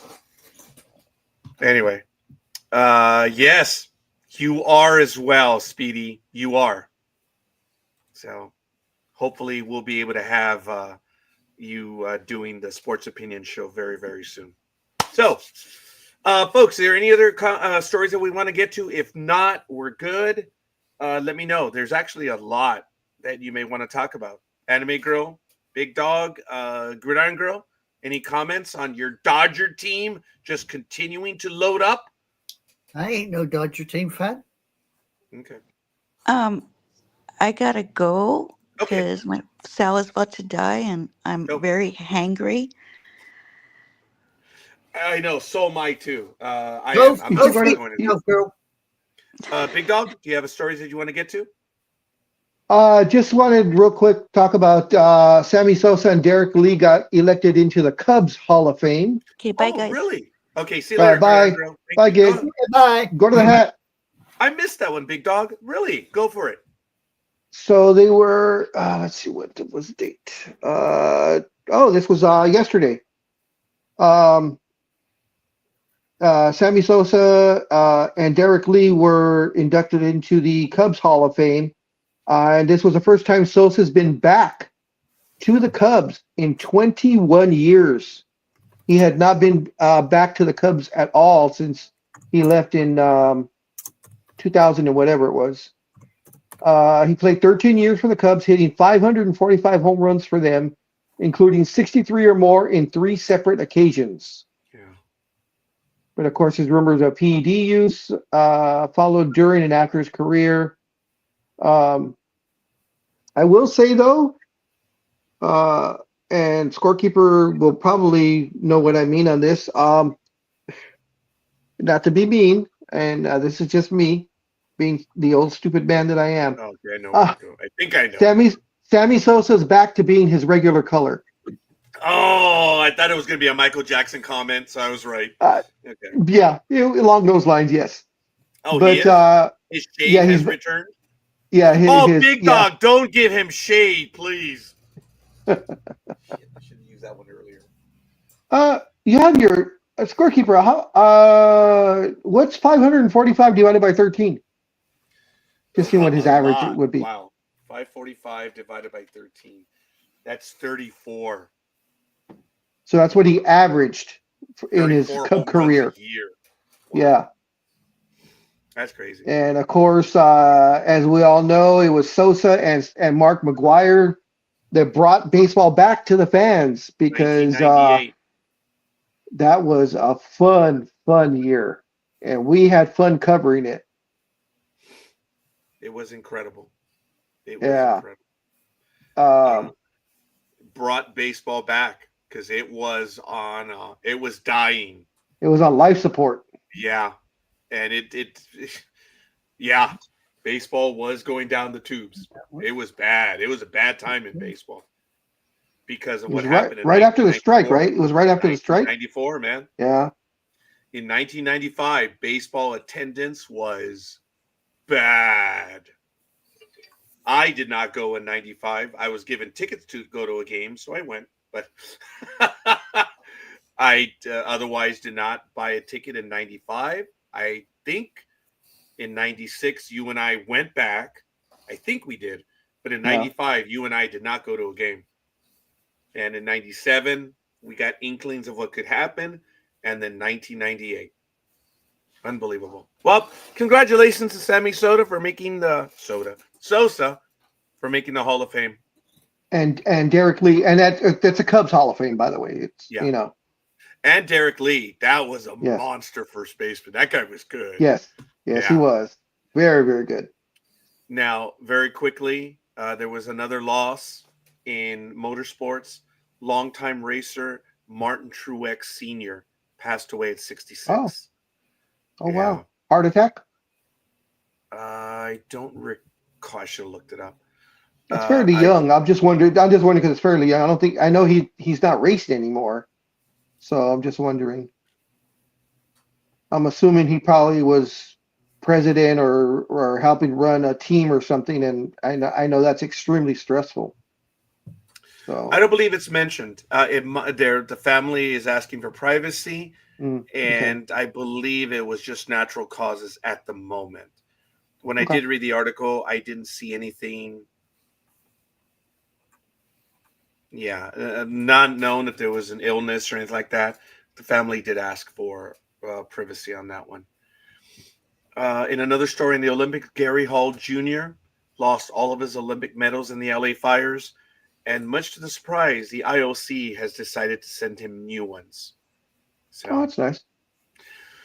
ESPN canceled the Mike Greenberg show. He's not been fired from ESPN, but as you know, Greeny, which airs from 10 a.m. to noon, will be no more, as Around the Horn and Anscape veteran Clinton Yates would take over that time slot. He does host multiple ESPN properties across the network's various platforms, and his workload will decrease just for that. He has not been fired from ESPN, but Greeny is now done. Interesting. And to 12 noon on ESPN. I believe those are Eastern time. In a few other losses, unfortunately, I mentioned the baseball player, the bounty hunter that passed away. There was also a Houston Utilities baseball player that passed away. He was a trailblazer, Felix Mantilla, who was a friend, if I'm not mistaken, no, actually he was not. But you might want to look up his record. He passed away. I'll be right back. Yes. Orioles pitcher Brian Matew's cause of death was revealed. And I believe it was a drug overdose. And he was only 37, I believe. It's a shame. And things happen. When he left, he lost his career. He lost everything. And he went down a bad, bad road. So another Red Sox. Oh, no, that's the one that I mentioned. I apologize. He also was with the A-holes. Sorry about that. Now, there was a Brooklyn native who passed away, Tommy Brown, who welcomed Jackie Robinson. Brooklyn Dodger Tommy Buckshot Brown died this morning. This was on January 15th after contracting pneumonia while convalescing from a fall, his daughter told Ben Lindbergh. He was 97, the last living member of the 1947 Dodgers, and the number one person in the world I wanted to interview. He, of course, was pretty private. And he was one of the very first players that welcomed Jackie Robinson onto the team. As you know, even in the story of the 1947 Dodgers, yes, he is. He is in the Hall of Fame, Lethal Migraine. That there were racist players on the Dodgers that did not want Jackie to be on the team. But there's the one story where I believe they were in the South and they were set to room at a hotel. And the hotel, of course, the Dodgers arrived late. And the hotel said, nope, sorry, you guys, yes, him, no. the entire Dodger team coalesced around that moment, and they all slept on the bus because their thing was, it doesn't matter. He is a teammate, and if one of us gets a room, we all get a room. And the hotel, and it's a well-known story that the entire Dodger team slept on the bus. And that's one of the moments where Jackie Robinson was starting to be accepted. So, Anime Girl, did you want to comment? No, I'm fine. I'm listening. This comes under the theme that we can't even have an opinion anymore. And hopefully the big dog is listening and he'll be able to get into this in a moment. But I'm posting an article that, and I'm going to post it in the private chat as well for my co-hosts, that there is an NBA player that allegedly has disrespected Kobe Bryant. And the article is this. Fans are fuming over a viral clip that surfaced a former NBA player, Chandler Parsons, revealing his all-time greatest players list. And apparently this has sparked a debate. On the Run It Back show, Parsons caused an uproar when he ranked Kobe Bryant far lower than many would have expected. This player said, "I think Kevin Durant is a better player. Kobe had a better career. MJ, LeBron, and I think Shaq is number 3 all time. Most people would say Kareem, Wilt, Bill, Bird, Magic, Tim Duncan, Jokic, and Steph. These current players you might rank in front of Kobe," he stated. And Bryant, who played his entire 20-year season with the Lakers, has left an indelible mark on the game of basketball. 5-time NBA champion, 18-time All-Star, and 2 times Finals MVP. Kobe's accolades alone secure him as a spot in one of the league's legends. His remarkable resume is complemented by a fierce work ethic and the mentality that inspired an entire generation of players, the Mamba mentality. Folks, this player played in the NBA, and he believed that there are other players that were better than Kobe Bryant. Okay. Personal opinion. He's entitled to it. Opinion. He's entitled. Why is there an uproar? The little I know of baseball, I would have said, "Thank you for your opinion," or I would have said, "Sure," or I would have said, "Thanks for playing." I would have gone ahead and moved on. I would not have argued with the individual. This player has the pedigree of having played the game. And he said, "I feel Durant is a better player, but Kobe had the better career." Okay, thank you. He played in the NBA. Is he not entitled to have an opinion? Who cares? Who cares? And why are you getting angry over it? Because Exactly. someone has a different. Go ahead, Anime. Sorry. It's it's the person's personal opinion. It's like we have an opinion about the article. We have an opinion on certain football teams, baseball teams, basketball teams, rugby, cricket, you name it. We all have a personal opinion that we are entitled to. This individual happened to write it down and post it. Who gives a damn? It's his personal opinion. And attacking the man over it merely proves how infantile those who are doing the attacking really are, in my humble opinion. Folks, why can we not have an opinion in the game? And especially from a player who played the game and was around for a while. So for everyone to get mad, folks, there's other things to get mad about. Mm-hmm. It's definitely not that. The thing that I would say, yes, it is. Go ahead, Big Dog. Go. I thank you for getting back. I was trying to draw this out. I was trying to hurry myself up, but sometimes it takes a while. Dude, As fast as you can. Big Dog. Kobe Bryant. Chandler Parsons. Yeah. He played the game. I mean, he's entitled to his opinion. He could be biased. I mean, maybe he didn't like Kobe Bryant. Maybe him and Kobe had something against each other. or maybe he's buddies with Kevin Durant. It's still his opinion, and he's played the game. And it wasn't just a season. He had a decent career. I mean, he wasn't a superstar, but he played the game. So he's entitled to his opinion. A lot of people, the reason why they get mad as soon as someone says disparaging things about Kobe is because he died, because of the way he died, you know, in that tragic accident. And they've put Kobe on a pedestal now that, you know, that no one can speak ill about him. As you guys all know, I'm a Laker fan, 40 plus years. In my opinion, this is just my opinion, Kobe is not the all-time Laker, #1 Laker player ever. It is Magic Johnson.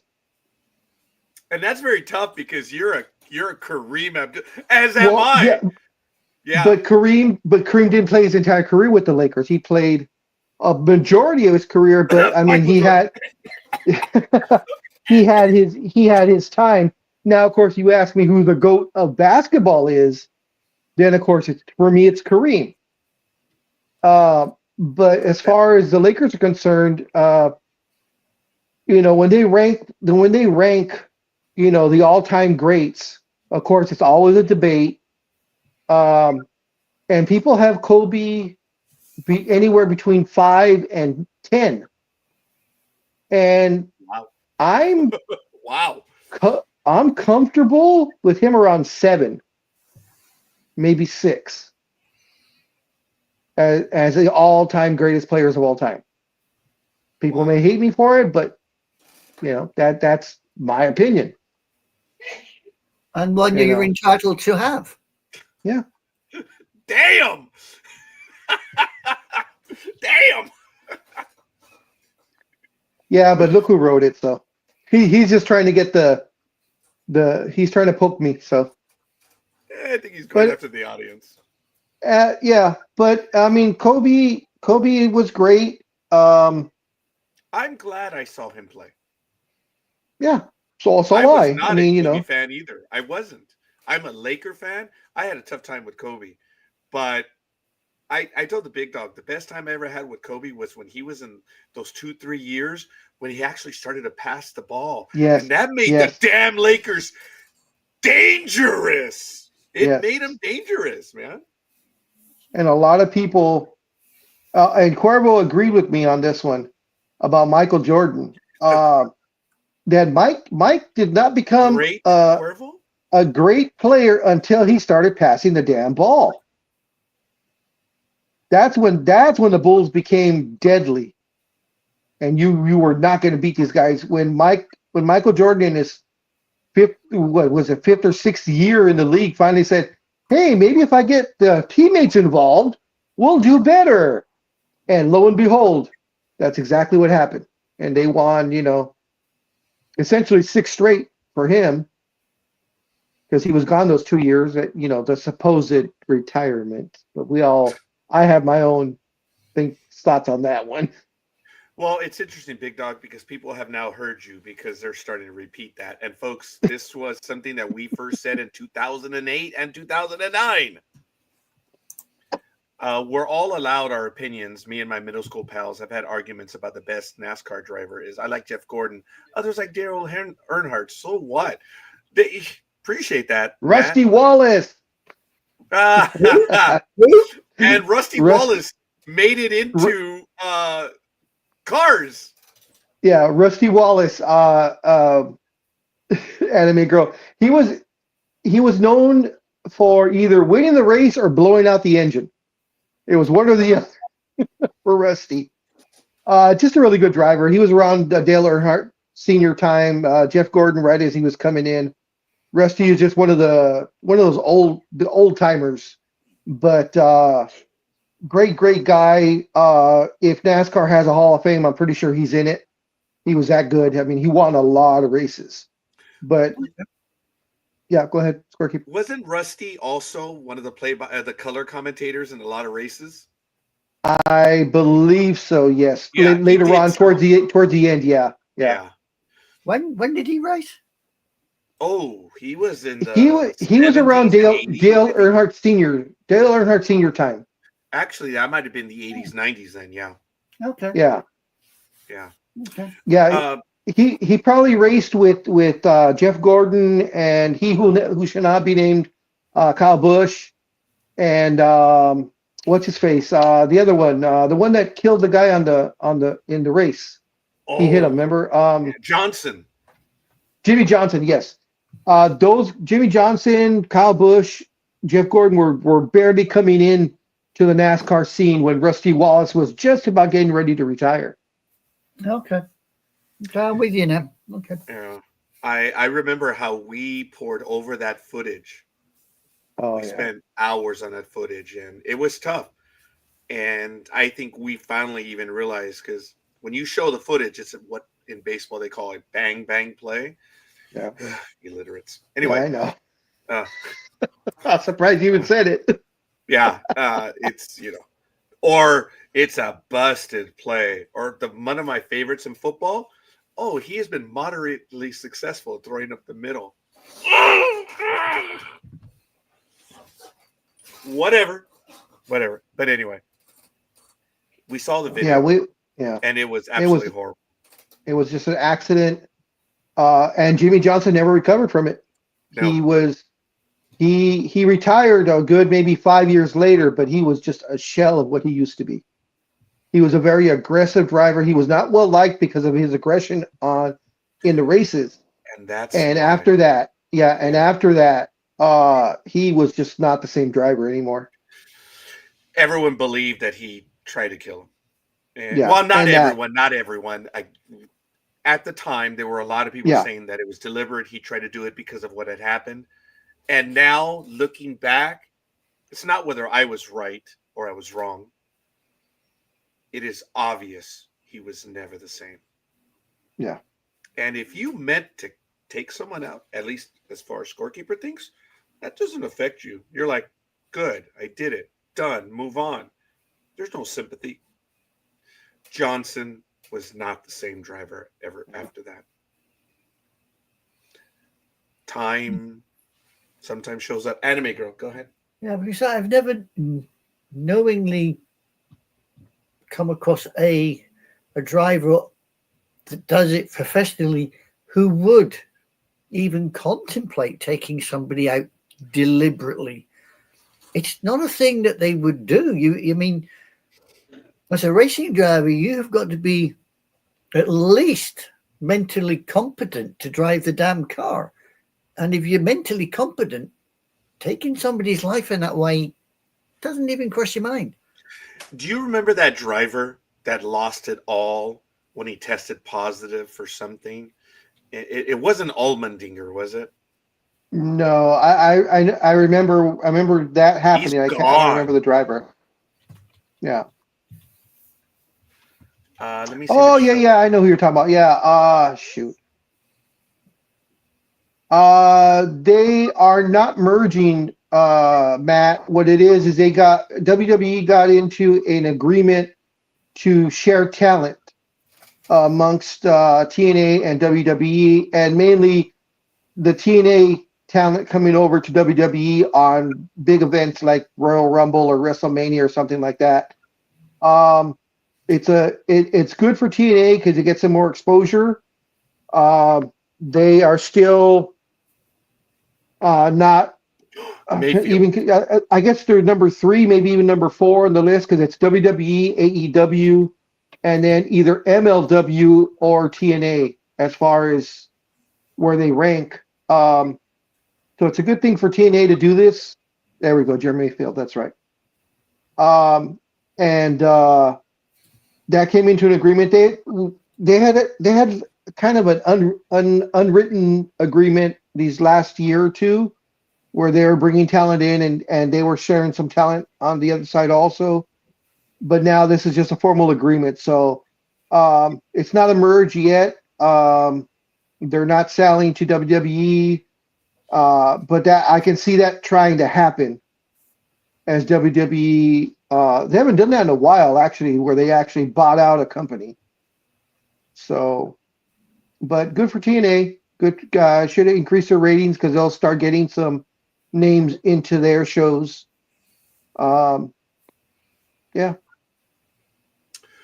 Oh, I was right.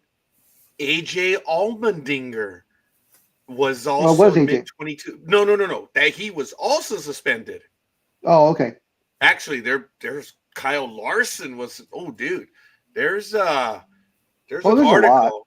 Yeah, it's a lot longer than I anticipated. And if you guys want to check it out, there it is. I'm going to put it in the chat room. This is significant. Wow. I'm going to have to put this one in the history of NDB Media. You still follow NASCAR pretty much. So is Junior still racing? Earnhardt Jr.? Yeah. Yeah. Oh, okay. But it's like Gordon part-time, stuff like that. Ah, okay. Jeff's gone now, though, right? I don't think Jeff even does part-time anymore. Yeah, Jeff is finally gone. Well, from the regular stuff, yes, but there might be one or two things that he's doing. But for all it's, Mr. Gordon is gone. He's made his hundreds of millions. Well, he still is in some things. So let me go into regular links. I gotta save this one. Net worth. I want to see what Jeff is worth. All right. So anyway, Anime Girl, anything you would like to visit right now? Me? No, I got nothing. Okay. Holy shit. Yeah, a lot, right? Holy moly. I didn't know he was worth that much. $260 million. $515 million. I was not close. No, you were not. I was thinking. Actually, double it. Yeah. I was in about the $200 million range is what and that to me was the high end.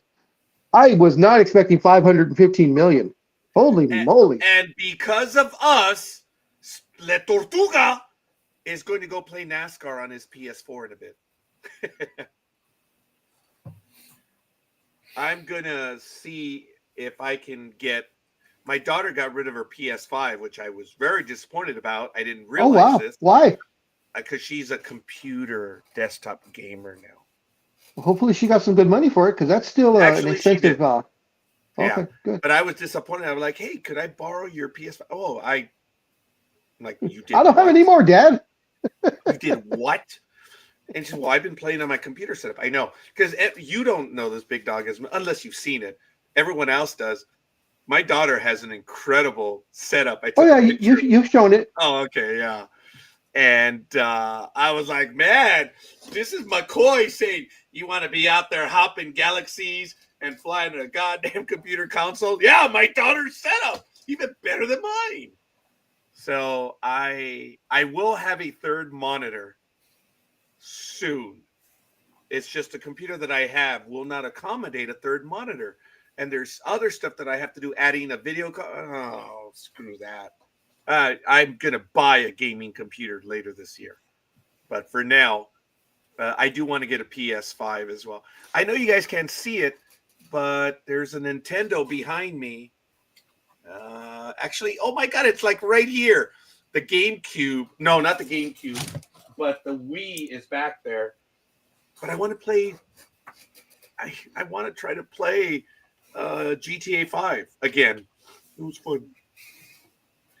I need to watch his Pepsi prank. He did that to a salesman who was pissed. All right. Well, we'll see.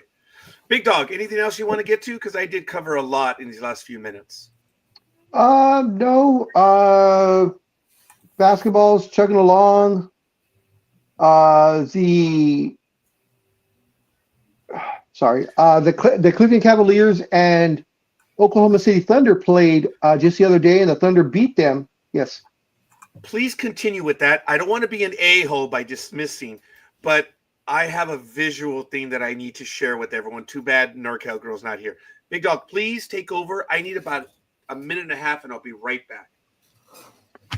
So when this game took place, I believe it was on Thursday, it was the first time that the NBA's had two teams that have played 40 games or less and had at least 35 wins. The Oklahoma City Thunder, I believe, was 34 34-5, and the Cleveland Cavaliers were 35-4. So this was a big game. The Thunder pulled it out. I believe it was in overtime. These are both teams that no one expected to be as good as they are this year. Oklahoma City, everyone kind of saw it coming. Their team was getting together the last couple of years, but Almighty's Cleveland Cavaliers came out of left field, so to speak, and they are just tearing up the league right now. They are a hell of a team. I'm not sure what they can do in the playoffs, but they've been humbling everyone everywhere. They've beaten the world champion. Oh, God, it hurts to say it. The world champion Celtics, they beat them. You just don't like Celtics, do you? Unlike Scorekeeper, I hate the Celtics. Well, I literally hate. I respect some of the players. I respect Larry Bird and Dennis Johnson and maybe a couple of other players, but good now, he has a headset on. Unlike Scorekeeper, I hate the Celtics. He dislikes teams. I hate the Celtics with a I'm passion. not prepared to argue with that because I have no love for the Red Sox. But you don't hate them, because you never say you hate them. Well, I say I hate the Celtics.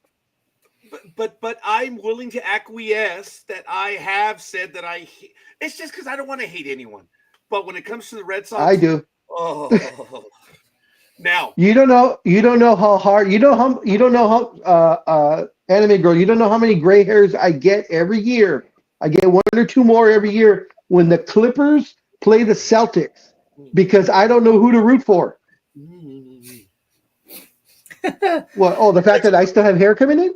Yeah, that's why I'm bitching. I'm like, keep making See, me look at hair. that. One Look more at that. And it's turkey, long too. It's son of time to cut my hair. This is just after a couple of months. I got to cut it again. Okay, so I have a visual joke. NorCal girl asked if my cats had received a gift. So I was going to subtly do this. I was going to move these back, and while the program was live, I was just going to do this.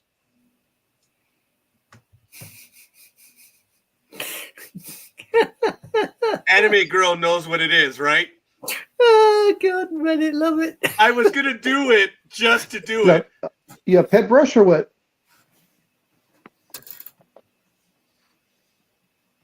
So love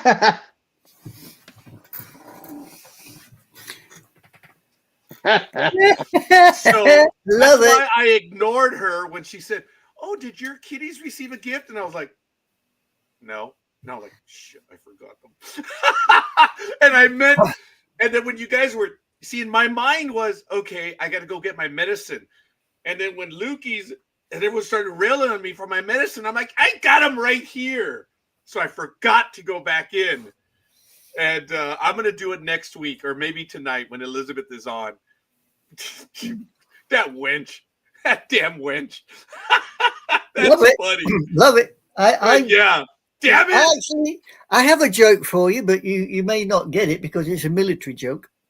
Oh, I won't? Okay, thank you. No, you may or may not get this. It's from the Mina camp in Egypt from 1915. Okay? Wait a minute. What? It's from Mina camp in Egypt, 1915. Okay. So we're talking First World War here. So we got a guy, sentry. Here's a noise. Halt. Who goes there? Guy comes back. D-Mac Patel, 614 Corporal, Ceylon Rifles. So the sentry goes, okay. Pass friend. A couple of minutes goes by. Another noise. Halt. Who goes there? Johnson, Otago Mounted Rifles, New Zealand Expeditionary Force. The sentry stands there. Yeah, okay. Pass, mate. Here's a couple of noises and think, oh, yeah. Halt. Who goes there? Voice comes back from the middle of the desert. What the fuck has it got to do with you? Sentry sits and goes, pass. It's bloody Australians. Oh, come on. Anyone that knows a little bit will get that one. I have a joke. And it's I guess now since scorekeeper doesn't have his hat on, this could be a joke for him. Oh, okay. Did you hear what you are based on where you're bald? If you're bald in the front, you think a lot. If you're bald in the back, you're intelligent. If you're both, you think you're intelligent. Yes. Yeah, I'm all right with that. Yeah. I like that one.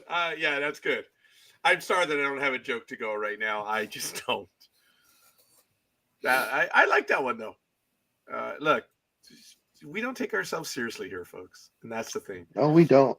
No, my shit is about to start. It's a balmy 5 degrees.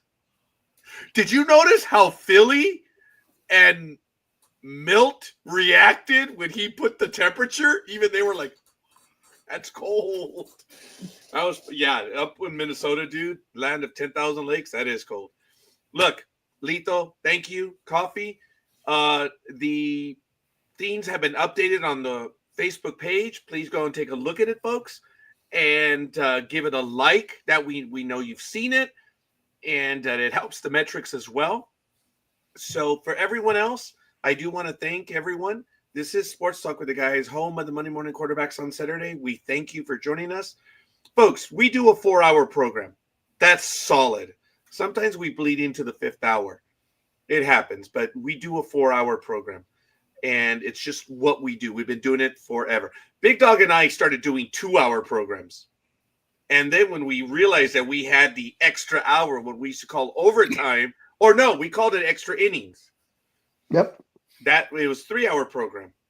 But the minute we were able to do 3 hours live, we did 3 hours live and then an hour of extra innings. So for us to do a 4-hour program, we've been doing it forever. I've been asked, dude, 4 hours, how long have you been doing that? We used to do 5 hours on a Saturday morning. And then when we were doing Sunday, that was another few hours. So. And we did Monday. And Thursday. And Thursday. Sheesh. Yeah. Yeah, Big Dog kept that one going for a lot longer than I did. And then we went to Vegas. Thursday. And then we went to Vegas and we did what, 6.5 hours, 7 hours? What the hell did we do? We did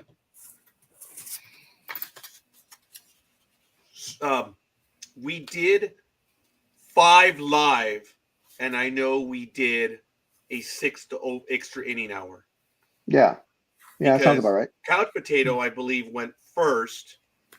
Oh yeah. No, we went first because we're always at 6 o'clock. And then we switched over to him. Okay. On Saturday, we went for 2 hours, and then Couch Potato. Oh, yeah, you're right, because he would say, hey, did you guys... Couch Potato always remembered Big Dog and I collected. That's all we did.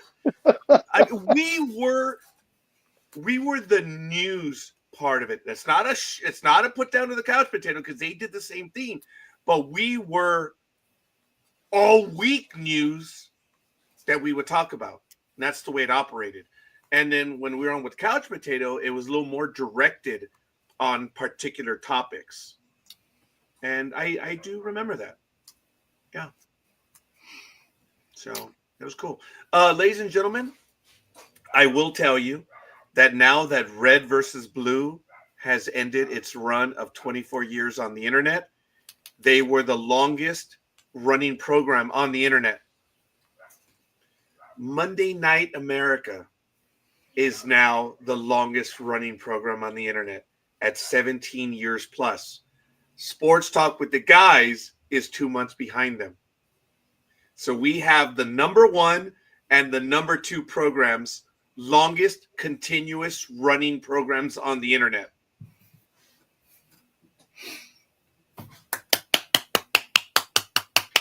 Yeah, that's it.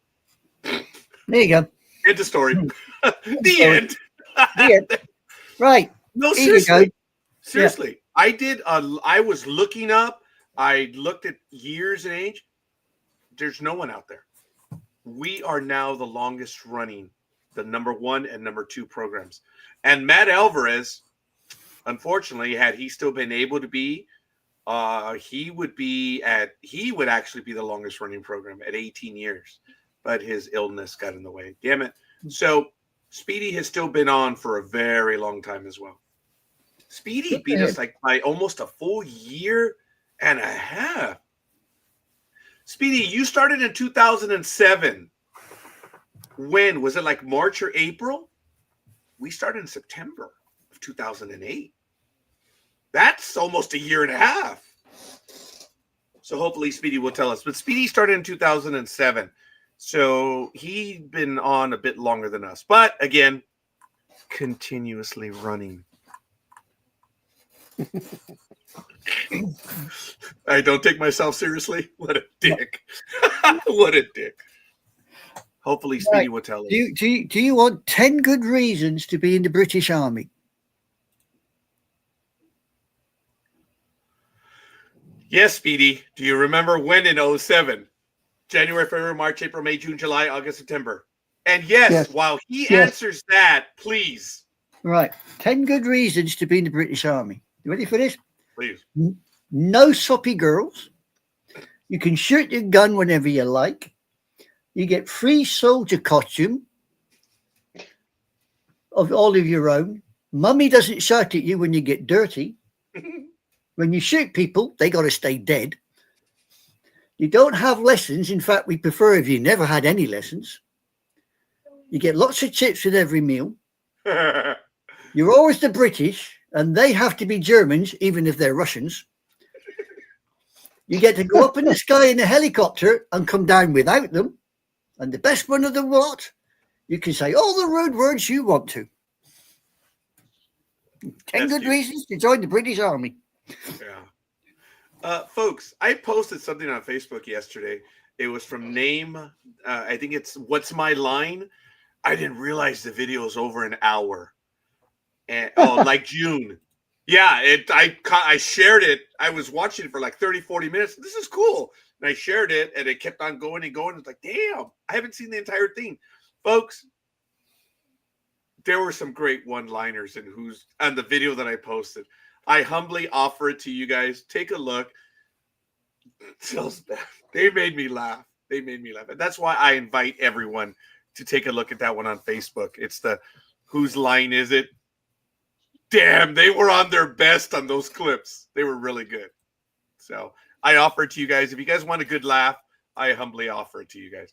So that's what I mean, Speedy. You were ahead of us by a whole year and more. So, folks, we got to do the rah-rah with Speedy, and we got to bring him back on the program. And Speedy, I apologize. You've tried to call me. Except, dude, I'll call you right now, Speedy, if you're available. But, dude, yeah, I'll talk to you later. All right, anything else? Yeah. Damn it, I got to rewind. What a jerk. Don't. Thank you, Big Dog. That was damn funny, huh? At that one moment. And folks, unless you've been watching the program, you wouldn't really have caught the subtlety to that joke. What was hilarious was all the co-hosts also laughed. That was cool. So, anything else, Big Dog? No, that was it. Okay. Big Dog, I got to talk to you too, because Gridiron Girl and I have a gift for you, and I haven't been able to see you in a while. And I'm tired of having it. I got to get it over to you. So maybe I can give you a call. And, oh, you know what? Hang on while we end the program. Anime Girl, anything else? Nope, I'm free. Okay. Folks, Big Dog, or wait, Anime Girl, I've never asked you to do this. So I'm going to put you on a tryout right now with Big Dog on standby. What? Would you please take us out? Hell no. Big Dog? Big Dog, you're up. Yeah, seriously. Everybody, stay safe. Have a brilliant weekend. Don't drink and drive because it's a really stupid thing to do. If you're in LA and you need a lift, call Uber, and I'm sure the scorekeeper will come out and pick you up, take you somewhere. Push comes to shove, you can always call the cuddle flea bag down below. He may even decide to join in. Hell no. Whatever. You walk. You're going to walk. Yeah, but stay safe. Have a nice weekend, and we'll see you next week same place, same time. Okay. We'll see you guys. Peace.